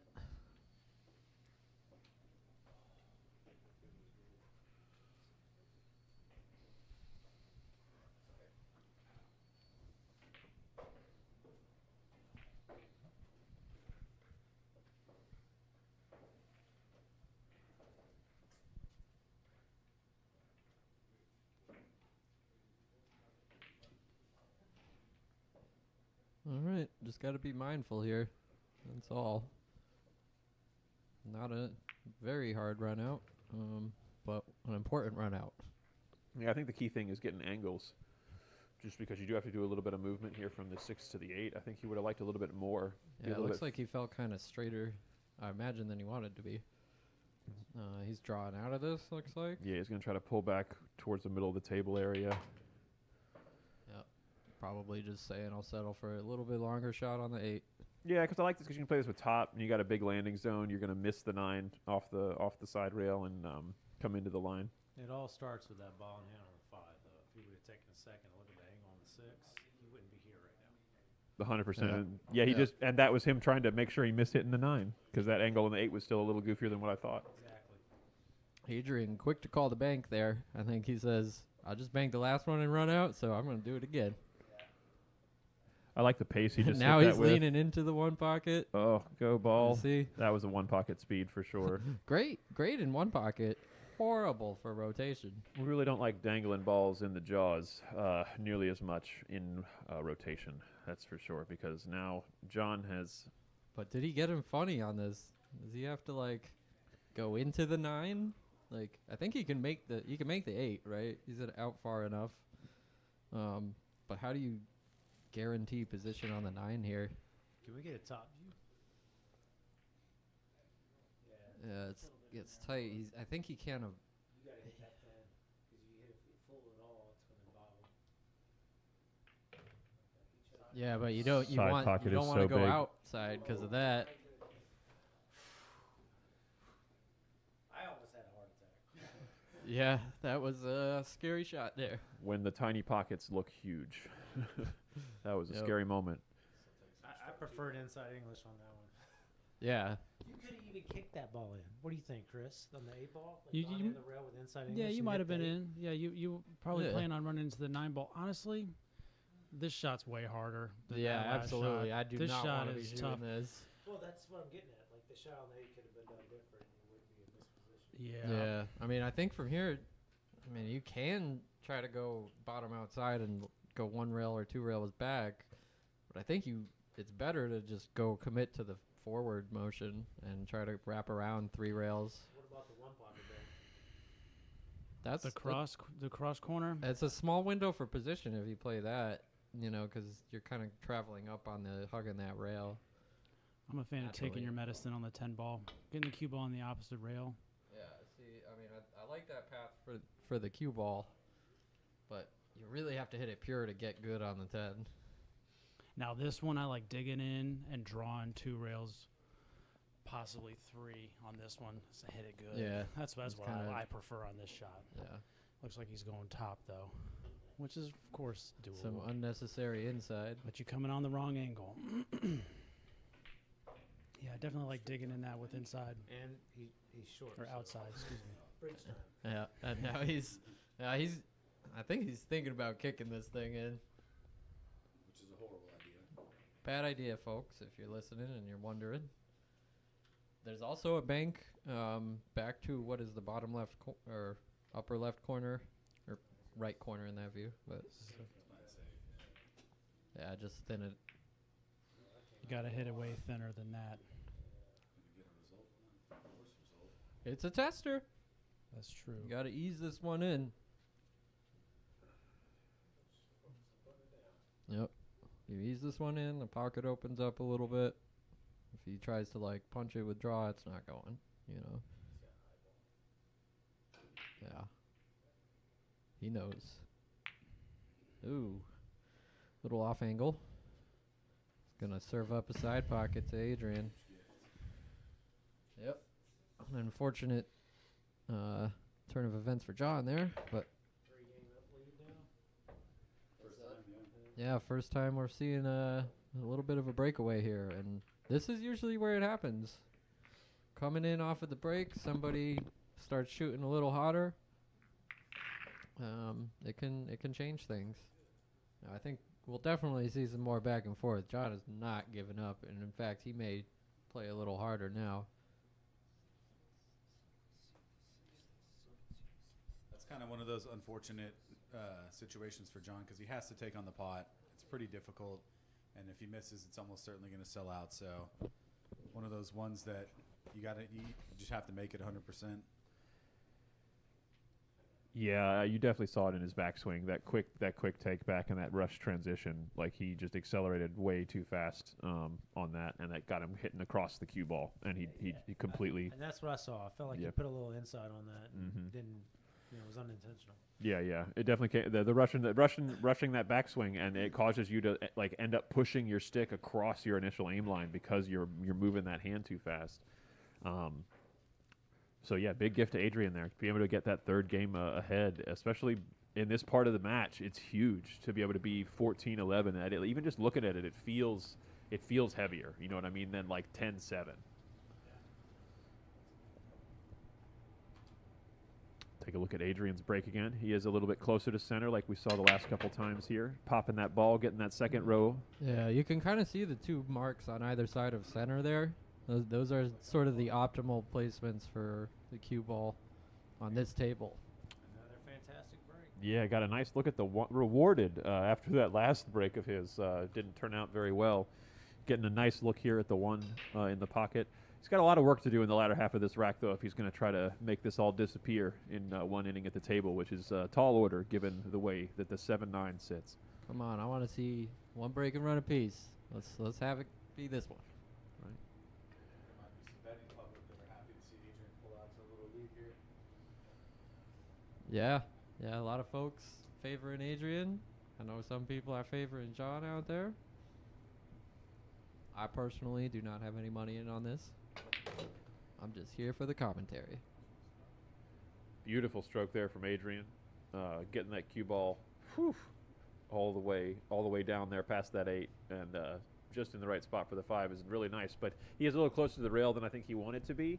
But the beauty is he can hopefully float forward from here and have an angle on the 6. Oh no, he must have had too much, so he had to go back and forth there. Going for the 2 rail position, Yeah, and he finds the 6, but not in a good way. We have to stop meeting like this. No, a little hard to tell. He does have a little gap there, yeah. Yeah, he may be able to. So he's try to just gonna go for a safe, lay that 6 up behind the 7, and no, yeah, hung he left the whole left a cut there. hung the side out there. This is one of those shots that if he hits it, he's probably going to make it. He just forces the make. Now, does he have enough of the 6 if he wanted to play safe, like bounce the 6 off the rail and try to freeze the cue ball on the 7? I don't think so. It looks like he's got too much of a cut angle to try to do that. Yeah, I think he was looking at it just then to see just how much he had. Because I mean, despite having a shot, you don't really want to take it. Yeah. That Yeah. was a See, nice that's exactly shot. what I was talking about. Just take the safe. Make Adrian kick at it and force him to do something where you get a real opportunity. Then some hard cut like that. Yeah, really, really defanging your opponent with a shot like that, taking away their ability to be aggressive or offensive. Oh, that's what wins matches. Defense wins championships. Yep. I like can you get the overhead? I like a soft kick into the 6, push it down the end rail, and try to roll up behind the 9. And he hit it hard. Yeah, I was gonna say I kind of like the hard to just get the 6 out of there, because the cue ball's kind of tracking down table. But 7. yeah, for sure. 7 was pretty big there too. It's just unfortunate that 6 rolled just past the that blocking zone that the 7 provide. Coming across the ball again with that snatchy swing. Yep. Got to smooth them in. I know a guy that has a stroke trainer that you could buy, and might help with that. It's very true. Oh, and Adrian quickly firing back with another miss. Okay. So. See if we can't settle on in, gents, and get these balls down. I believe that this is a much prettier spot for John. Yeah, much easier starting point right here. This is. I still wouldn't have eased that one like that. But Yeah, I like he's swinging. at the table. He has the better angle than we do here in the booth. True. I think swinging that cue a little bit more on that and playing that as like a stop shot kind of gives you a because being from outside of the 7 gives you the rail to come into the to bounce off of, to give yourself more like latitude for position into the 8. Yeah, but he's just He's perfect just on the flowing. 8. Yeah, he's just flowing right he's now. ready. Just get off the rail here a little bit. Don't get too straight, and I imagine he'll be fine for the 10 here. He's taking a second. I like that. This is touchy. Well, high inside here could, if you don't do it right, could put you in opposite side pockets. Oh, he hit that. He hit that good. He forced that back. That was a good shot. Off the rail, too. Yeah, he's liking that. He's got a little bit of more confidence in his stroke. I like what he's doing here. Just take a second. He's probably got a little tiny angle that he wants to make sure he gets his 10 down.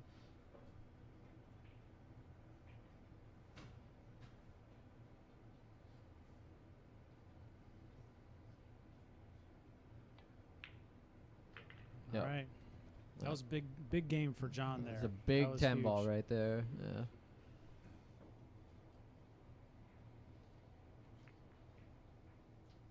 Let me shuffle the rack for them. Yeah, that's definitely one of those hinge games that I like to call them, where Yeah. if you lose, that scoreboard looks real mean, but if you win, you're kind of staying within 1 or 2. And in those races, you really got to identify when the hinge games are upon you, and like you got to rise to the occasion. Because if you're sitting at 15-11, oh, that feels bad. You know what I mean? But you're 14-12 now. You're just 2 behind. You're got that 1 game back. Makes a huge difference. So yeah, being able to identify the hinge game and really like put forth that effort to know that like no, this is a must-win situation to be able to flip the momentum around. Love that. Yeah, I really like that term, hinge game. Taking a peek at the rack here, we got the 8 and 6 in the second row, 9 and 5 straddling the 10, and 7, 3, 2, and 4 in the back row. Players, pay attention to your opponent's break and how well it's working. John's been significantly further towards that rail than Adrian has, and it hasn't been working out quite as well. He might get this 8 ball. Yep, he did get it to fall. It was a little bit. I feel like it took some pace off. Yeah, he might have taken some pace off that. Yeah, that's possible. Definitely a squarer hit than his previous breaks.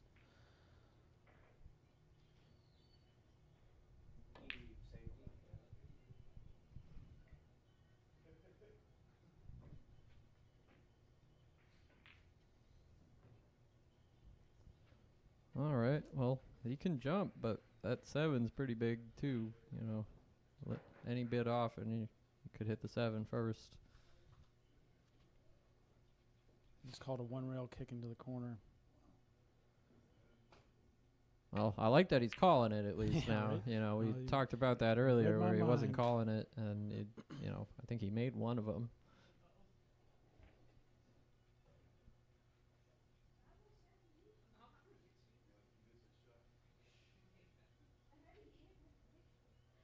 Nine balls on the rail by the side pocket again. Mhm. It's in that spot. And he's looking at elevating here.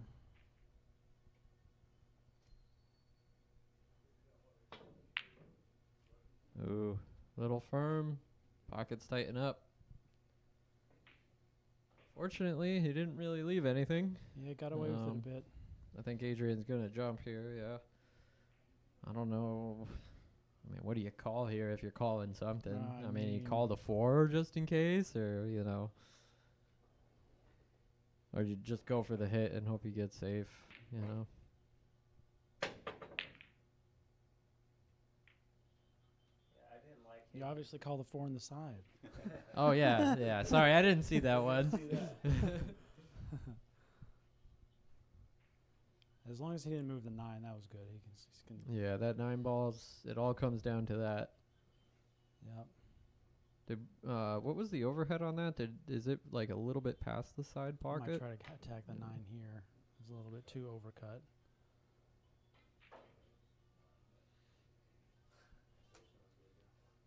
Yeah. See how he handles this 6 ball. Yeah, I think he was a little worried about the 6. About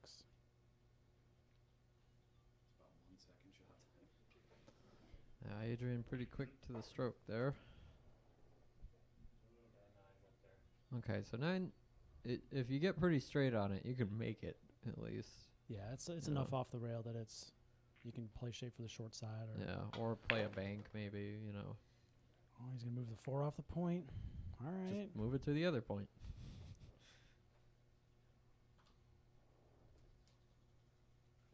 See, he needed to do that so he could get good on the 5. Just nudge the 4 a little.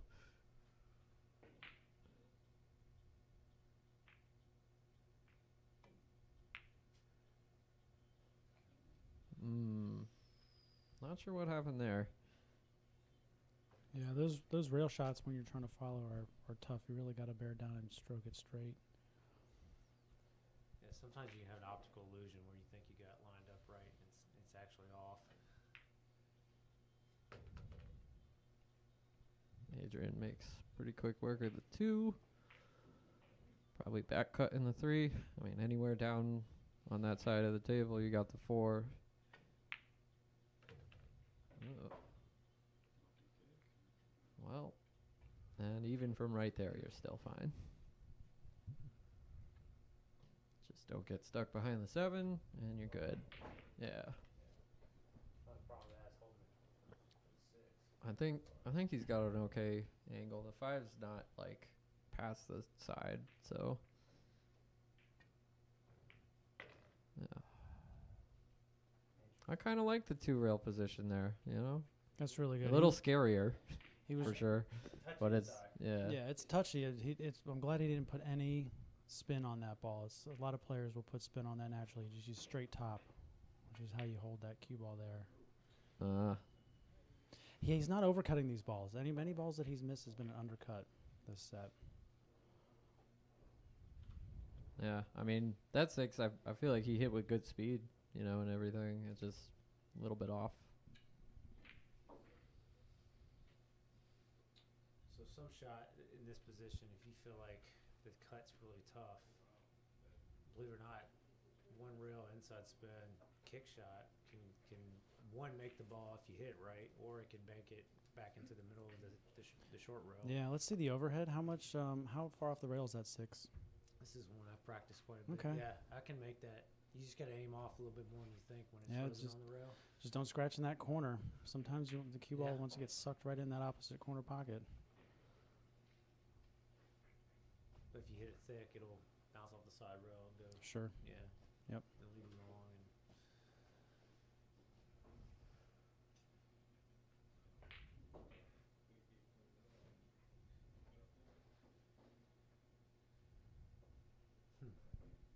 So I'm guessing they took a bathroom break here. Okay, they're back. See what John wants to do here. I mean, you gotta go for it.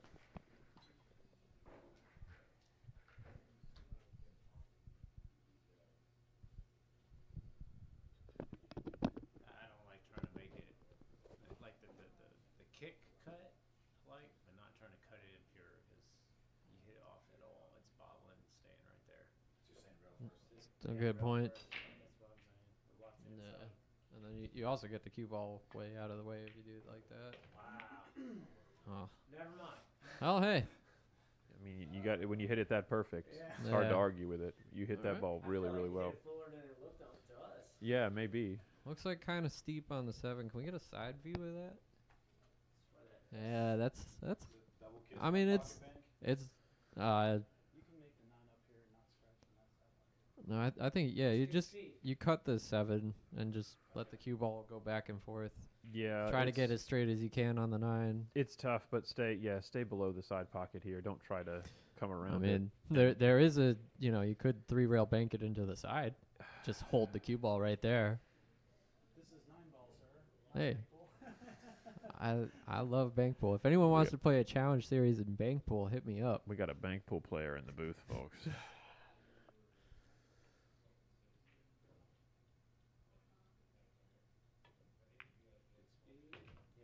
Really Good- nice good speed there. Just float back. That's so hard to. That's so hard to do. He hit that, so you couldn't hit that. Yeah, that was solid. That's a 700 shot right there.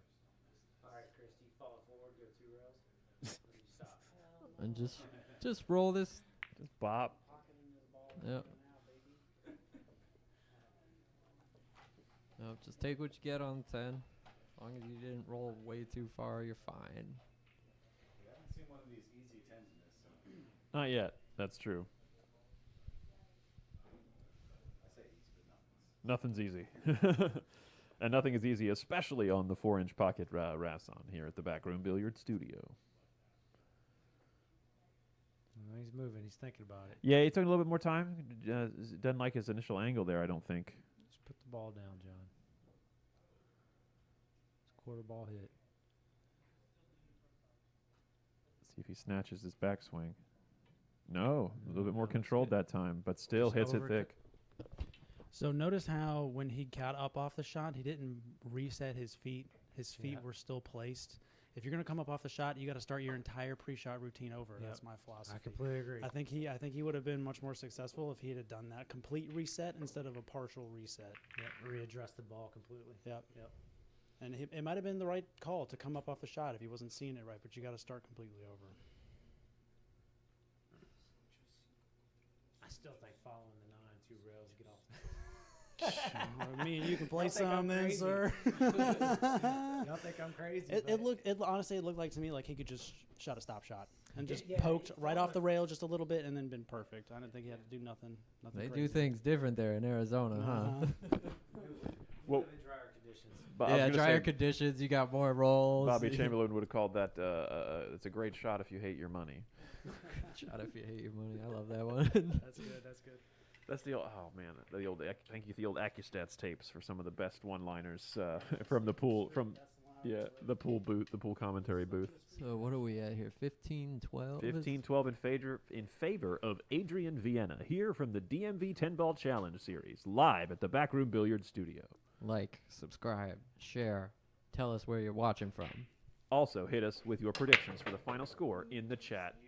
What a beautiful, just parking the Yep. rock, just That's pop and squat. textbook break right there. You literally doesn't get any better than that, folks. If you want to know how to break 10 ball, you look at that. That's how you break 10 ball right there. Fantastic. And the one ball's down there by one of the corner pockets, opposite from the side he broke from. That's Can exactly what that you want. 2 pass the 8? $1 million question. Doesn't look like it.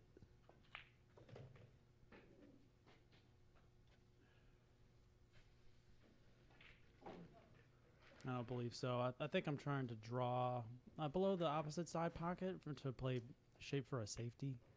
And try to bank the 2 ball down towards the 6-10 and send the cue ball back up table. There's no real pocket for the deuce. I had considered what he just tried to shoot, but that's asking a lot. Well, not a bad result. Straight on the rail.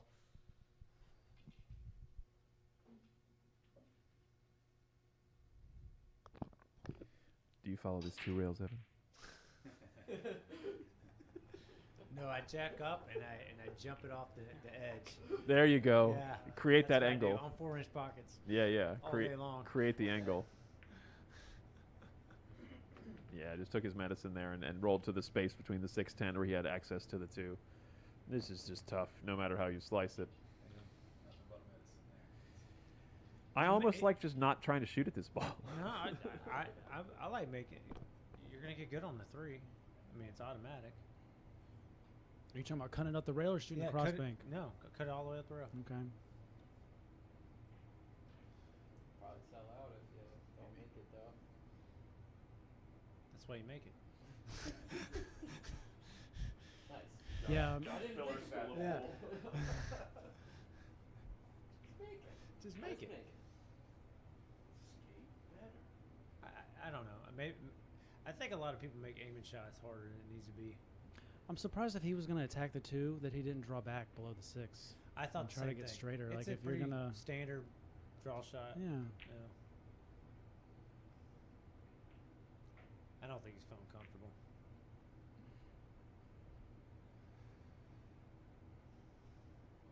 So you like to bank to the opposite side? I don't know. I honestly, this is a lot of player preference. I'm not too good at these cuts way up the rail. Really? Just in my arsenal. Yeah. Yeah, I'm not. I don't seam as well or whatever. I might really consider the bank.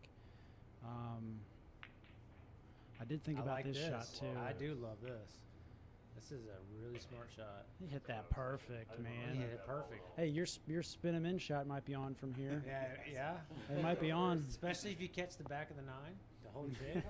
Yeah. Okay, he's doing the 1 pocket kick. That's fine. He hits it hard though. You don't have to hit those hard. No, too Spin coming. right over. He's like, look, I saw him flick the spin with his hand onto the cue ball, and then Got to practice your body English. But You might have enough to try to cut this one up in the corner. You might have enough of it. I like jumping, hitting it full, and maybe trying to draw it back down towards the 10, send the cue or send the 2 up table. Jump and draw? Just a Who little is this draw. guy? Like or like a 3/4 ball hit, sending the cue ball towards the 4, no to the 4. Like, you know, kind of cut the ball towards the side pocket. What is he doing? Jump. I don't, did he call something? He's called it inside. He called the side? Okay. Oh, but look, I think he was playing the cue ball. Yeah. I think a little softer. That'd be a good shot.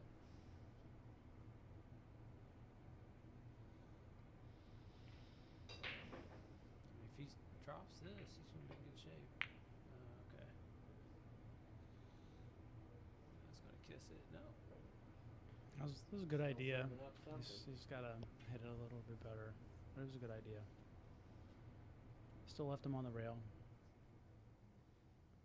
Might get stuck behind the 6 ball if he pots it.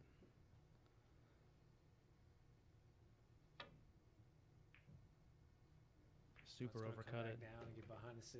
Watch. Does he have the speed? Wait for his head to move out of the way. Right out of his head. Jump draw? One rail kick off the back of the 10. Call the 5 ball. I'm jumping. One pocket shot right here. I'm jumping this. Just Now you give this back? Or you go for heck the same? no. Heck no. Can you get him behind the 10? Yeah. Wait, you get a ball sitting in the pocket. You guys are not thinking like You're trying to Bank draw it into it? so you bank the 3 towards the And opposite stun out? side. Yeah. Yeah, you just want to catch the rail. Well, I don't know if you want to catch the rail first. Yeah, probably. At least that way. It'll get out of that. It'll have more speed getting out of that corner. See what he does. Though. Yeah, I think reverse banking the 3 can leave you safe with the 6-8. Or just a straight safety. But you got to execute. He should have been aiming for the end row, then to come in behind the Right. 10. I think it much bigger. You come into the line of shots and safeties at the same time, folks.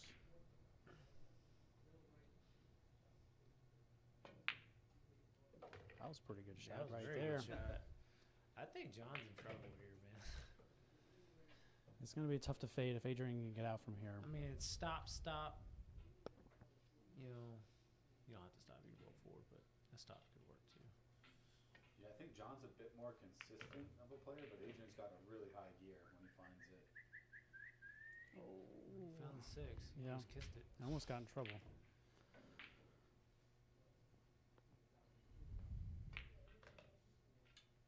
Don't get straight on the 7. Okay.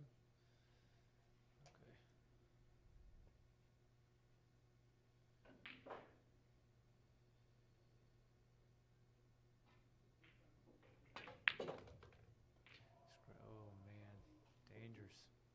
That was dangerous. Yeah, he could have followed 2 rails. Yeah, it was natural to go 2 rails forward. Yeah, now he's going to have to come with a really good shot here. This is a lot harder than it looks. You got to really hit this pure. Oh yeah. He's not even attacking it. He's trying to preserve that lead. I can't say I blame him. So you think the way he hit that, it was intentional? Oh yeah, he Okay. was trying to. I mean, he could have done to hit it a little bit better than that. 'Cause he definitely left a shot here. But yeah, he was not trying to pocket that 8 ball. Put pressure on John.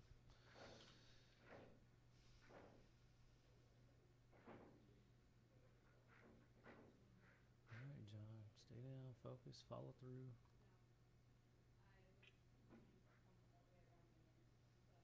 Get away from the 10 ball after the pot. Nice. That'll do, unless he gets Don't get dead straight in. Nah, he's got a slight angle, I think. Nah, this is stun, outside English, go 3 rails around. Yeah, I like that shot. You can really let your stroke out with that Yeah, shot. exactly. Yep, just like this. Yes, sir. I think he had a little bit of draw on that, but he's okay. He hit about the middle diamond of in between the side pocket and the corner there. Got ourselves a match, folks. Yeah, if he makes this is going to be a motivation booster. Oh, no, look at you, commentator curse. No, I don't believe in That's that. 2 10 balls he's missed in the last, 2 racks. yeah.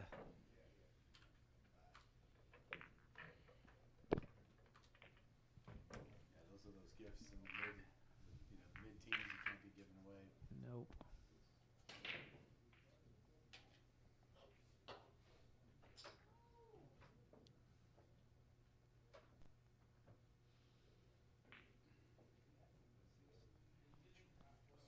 John's over here talking to his brother on the side who's sweating his match.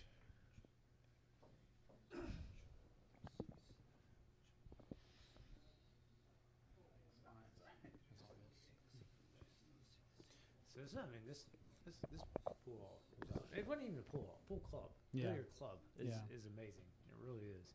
I love this place. Can't say enough good things about it. I like how it's all incognito too. Like you're not gonna find this place unless you know somebody. Yeah, that's true. And you can find it on Google. Yeah, but it's not obvious how to get in. Yeah. How'd you find it? So I found it on Google, but it wasn't obvious on how to get in. I think I reached out on the Facebook page. And Ken responded, and then Ken let me in as a guest the first time. You know, and you know, I told him a little about who I am. And Ken's awesome. I love him. Very gracious. Still hitting him good. Wow. I don't know what happened there. Yeah, those two. He hit him great. I wonder if he didn't rack him tight enough. Yeah, it might be a little gap somewhere. So I'm shocked. Like he hit that really good.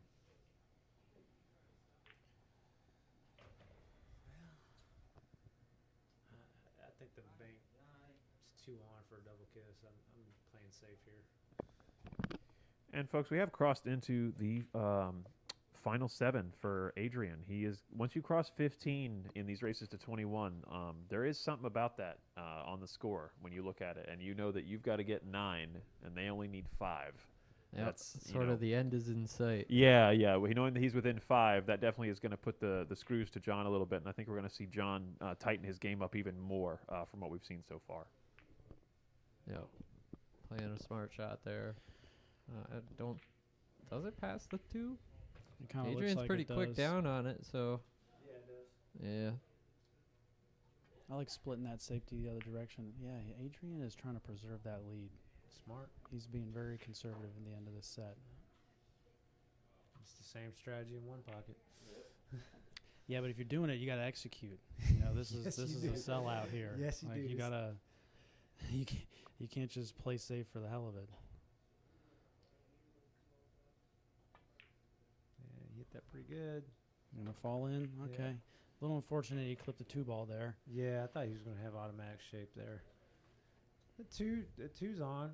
If you can go 1, 2, 3 rails in between the 3, 6 and get shape. You can hold the speed.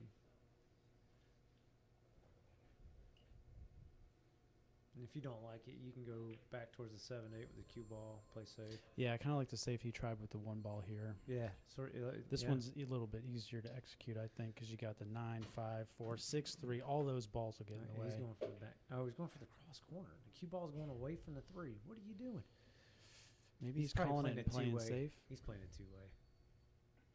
Yeah, Yeah. he's playing it 2-way. Okay. That's all that is. But I don't like. Yeah, I don't like that. Even if he makes it, it's Yeah, it's not good. That's a 2-way that didn't help you. I would have gone all in on the Yeah, safety. sometimes the problem with shooting it at 2 ways, you don't shoot at either one of them. You don't Yep. shoot at the safety or the pot.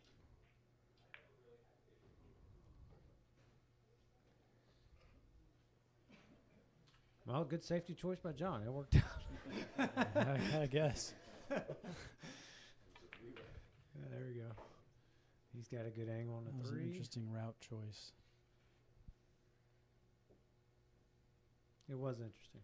Just float towards the middle of the table. You'll be straight. Just don't go too far. Get blocked by the 9. Mm-hmm.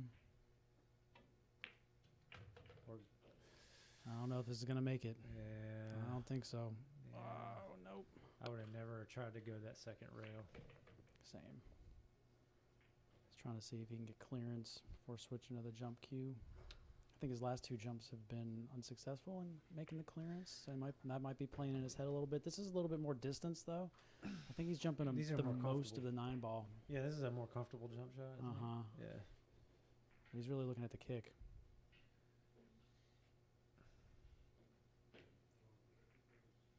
Yeah. Okay. I mean, the 5's there too if you make it. Yeah, I mean, the truth is you just have to be able Yeah. to shoot at this 4 ball. No, I mean he's hit a nice jump already.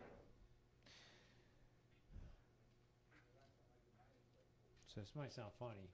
The way he's about to jump really high up in the air like this, I can't do a sidearm jump. I have to dart jump it. Oh, really? Yeah, I can't do it like that because I'll swipe the cue ball every time. This might be a little too much elevation. Like pinching it,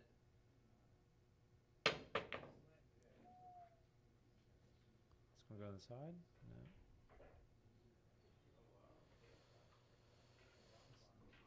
Landed perfect. Landed perfect. What did he call? Did he call? Oh, a straight corner across corner bank. Yeah. Just boom. Looks pretty straight in. Oof. Got him. That one pocket. Good Man. shot. Good shot. I love the speed. Don't forget to eat your one pocket. John, you are in trouble, brother. I'm rooting for you, man, but He's got to get from the 6 to the 7. You got to get straight in on that 7 ball with that 8 where it's at. yeah. John, if you're going back and watching this match, I'm telling you, 3 ball patterns, man. Like, look where you want to be on that 3rd ball before you shoot the 1st ball. You got to build that into your routine.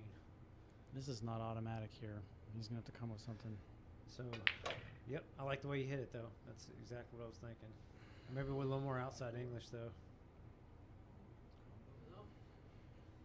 He might be dead. He might be dead straight for the combo, but he's not playing it. I don't blame him. No. I would have tried to use the 9 and use distance. Hit that 7 ball real thin.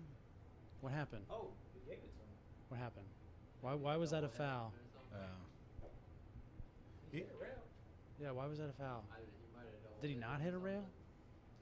Either way, I don't like the effort on the shot. That should have been a lot better outcome than that. I think the strategy is put the pressure on John to run 4 balls. I think that's what's going on here. I hate that Good ball in strategy. hand. I don't like that strategy at all. Well, he's bobbled 2 10 balls. That's true, but I don't think a winning strategy is giving your opponent control of the table. That's not me. I didn't really see what happened there, but that cue ball just absolutely died.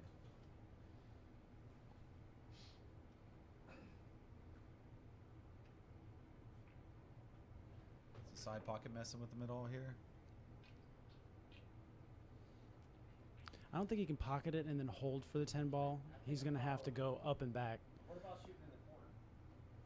Yeah, if you want to hit it like a champion. That's a hard shot. Yeah, for sure. I mean, that's totally a shot. You hit a stop shot, and then it's going to draw to the rail. He's And calling then the back left out. side. That's yeah. This is some shot. Looks like he's playing the corner. He pointed twice to the side. He might have. No, he's playing the side. It looks like. We'll see.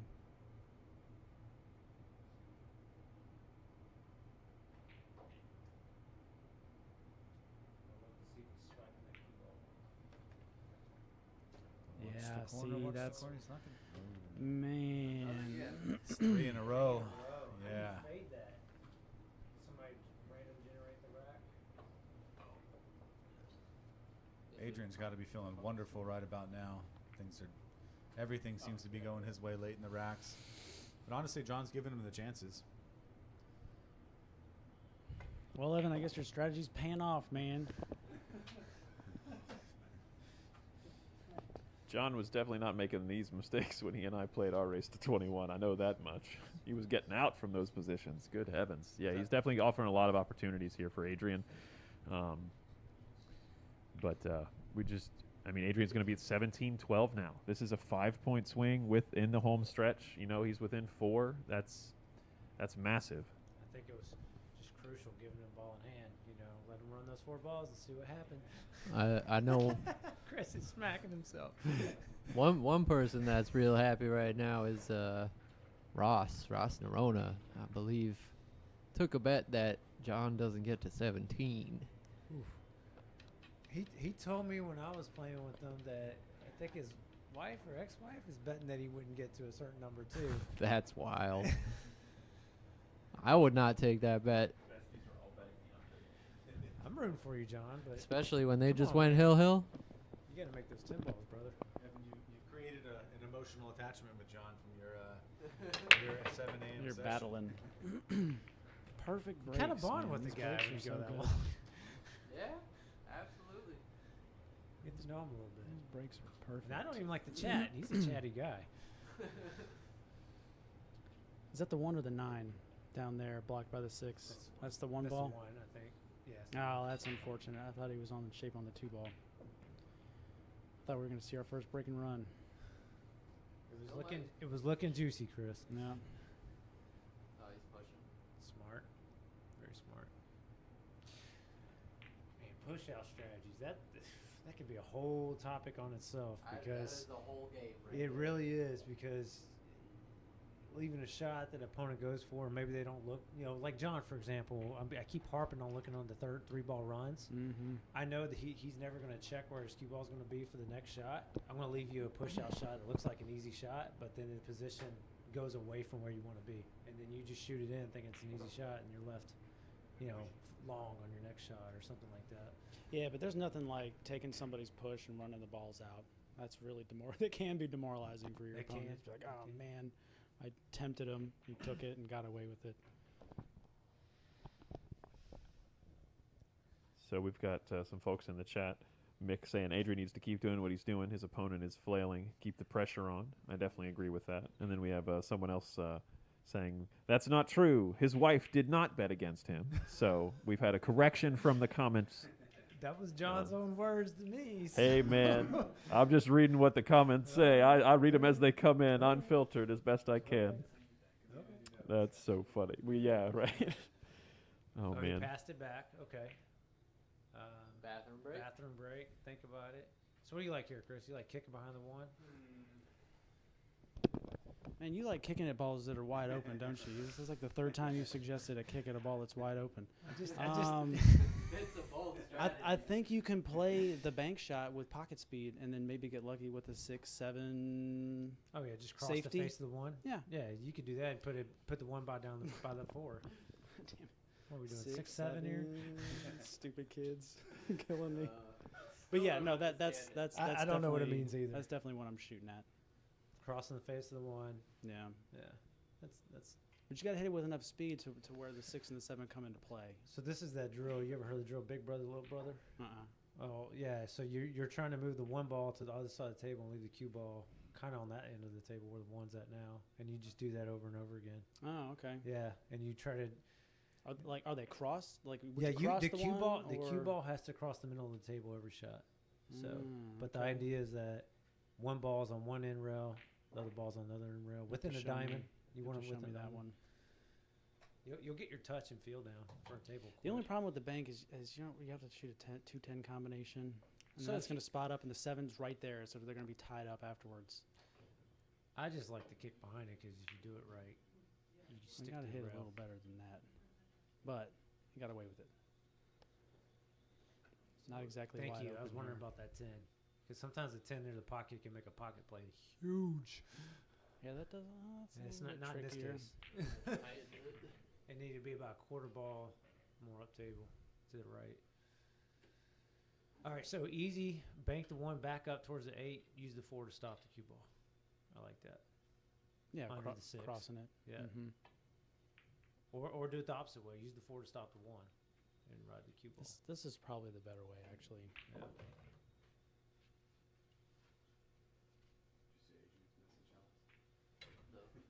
I would agree with you if John took a second to look where he wanted the cue ball to end.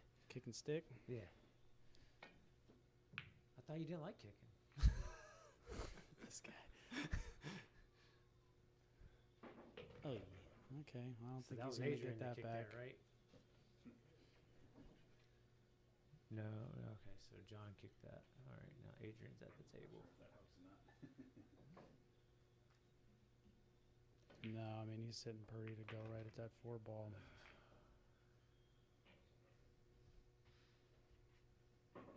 John's got to get control of this match. He's done for. I'm not sure if you can hit this hard enough if that 10 ball is more like a funnel or if it's more like a block. I think it's going to double kiss into the 4. That's what I was thinking. You might have to shoot the 5 up table. Oh, Unless no. you hit it wicked hard like Nope. that with shape on the 5. Got awkward. Yeah, this is awkward.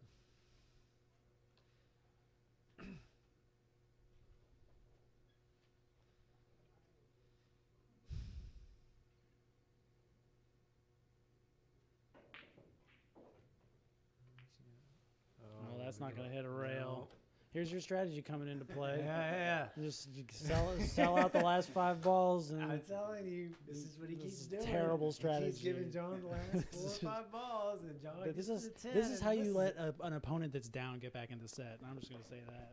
I mean, similar type of strategy, not at the last 5 balls, but maybe the last 6 or 5 was definitely crossing my mind when I was in one of my previous challenge matches against an opponent who was down by a lot. It was just that idea of let the pressure get to them. You know what I mean? Step out of the way and let them pick their way down. To Chris's point, though, the last thing you want him doing is hitting more and more balls and getting stroked. Yeah, I I know mean, what you mean. I know what you're saying. At some point, I'm being facetious yeah, here. yeah. No. But I mean, if We're having if fun. he gets out here and breaks and runs the next yeah. one, Yeah. and then he could get all of a sudden he stops swiping across the cue ball and Yeah. starts stroking it straight. Yeah.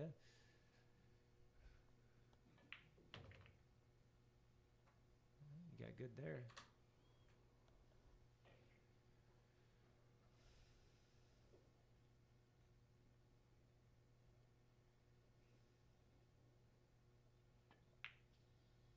I like that he went forward a little bit. I like a bigger angle on the 8. And he's Alright. still off the row. 3 railer. Let's go. A little bit inside English. Just get it. Yeah, did he use outside English? No, he used inside, but when you're that far away, it's hard to make sure that you stay on the line with the inside. His backstroke is only a couple inches there. Yeah, very short backstroke.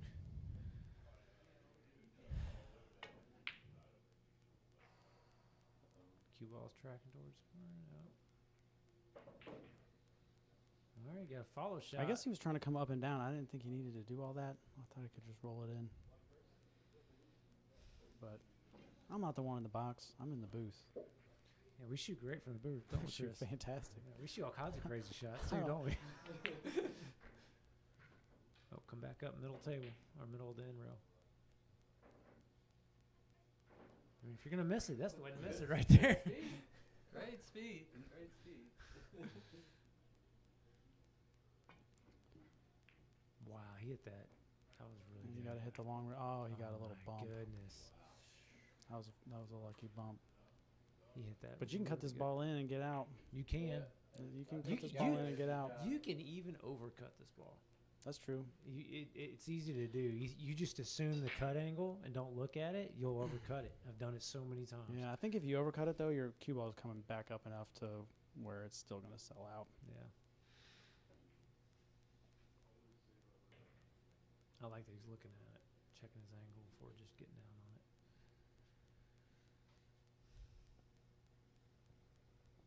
This is no easy shot though, that's for sure. And you can still scratch in the corner. Brutal. I think a little a little faster than lag speed.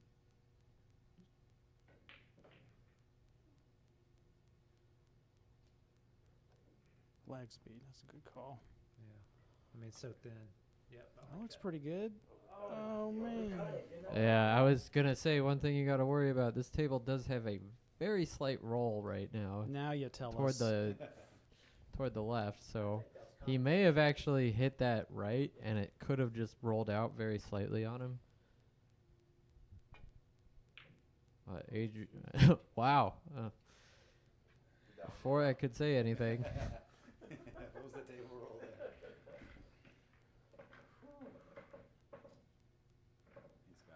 Did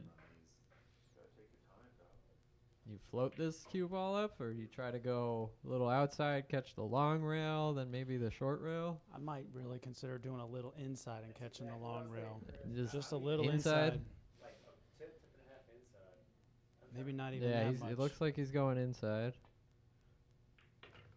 No. It's dangerous, but yeah, you get away with it. How to make this?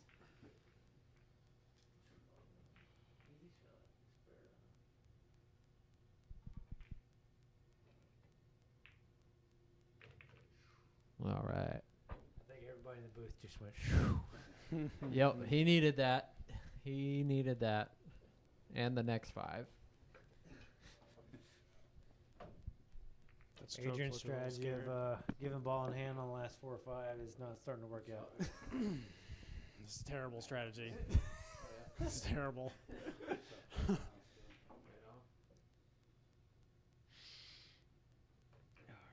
I'm curious how John's going to break. I think the last time he broke, he did take a little bit of speed off, and it looked better. He made a ball. He had to look at the one. Cue ball was still a little squirrely, but it was better. It was improved. So, and that was one of the tips I gave him during the long break.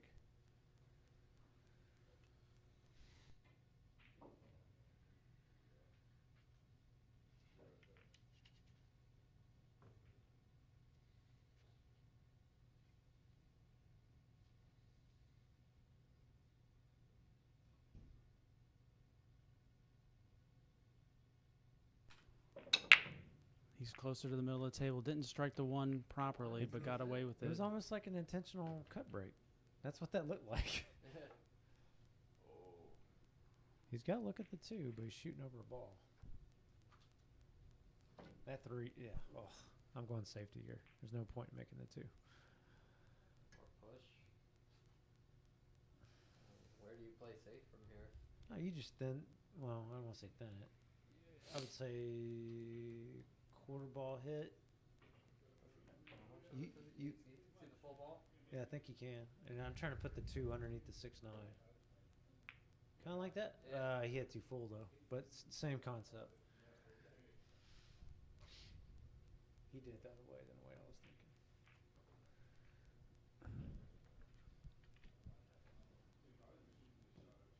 All right, you can get on the 3 off of this. Some outside for English. sure. Yeah. Yeah, just like that. Well, That's tracking poorly. Yeah, you got to put more outside English or. Man, it just falls in. How's that 4-ball look? It looks like it goes from this angle. Oh, it does. You got to get below it. Oh, On that's the yeah, outside that's of the table. super in the pocket. Yeah, he's Yeah. fine. 4 to 6. Yeah. All right, John, where are you going? Spin, spin, spin. All right. High inside. Come across. Yeah, I'm coming all the way across Yep, though. just There like we go. this. Easy, easy on the speed. Yeah, that's good. You can do a little stun draw here. Get in the middle of the table for the 7. You gotta make it, bro. Come on, man. Little roll there. John needs them right now. How do you feel about the little split safe here, where you just thin it? Exactly what I was going to say. If he had it, I don't know if maybe he was trying. He ended up pretty good here. You know, probably take the jump. The only reason I mention it is because sometimes I'll play that kind of safe, and then you didn't get enough distance and separation, so you left an easy return for your opponent. Calling the 6 in the up corner pocket there.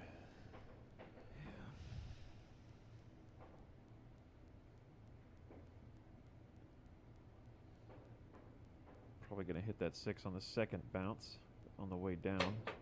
Yep. Yeah, you called that. Pretty fond of jumping, to be honest. I'm definitely a student of the jump.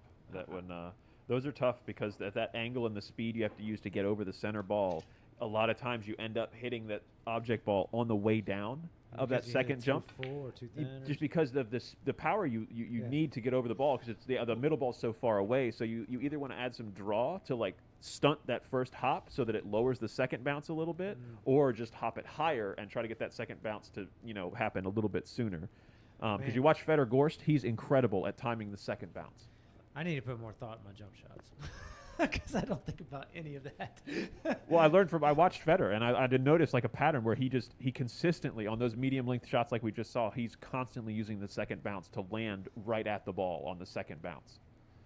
Come on down to Mudre's School of Jumping. I'm telling you. We sell Propel and Propel accessories. Ken loves jumping too. He tells me he focuses on it a lot. Oh yeah, Ken is a definite avid jumper. He's got really nice mechanics too. Yeah.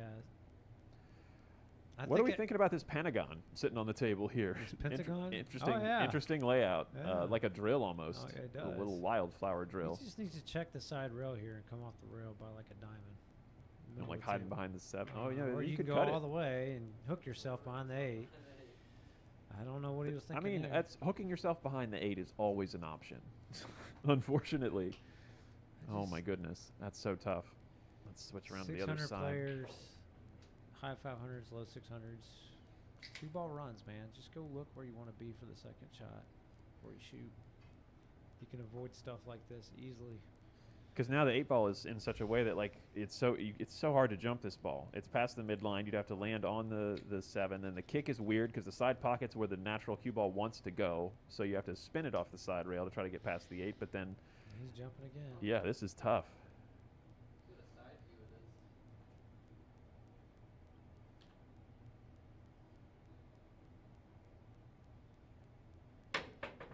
Yeah, it was a long jump.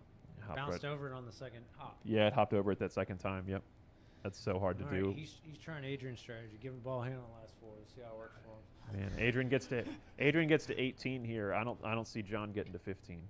If Adrian gets to 18, to be honest, in this moment, I think this is going to be a big one if he can get out from here.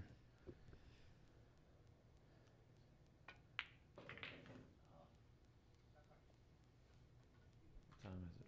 It's 4. Chris, you want to play a set or two on the stream table? What?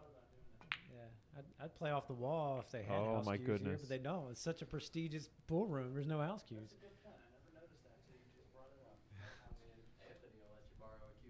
That's true. Yeah, You know, shout out to AMQs. absolutely.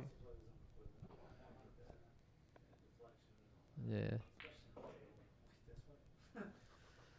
So you banking this 9 or 8, or you cutting this? No, You we all know banking that. We all know Evan is kicking this 8. I'm making it firm. Yep. Just let the cue ball come out. And stun off the side rail right ahead of it. Yeah, because you got to cut it. I don't think you got to cut it more than you think. It's almost like a 3/4 ball hit. Yeah, it's a little forward than I thought. Yeah. He hit it smart, though. Good speed. Good speed. Yep. He came short, play on the short side of it. All right. Adrian kicking to the side here. Going You know Adrian's high run and 3 cushion? 2 rails. I don't. I want to say it's like 10 or 12. It's 11, isn't it? Yeah, I think it's like that. 11. Yeah. He's pretty good, yeah. Yeah. Mine is 4. Never been able to break 4. You know, the way he hit that ball is like a typical 3 cushion player. He's got a 3 cushion players usually have a strong stroke. Oh wow, that ball wiped That's both a of its feet. motivation booster right there. Holy cow, that's going to swing the momentum if he's out from here. Yeah. What a make on that 8. Shoot, you just got to follow this ball, come up mid-table for the 10.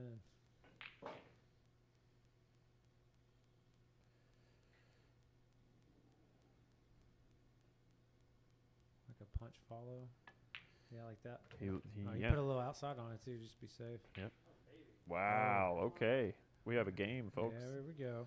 Where you been, John? I've been looking for you, brother. Pulling to within 3 here with this 10 ball. All right, bringing the And, score to 14-17 in this race to 21. And I think this kind of goes the similar pattern to the last match they played. I believe Adrian did have a lead, in the teens. And John came back and won it. Hill. So could we perhaps be seeing a repeat of history here? Let us know what you think in the comments. I think more importantly, given the ball hand strategy on the last 4 balls worked out for John. A wise observation. I tell you what, Evan, you please use that strategy against me when we play. Please, I'll take that strategy all I'll day take long, that. baby. How about that as a handicap between me and you? I just get ball in hand on the last 4 balls. Yeah, that's Not quite. Maybe if you play those last 4 blindfolded. Just might as well let me play the ghost. The same thing.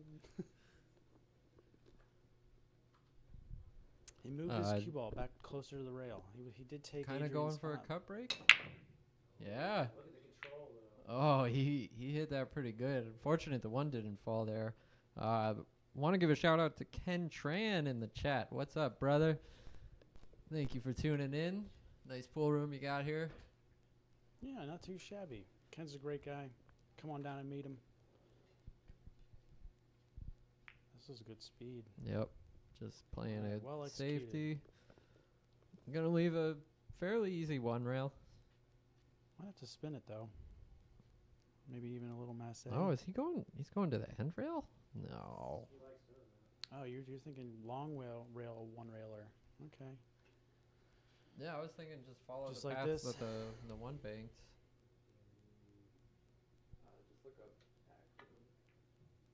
Just grazed it. See if he gets some separation. Can't tell. Nope. Sold out the shot.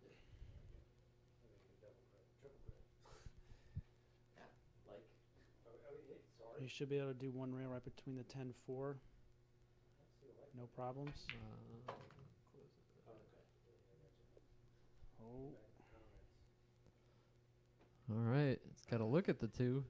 Can this carry him off the 8?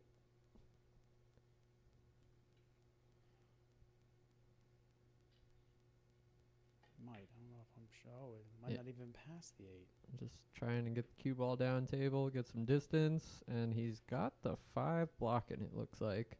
That wasn't Can he go intentional rail safety, first? wasn't it? Yeah. Sorry. You want to be accurate here. Control your speed.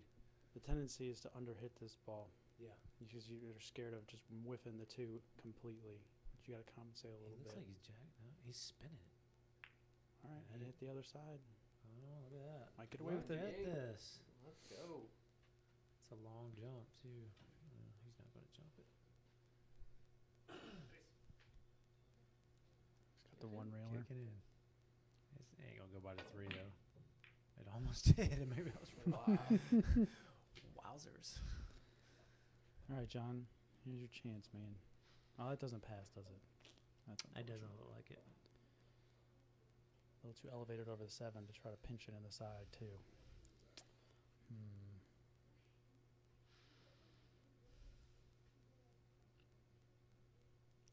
Well, what's the easy safety here? Maybe banking the 2 towards the long rail and trying to roll it behind under the 9. Yeah. Yeah. I like That's going really touchy. You It gotta is hit that touchy. perfect. But if you leave the 2 on the rail, at least it doesn't go past the 5. Yeah, like Trying this. it. He's Like trying this. it. He Yep. might have hit it perfect. Yeah, he did. Oh, baby. Good shot. Wow. Good shot. But I thought about pushing the 2 that way, too, because it's doubled up on the 4, even if you give him the look. Oh, that is the 4 ball. You're right. Yeah. I said 5. Good shot, John. No, I bet he's going to go one. No, he's jumping. Adrian, I thought you guys said Adrian didn't like to jump. He was gonna I'm kick. surprised he's not trying to one rail this Oh, in the yeah, I would cross one corner. rail. Kind of like he's shooting now, but Adrian, buddy, you. Yeah, that one's tough when it's that close to the rail. I definitely like the one railer there because of that. What we exactly saw, that second hop is so close that like the angle, that tangent off the ball, the cue ball wants to like ride the rail a lot of times, and the odds of it coming back on are not guaranteed. To me, it's about the speed. Yeah, It's yeah, easier yeah. to control the speed of the one rail kick than that jump. Oh gosh, All day yeah, long. absolutely, because the amount of energy you have to get in to get over that short little hop Right. by the control, like unless you practice those a lot, that's a kind of jump that like I wouldn't attempt in a pressure situation unless it's like one that you're like doing all the time. Yeah, and with the one rail kick, you could aim for a full ball hit, half ball hit. And, you well, know. yeah, and the odds of you fouling on the one rail kick are so much lower. Yeah, I think that's just you got to play the percentage on that one because now John You is know, in I comeback. think- John's in comeback mode now. I think this is. I think John is a backhand English player, because he just put outside English on that ball, and I saw his hand swipe across kind of the cue ball, and I think that's how he applies English. It very well could be. And then that introduces flaws in the game. As part, if you do it as part of the swing like that, it's hard to keep that consistent. Well, then you can start swiping the ball like we've seen in this match. Absolutely, going across the ball instead of through it, and then what we saw early on, he's kind of found his timing for sure now with these. He's looking better. trying to catch a gear from here, man. Yeah, he's looking. Well, and it's Adrian's fault. He's giving them openings. Yeah, He gave Adrian's ball in hand with 5 balls. can't be doing it. You just can't be doing it. It's like Chris read the future. No, I think he's on the wrong side of the 7 here. He's going to have to go around the table. Swipe around, but Let's see how he's got that comeback mentality. He's gonna give this a good stroke. that's true. Yep. Nice. Let it float off that Yeah, third rail. very very good. Oh wow. caught a little bounce. You can just So he's punch not- this and then cut the 9 maybe. I can't tell. Oh, he must not be dead straight in. No, he's got a little bit of angle to work with, Oh, but he might be going into man. that 9. This is a hard shot. Yeah, definitely is a one really you want to hard slow shot. down on. Was it straight in or like a slight It's angle? like it's straight in on the wrong side. Yeah. So he's yeah, got to if he's gonna going to go under it. forward, he's got to go 2 rails under the 9 Yeah. and then back out. I I think. if he can hit middle ball, Got to punch it. yeah, that's exactly. It's a punch follow shot. He Tried it. tried. He tried it harder than it needed to be though. How's the 8? Oh, look at it getting weird. Kind of roll. okay, I think. Yeah, I think you can. He's fine. This is fine. Now the momentum really gonna. Oh, used all the man. pocket there. He did. I was about to say if Adrian doesn't get out here, this is really exciting. I mean, this is automatic. This is right at the 10 ball on the side. Yeah. Can't really go Unless wrong. you too much speed. It's a little funky. Yeah, It's a little funky, but I'm not betting against him. I think he's going to drain it. tight pockets. Yeah, fine. All right. So we're at 3, 4, 4 games apart. 4 games. Silly wins. Oh, it's, okay. 18-14.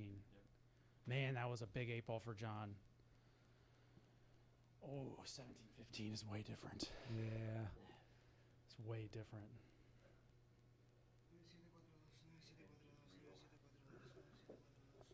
That So punch yet- follow has got to be hit so pure with such a straight stroke. Mm. I think he could have hit a stun follow, like a half a tip of follow, and hit it about half the speed that he did, because he popped it in there. Like he tried to really punch it hard. Yeah. And you saw him get back up on the table and set it back up, and Yeah. he's definitely regretting that one. That was big. But it's not over yet. Actually, I missed one on him last night. It's only or the other 7-3 night. race. Very similar to that.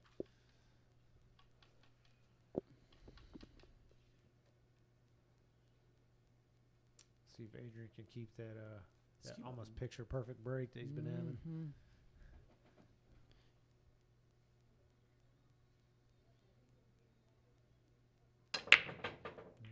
He's cutting it. But worked out though. Wow. Just make them all. Make them all while you're at He it. almost made the 6 too. Yep. The 5 almost went. Man, he didn't even look like he hit it that hard. You don't have to. No. You just got to pop it.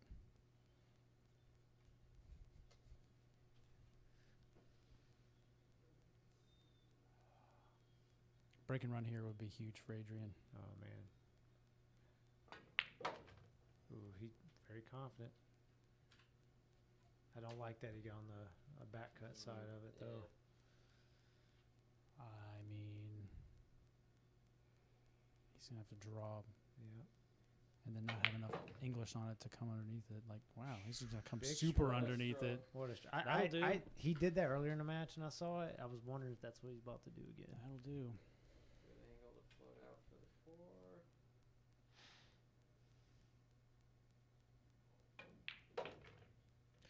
I like it.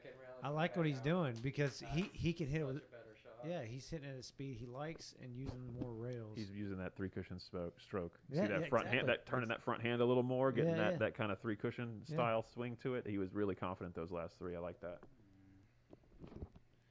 Yeah, that twisted He's bridge looking hand. strong. I think this might be our break and run out rack here. Take deep breaths. Take your time.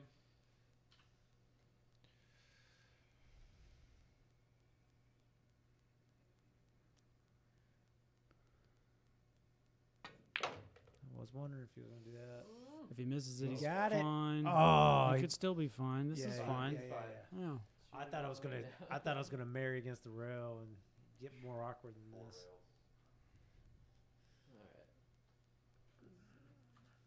That's interesting. You went to the chair. Yeah, I like this. Just take a freaking breather. Come on, Alex. Sorry. We got kids in Sorry. there. Oh, he's really taking a breather. You going to the bathroom?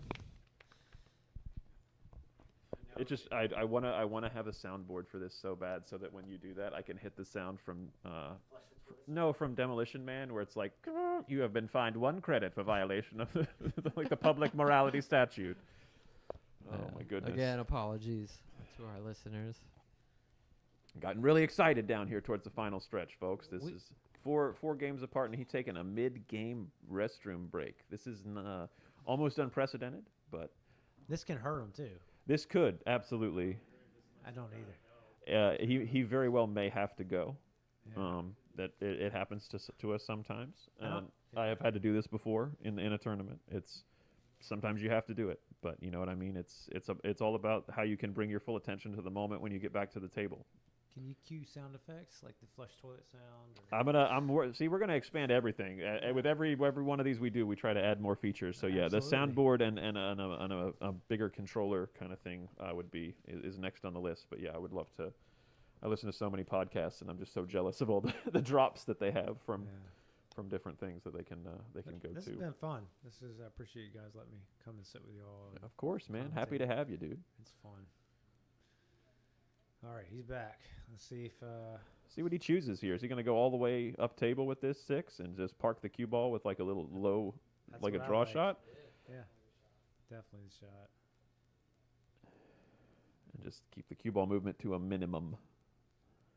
Hell, even if you drew the shell of this ball and drew it down towards the corner, you're not going to scratch. It's going to go 2 rails and out. I'm just worried about hitting it with that much spin. Maybe not. Well, he's okay. He's definitely. Good look at it. He's got to look at it. I was just speaking as if that's Adrian because I know he likes to hit it firmer. Get in there. Oh, but and look what he did. He got that Verizon coverage, look what he folks. Did, though.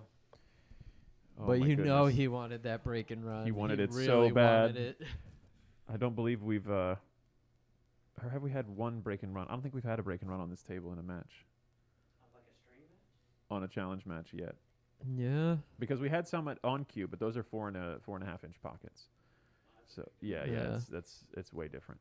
And it's tougher in the setting. Well, with the absolutely, cameras yeah. on and like the chairs all around. Yeah, like, the arena that I mean, we don't have a ton of people in here watching it, but you know. It is its own thing. We have lighting set up and cameras and like Alex was saying, it is very much its own arena area that's kind of you're off by yourself and everyone's looking at you, even a bunch of other folks in the pool hall who are on the other side. It's dark, it's quiet in the building, you know. This is it's not your average pool hall. Let's see if he wants to get over this ball. Get clearance. It's got a good chance. Yeah, you just mainly focus on getting over this ball.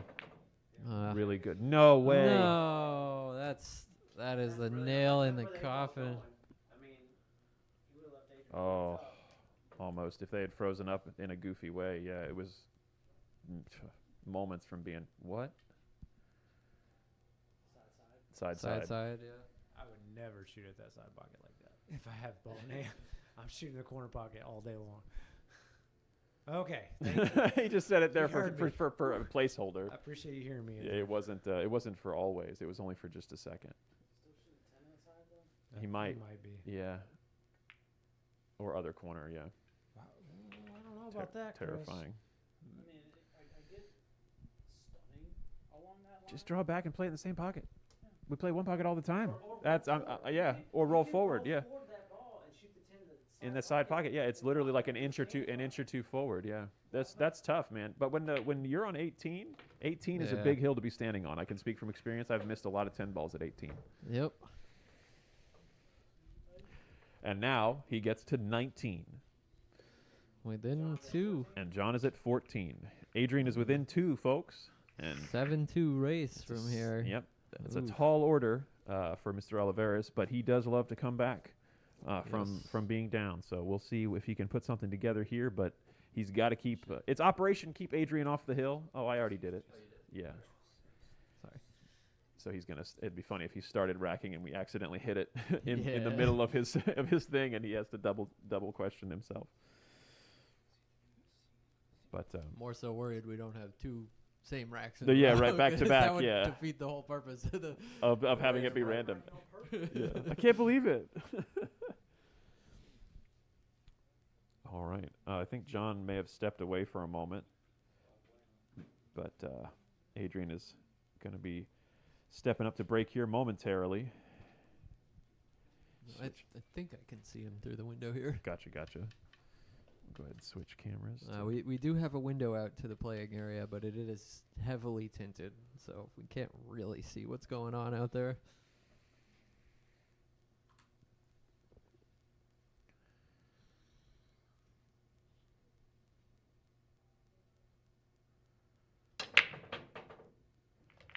Eight ball going in the side. One tracking towards the corner pocket. Gotta He's look at breaking the him one. so good, y'all. Yep. Man. That's really been working for him in this match. Yeah. He's only got one more break left, though. True. He's only got If one he needs a more break and left. run, it's going to happen soon. That's true. This is his second to last chance. The penultimate break. Problem with this rack's the 4-ball. You got to figure out how you're going to deal with the 4-ball. Or the one. Or the 1. Yeah, or the Hey, one. The 1 could be a problem too. Yeah, for the 4, I'm thinking about playing safe on the 9 ball. Yeah. Once I get down to that 3. Mm-hmm. It's pretty easy. Although if I get good enough on the 4, I might try to do something crazy like split the 4-9 or get really aggressive. So you see the gap between the 7-10? Mm-hmm. If you have that angle coming at the 3, Yeah. it's got a natural angle toward the 4. You could stun draw and try to bump it to the 9. That's what I'm saying. Yeah. Oh, John. Smart decision. Yeah. I think he underhit it some. He might be okay. He might have left the bank. I think he just called it. Yeah. And that 9 ball also is a little bit of a bumper. But I think he swished it. I think he goodness. swished it. Oh, barely. Oh, easy safe here. If he doesn't have it, just roll the 1 to the end rail. Stay behind the 4. Yeah, you got to hit it super slow. Yeah, you got to hit slow. And Way if you slower than overcut you it, think. the cue ball hit the side rail and come out. Yeah, Yeah. almost like Mhm. you did. Super slow. That's hard to execute. Yeah, it's almost like you don't need to worry about getting the 1 ball to the end rail and just focus on touching the side rail with the cue ball there, because there's no, with that speed, the cue ball with these rails is always going to come out past that 4, I You believe. hit the ball fuller too. Yeah, absolutely. You lose more energy into you take energy out of the cue ball, absolutely. I like what he did here. That was super easy and super smart. What Adrian just did. Oh, you can see a piece of it. I didn't think Oh. you could. Still, he's pocketing it is almost not there. Is that enough for the Wow, cross look bank? at this. Did he call look that? At this. Look at this. He didn't call it. He didn't go. Man, it's going there. Call a shot every time you're at the table, folks. There's no reason not to. Call something. This would be my advice of the day. Ooh, love that. stroke that good. He can do that. I love that he does that. Super confident stroke. He's going to play it off the 9. That's super hard. I don't like Easy it. safe. Yeah. Just yeah. This He is didn't hit it we hard gotta get enough. the rail. Oh, and he gave him. He solved the hard problem in this rack for him by giving Yeah, the ball down exactly. on the 3. Yeah, 7, 9, 10. This is all right. We got a chance for John to come back in. I don't like that he got straight here though. Kind of rushing a little bit. Sometimes speeding up your pace a little bit will stop you from thinking about it. Mm. Can help you a little. Hard to know when He to didn't- and when not to. He didn't need to do any of Chris, that. what was the point of drawing it to the end This is rail? no, I mean, he was straight, but he was also not perfectly straight. Like he Yeah. had enough to be off the rail if he drew it back just a teeny amount. Yeah, teeny mount. Oh, he switched. Oh, I thought he made that one. Damn. Come He up hits with those banks good though, doesn't he? All right, John, you get a cut.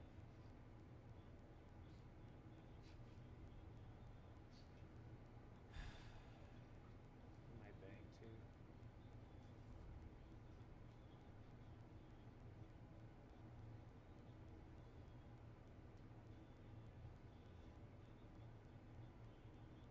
I can't tell what he's doing. Is he gonna play safety with the 10-7-9 ball? No, he's shooting at it. Why'd you hit that? Grasping at straws here.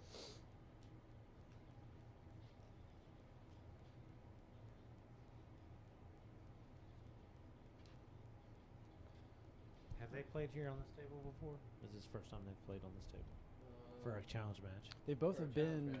First time. They both have had their own challenge matches with against different people on this table, though, right? Yeah. Yeah, just not They both against played each me. other. Yeah, they against our commentator in the booth here, Mr. Mudre. Made the 7 a little tricky now. If it passes the corner, okay, it does. You can still get on in the corner, but that's still tough. Or the opposite side. Yeah, if by it goes in the nine ball. side, that's Yeah. what I'm shooting for.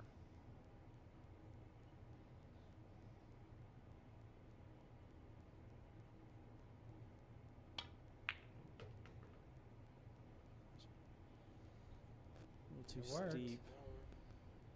Thin this out.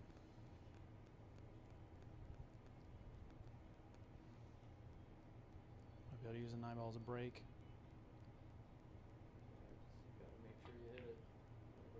Oh, don't get behind the 9 ball. Goodness, Oh this is my brutal. Oh my goodness. Yeah, he put inside. He didn't need the inside. He could have used just straight up and gone into the 9 ball off that second rail. I've said it. What, about 12 times now? Just go look where you're gonna end up after the shot. Just walk around the table. All right, he's gonna try to shoot the jump shot here. This is disheartening, though. Yeah, I mean, he should have hit that, like, with a little bit of spin, come below the 9, if anything, and then you don't have any chance of getting behind it. But this right-handed player's got a good look at this jump shot. Yep. He shot at a lot of them. Maybe this one is the one. Oh. Nope. He hit it good. Are we gonna Hit it get a good. It's little going to get a low? little funky. Oh, does he look at have the- just enough to make it? Not enough to hold for the 7 ball. He's gonna have to roll this extra slow if he's gonna try to hold for the 7. I don't know. I think you just kind of not. go and try to go 2 rails out, play the 7 and the side by the 9. How often you practicing that shot? So is it dead straight or is there a slight angle? I can't tell if it's going towards the 10 or towards the rail. If it's going towards the rail, he might have more room. I think than I'm I think it's thinking. going towards the rail. That's dead straight in. Oh, All right, wow. okay. He hit a man. I still don't think he can make it. Yeah, you could. So the bank plays big because the 9 ball. That's true. Yeah. You really don't want to hit. Oh, we just shoot it in the side. Impressive. Wow. Okay. Didn't realize it. I think he put inside on that. He might have Yeah, twisted. He might yeah, have he must twisted it have. a little bit. Kind of surprised he didn't go for the bank. Adrian and I played a bunch of bank pool I think it was last weekend. Played for like 4 hours. I don't know about this decision. Woo! Ooh, boy. I'm real surprised he didn't play slow with inside and play the 10 in the opposite corner with no traveling on the cue ball. That was a lot. But this is just make it. Just get down, stroke it straight, focus on the pot. I just know that table. When it came off the end rail, I was like, man, this head's tracking towards the. Look at this. Is it? All right, John. Here's your chance, man. Yeah. Straight in. That would have put him on the hill, wouldn't it? If Adrian would have made that. Yeah, he'd be putting his break cue away after the next rack, but instead he's got to keep that thing out.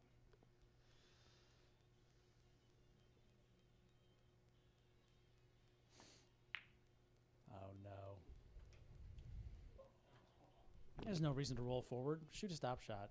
Yeah. Put some authority in that stroke. Yeah. To your point, Chris, I've learned the hard way. Yeah, that last ball on the table. You don't want to hit it hard. You don't want to hit it soft. But like the medium speed, the stroke that you're comfortable with, that you hit your stop shot drill with. Yeah, that's what you want to do. There's been a lot of that. And a lot of that's nerves. John is over his All right. head, man. Come on, Adrian. Break and run on the hill. That would be kind of cool. Let's go. That'd be. Let me see it.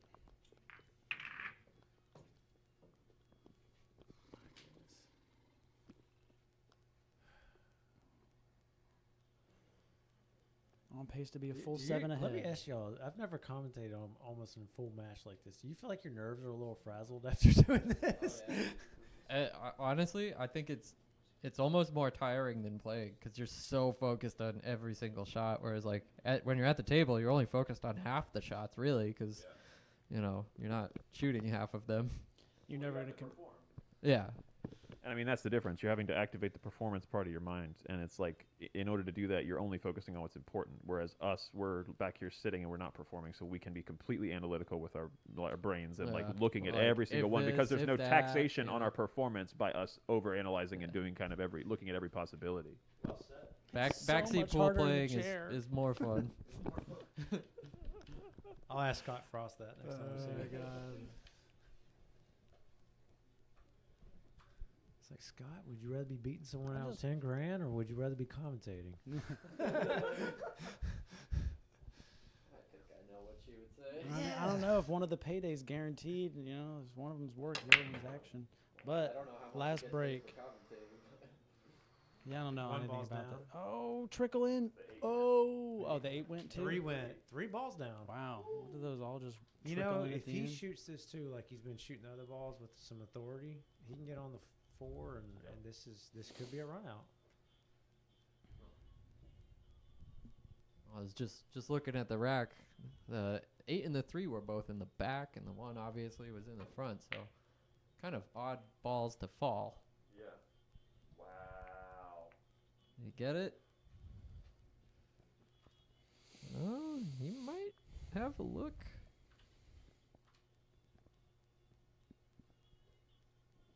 My back cut. Yeah, that's what I'm thinking. He No, just pocket- make he it. just pocket the Just ball. make it. Go. Now's the time. You gotta go.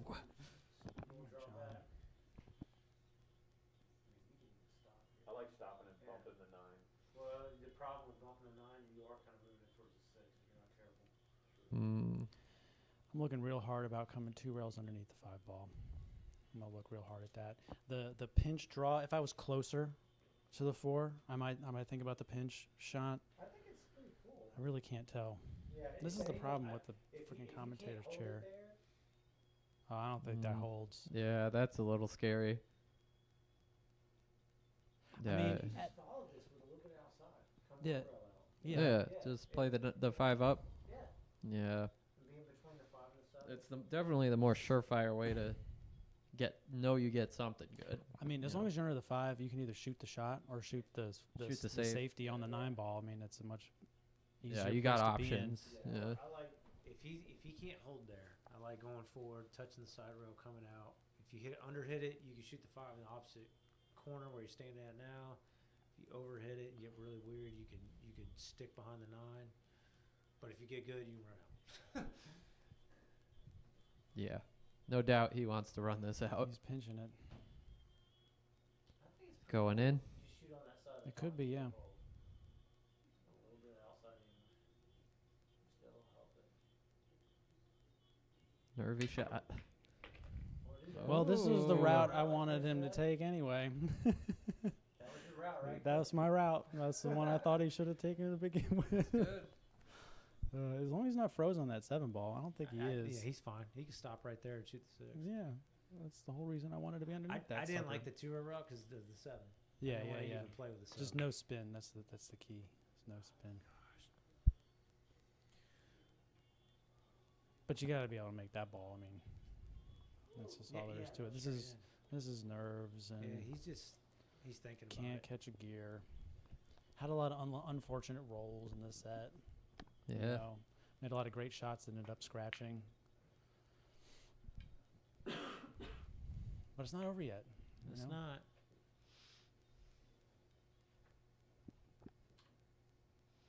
I mean, he was a fighter that night. I stayed up with him. See what he does here.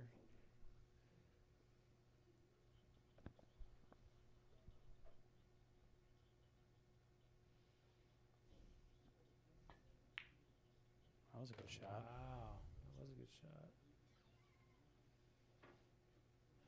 Hard to hold for the 7.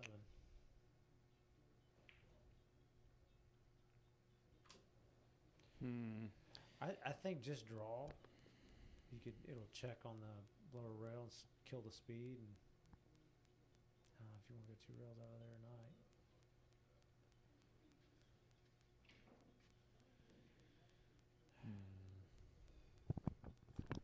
It's really hard to do, but it's almost like you want to drag this with a half tip of outside and try to 2 rail and use the 9 as like a break.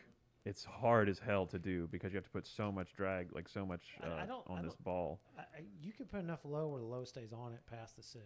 Yeah. So he drug it, like you said, Yeah.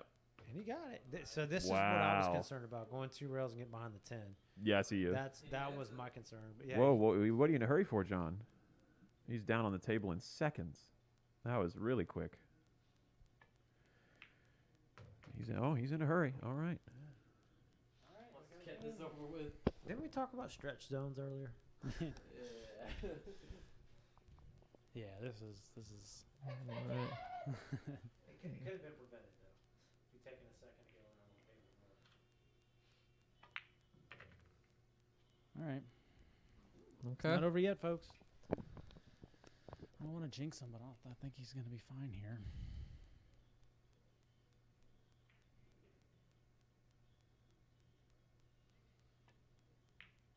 All right.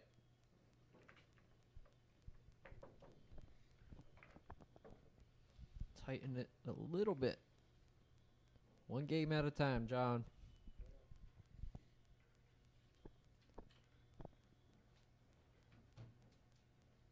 How would a break and run be right here?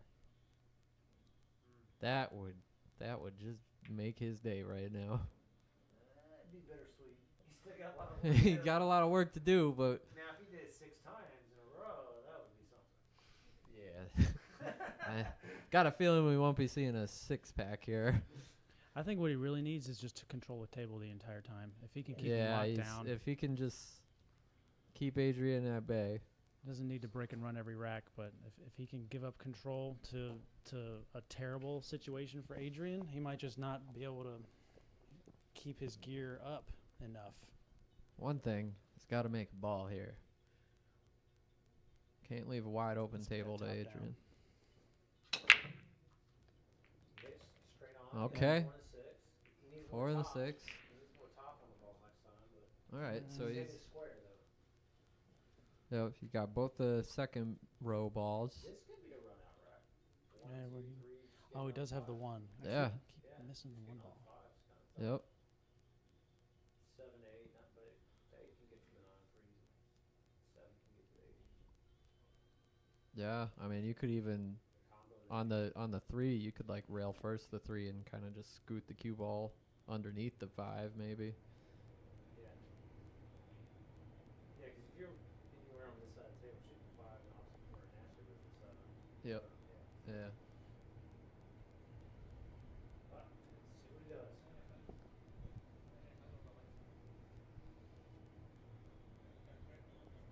Like the follow shot here. Just try to get right between the 7 and 9. The opposite side. Maybe you can stop it. Being soft enough. My first thought was trying to go to that short rail between the 9-10. I like what he's doing there. He took a second, He did. reset, readdressing the ball. He did. You can even stun this and take the 2 and the other side by the setup. You go that way too. That way the Yeah. ball stays away from the 9-7 altogether.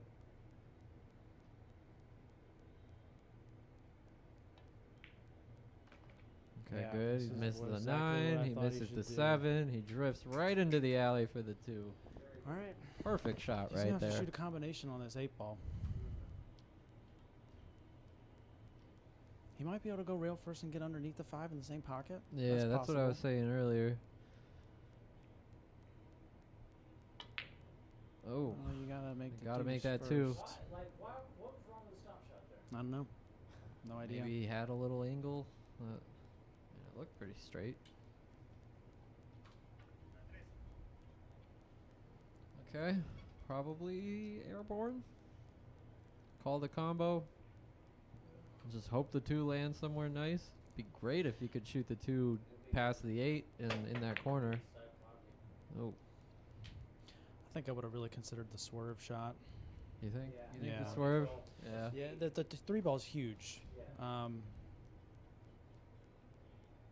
I really think he could have gotten away with the swerve. I don't think he had to do much swerving either. Yeah. But that's all Yeah, about what's taking in a your number. arsenal. You know, if you're a really good jumper. Right here. Like that Jason Shaw did a crazy shot, like jump draw and made a 9 in one of those tournaments. But Great shot if you hate your money. yeah, great shot if you hate your money. I think you can play a follow shot towards that long rail where he's standing and then play the cue ball right on the 7.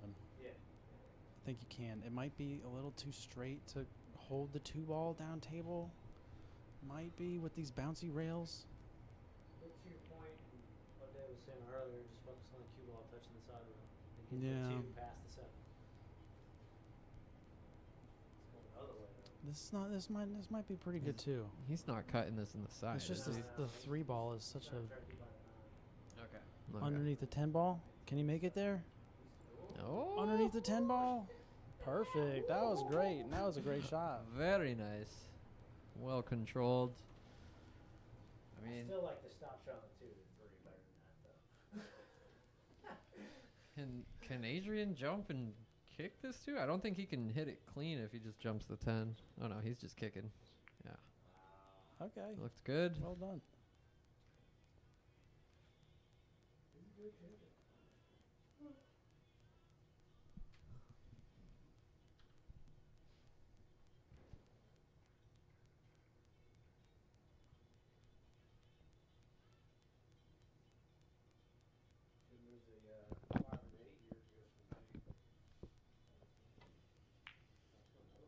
Yeah, Yep, I 9 think- plays really big. and- Yeah, just containing safety. Right? Oh, man. Yeah, Going for the super zhuzh. smart shot. I think that was the right call. Yeah, distance is defense, and the pockets down there are all blocked. So, I mean, he's going to have to. 3's huge here though. He's going to try to dig into it. Yeah, Ah. he might. I wouldn't, but Banging that 2 all the way around the table Just if you not- try that. yeah. I think he's trying to just stay under control. I don't know what he was doing there, trying to get Yeah. maybe below the 9 again. Yeah, you really needed to make that cue ball move there. Yeah. Yeah, maybe he was hoping the 2 would hit one of those balls.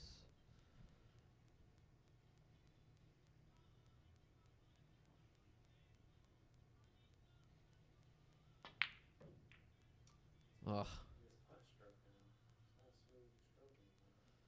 Okay, well, I mean, 3-ball combo. I think we'll be seeing the 3-ball combo here. Yeah, if I'm Adrian, I'm calling the 3 in the corner. This is only like a 9-foot shot, you know. Yeah, he can. I think he can reach. Yeah, just Oh, yeah. Actually, that's the way he hit it was actually pretty good. that Yeah, was incredible. Yeah. or the 2 popped out. Following forward. Yeah, He's good got a little stop. work to Yeah, get on the good 5. Good stop, too. But yeah, I think just draw is all he needs here. Get him to the past the side pocket, and then the 2 rail, and the 3rd rail is a big landing zone for the 5 to put it in the same pocket. Or he's just I didn't like that. not sure what he was going for there.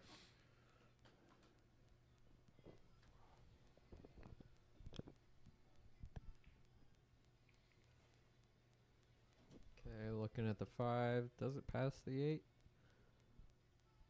Not quite sure. I think he might be straight enough to draw underneath the 5 ball. Maybe not. Doesn't look like. No, he's playing rolling. the 5. Must. Oh no. Okay. Why didn't he cut that in? You didn't have to hit it full like that. Yeah. You could have put a little cut on it. gone with that. Yeah. I think maybe a slight misjudgment. Maybe the table rolled a little bit. Again, as I was saying earlier, shoot slow. It does roll in a bit. This is really tough. I don't think you can hit it slow enough to hold for the 7 ball. Even if it does pass the 8. Oh, yeah, you're going past it. Yeah, if you try to hold, you're likely going to miss it or bobble it. I think you Can should plan on going 3 rails in between the 9-10. How and coming about back out to the center? Or run banking the 5 like 2 rail? Well, probably not 2 rails, but like 1 rail and try to get the cue ball underneath the 8. Okay, 1 pocket player. 5 into the 8. That's another option. Hold the shade. You might be shooting your shot. Yeah, it looks kind of like he's It's just a playing big the cue pocket. ball. You can Yeah, it's scratch right risky with the there. pocket right I there. don't like going under the 8. Yep, just float. Yeah, it's a 1 Look pocket at shot. that. Good call. Smart shot. Got away with it. Executed nicely. He's going to call the bank. Just kicking 1 rail at this. This would be a split the strong way to difference. close out the set here. He bangs his ball in and didn't runs see. out. Did he call anything? Or I don't think he did. How are you not calling? Oh, he's just doing this. But I mean, yeah, you don't want to sell the 5. Yeah, risky. I mean, if you hit the 5 really full, it's a great shot. Yeah, he definitely passes the 8, and looks like it might be tightening up a little bit.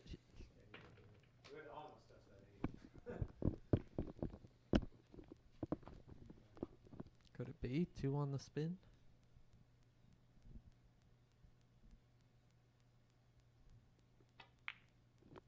good. I like the way. I'm so glad he hit that shot that way. You need to draw this ball pretty good.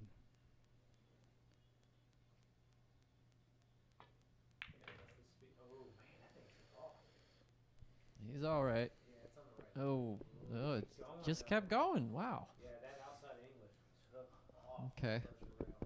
I mean, he can roll this in the side. Not sure I like it. A little awkward. I'm banking this. You bank this? The cue ball's traveling a bit. No, Wait. you're banking it across side. I think he's got a little more angle than just a straight bank, like stop shot. You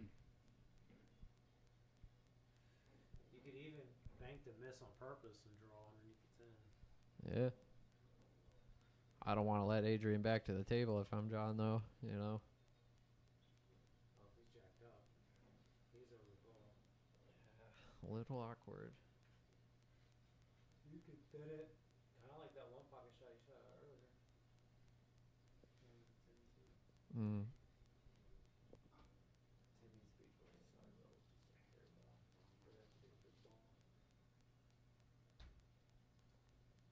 If he can shoot at the side pocket and then also draw to the short rail, if you miss it, you're gonna leave pretty good safety. Yeah, put it on the middle diamond. And you can still have a shot on the 10 if you make it. Yeah. I mean, you can't. My only problem with that shot is if you do make it, what are you doing with the 10? No, I mean you'll have a shot on it, but that's why I think you need to draw to the short rail. Instead, I think he's gonna go forward though. Yeah.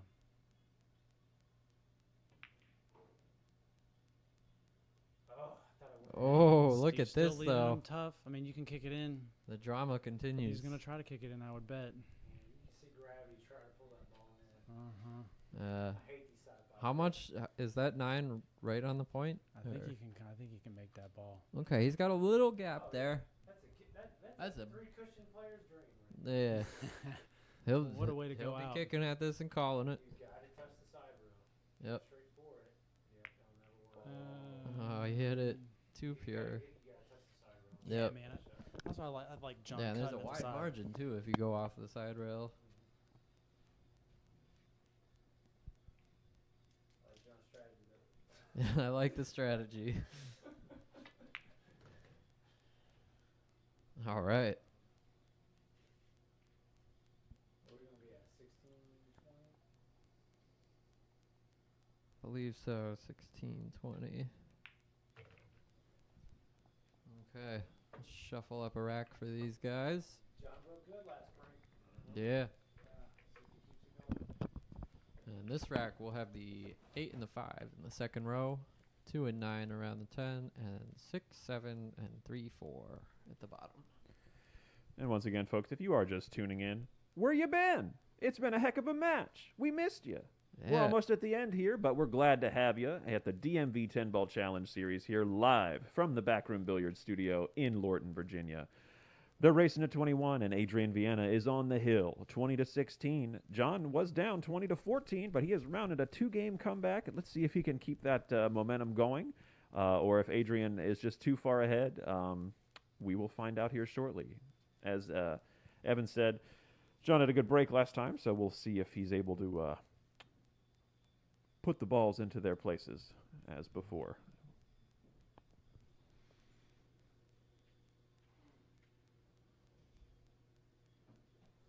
It looks like Adrian's walking away. Maybe John went to the bathroom real quick. Yeah, might be on a little small player break, taking a restroom break. We'll be right back, folks. Well, at least he's staying hydrated. Very important. Drink your water, everyone.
All right, and we are back. Let's take a look at John's break here.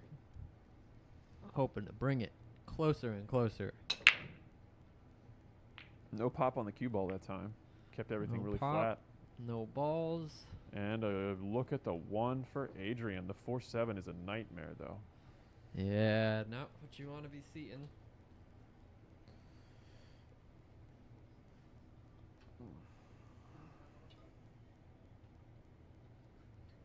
I know if early 10s were allowed, Adrian would be setting up for this 210 right away.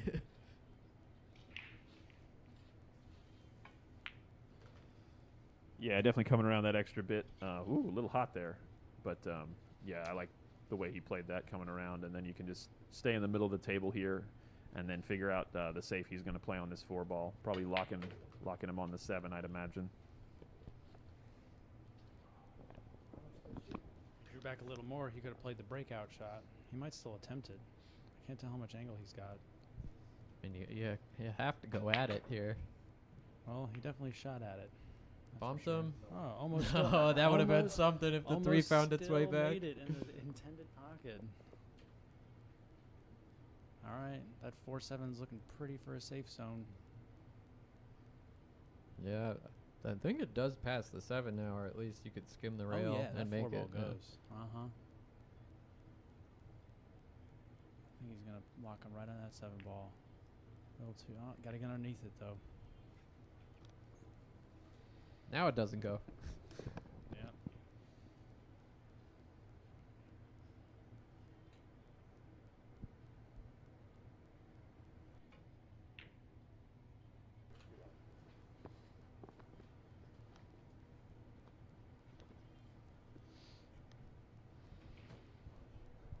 All right, I'm back. How did John break this time? I missed it. No, it broke dry. Yep. Okay. Man, what to do here? What to do here? Yeah, tricky. I guess play the rail-to-rail split safety. Maybe Yeah, try to use the a 7 half as ball a hit. 7 Yeah. as a break. Yeah, like this. And even a nice bump on them wouldn't be too bad. Yeah, not quite getting there. Yeah, but that's not bad. Yeah. I don't know. You could send that cue ball right back to where it is, and he's cheap going the other direction. Is he trying to bank that? He left him a look.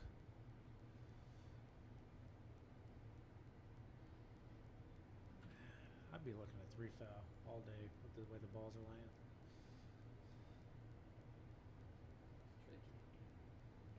Tricky.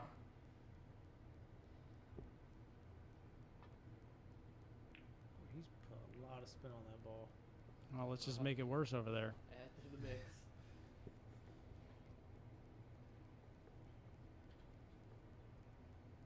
You gonna try to do something crazy? He did try to do something a little crazy. You gonna spin underneath it? Okay. Might be able to super slow roll this and leave the 4 behind the 7 ball. Maybe. You think you shoot a combination? Oh, I guess he was trying to shoot the combination. I don't think it's the right idea. Cue ball. All right.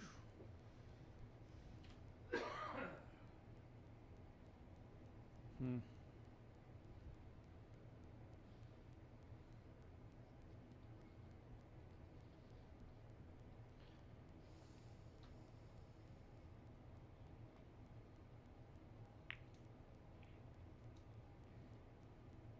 Like Pretty the well speed. executed there. He made sure the cue ball bounced off the end rail and came up, which made that 9 ball big.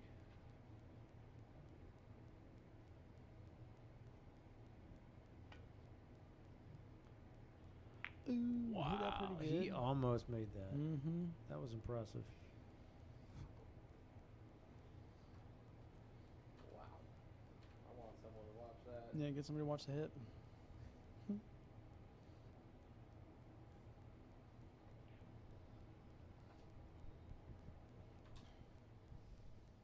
You have slow-mo cameras, David? This is really tricky. It looked okay. Yeah.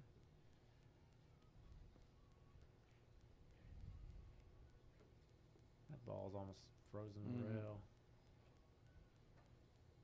Yeah. Tiny gap. I think he can. Might be able to. You either 3 rail it or top stop with inside. I can't tell which one. I'd go around, try to get the 6 on the side. If I'm banking this, Yeah, I mean, you just gotta hit it so hard. You I mean, do. both of them you gotta hit really hard. or the with outside English too. Yeah, either one of them. So you got to aim it short, hit it hard with a ton of outside, send the cue ball around.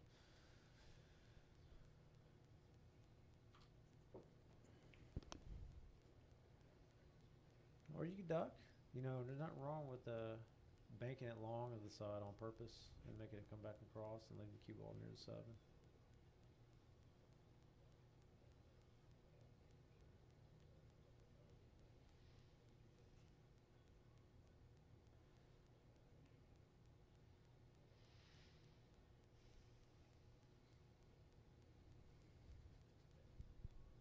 He's torn. Yeah. Control the player. How do you control the player here? What do you do? Take my time and make the other player sit in their seat. That's all he could really do right now.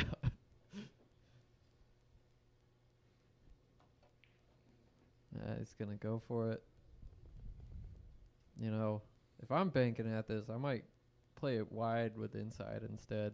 Try to hold the cue ball down, and then if it goes wide, it's a 2-rail save, you know.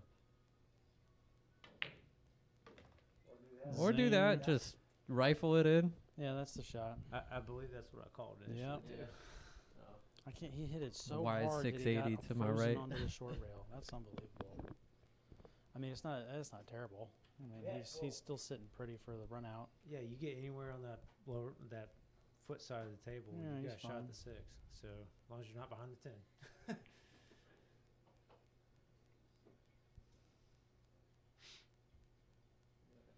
Going to the 8, I think. Just make sure you Yeah, make but it. it doesn't Yeah, matter. there you go. That's okay. That's actually a good spot there. Coming around here. Let's see. If he goes between the 8 and 9, I don't know if he has aim for it. Try to go forward and baby back it. off and give Yeah. himself short side That position, was, folks. Wow. I'd much rather hit that without some English and go between the 8 and 9. This feels so awkward a lot of the times when you're short on this ball and you have to like push through it to Well, try to get the cue ball to they- the rail. They Like, tend to throw too. yeah, they throw a lot. They throw a lot, and you'll end up exactly. hitting so them you fat. gotta overcut it, Yeah. or put more English on it to keep the line. He's hitting high, so it's gonna look for it to hit the. It's gonna hit the head rail here if he misses it. No, you hit it good. Wow, really nice follow through. That's one. He said when I was playing him on Friday, he'd been playing a lot of one pocket, so Yeah, maybe that's why he felt comfortable with that. that makes sense. I still wouldn't have played shape for that way, though.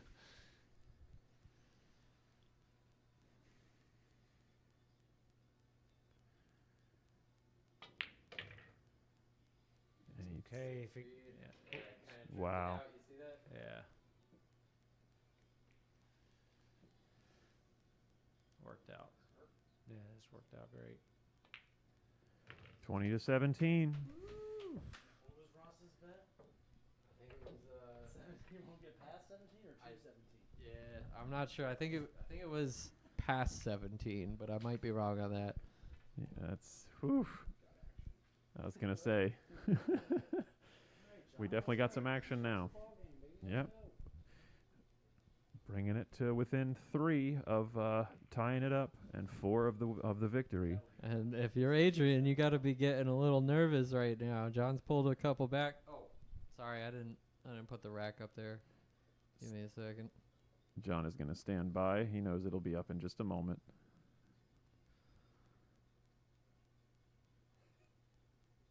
Sorry about the dead time, guys. Give it a second. There we It go. goes. It's up there on the table now. Yep. So we got the 6 and the 4 in the second row, the 8 and the 9 around the 10, and then 3, 2, 5, and 7 in the back.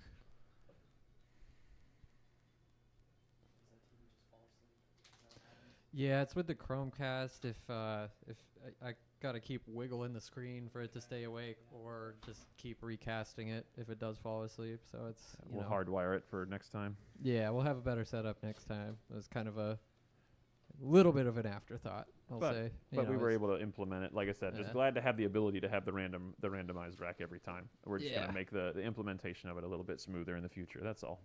Proof of concept is definitely in progress. I have a question. I mean, just like a random number generator, it's basically what it is. Yeah. Is why not have it on the screen at all times, and as soon as you're done, you just like I just did this. I hit a button, and it does it for the next rack already. It's just waiting for you. Yeah, we just it just times out. Oh, it does. Yeah, it just times out. Oh, Alex has to touch the screen, otherwise it just times out because of the way that the Chromecast is functioned. But like I said, we're gonna change the method of action for how we get it to the screen for next time, because I've got a few other ways we can do it. And we'll also put the screen on the other side of the table was so they just can gonna say so that. they can read it. We do have a spare television we found, so we'll be able to use that. Wow. I'll say. The one was sitting so pretty until it got kissed. Oh man. I want to say Adrian's been hitting the break better, but John has been making more balls on the break. I think consistent know? over time. Yeah, the Yeah. average has been like John's been like at least 2.3 or 2.4 balls per break, Yeah. something like that. To Adrian's Well, like 1. yeah, I don't know what the average, 1.4. because John's also had a couple dry ones. Yeah, I I just Adrian's mean had like- a couple too. It might average out. But when just when he's making them, it seems like he's just dropping more. Yeah, I agree. Who's tracking the AccuStats stats on this? Right? Who's writing it all? Who's writing Who's on the writing piece it of all paper? Mine's So right. I mean, AI is getting there. They're The Railbird app is really good. Yes, Yeah, I downloaded it. I beta tested it. It's Yeah, it's a they fantastic need to fantastic use it for app. tracking those stats automatically during matches. It would be Like, nice. Yeah, yeah. That would be really slick, and that's the next level. in Would my just opinion. be could feed that like 3 camera views too. that'd be fun. Yeah, yeah. Just got to figure out the dedicated hardware to run it on. What is he doing? Is he pushing? I hope he's doing something smart. I think so, Chris.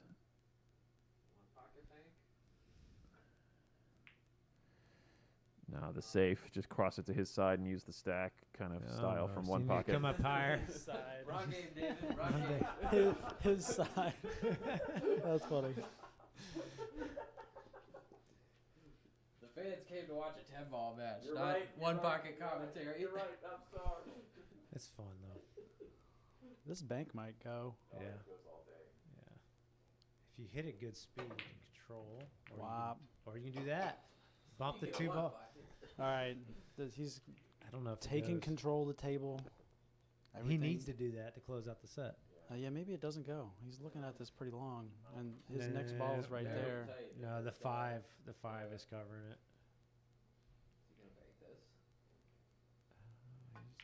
Yeah, that's what I thought he was about to do. So that's another one of the drills. Instead of big brother, little brother, is you play the cue ball into the corners. Mm. Yeah, that's a good one too for safety practice.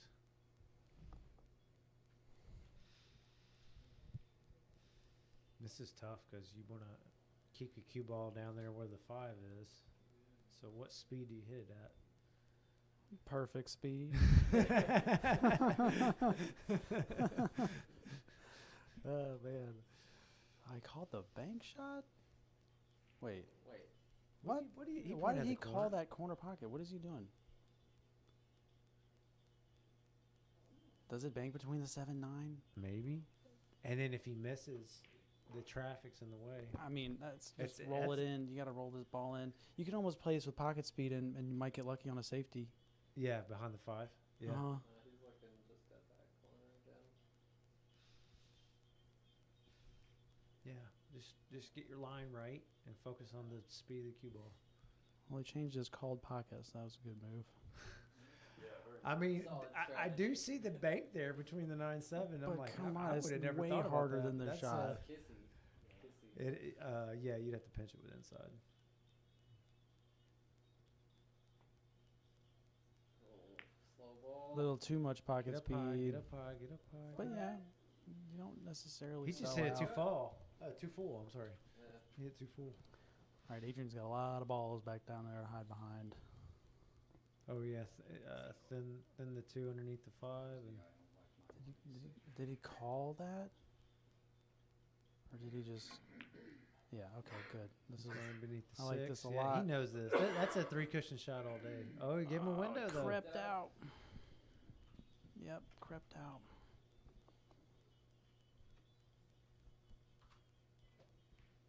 Can you see the putting angle? It's got to swerve a little. I think you take the swerve. You're not holding though if you swerve. The swerve will take you out of the 2 rails out of the corner. I like this. I think this is smart. You can get on the other if side. it gets of the under ball. the 10. Nice. Oh, good. Tucked in. Not quite there, but Yeah.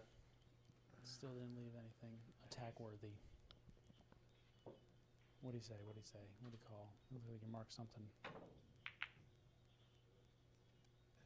That's not how you control the table. He's got another long shot into this corner pocket. Maybe he'll get it this time. This one you might have to hit hard enough to come on the other side of the 5 ball.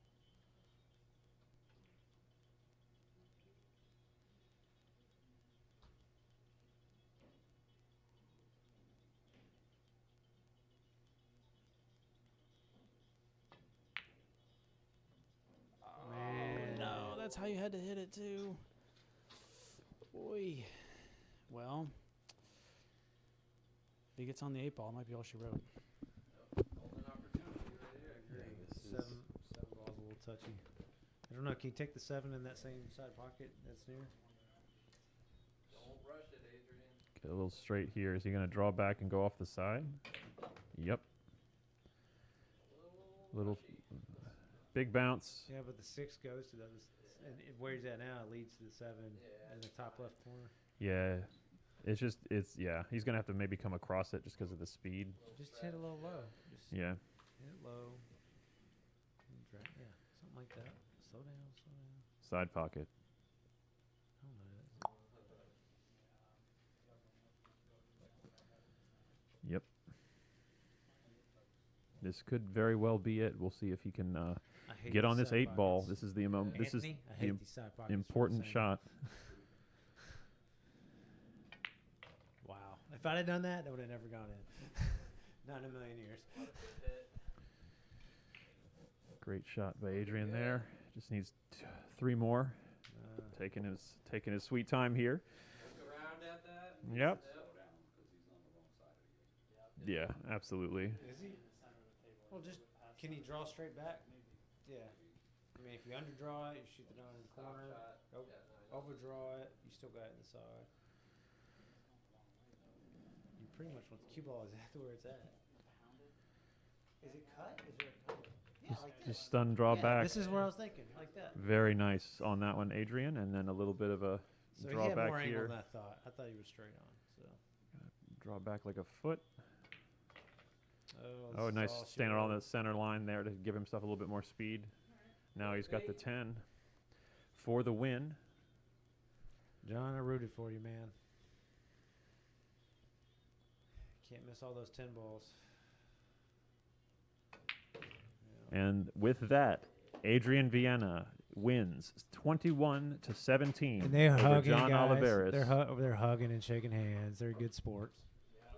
All right. Really appreciate everyone tuning in to the DMV 10-Ball Challenge Series. Once again, a huge thank you to the BAK Room Billiards Studio for hosting this event. And please stay tuned, folks. We'll be back in action again on February 22nd with Shawn Kern versus Mark Villanueva live from the BAK Room Billiards Studio. Thank you, Thank guys. you all so much for tuning in. Thanks to everyone in the commentary booth with me, including Evan, who was able to stop in from Arizona. Thanks so much to Chris Hansen and Shawn Flynn and Alex Ziemba.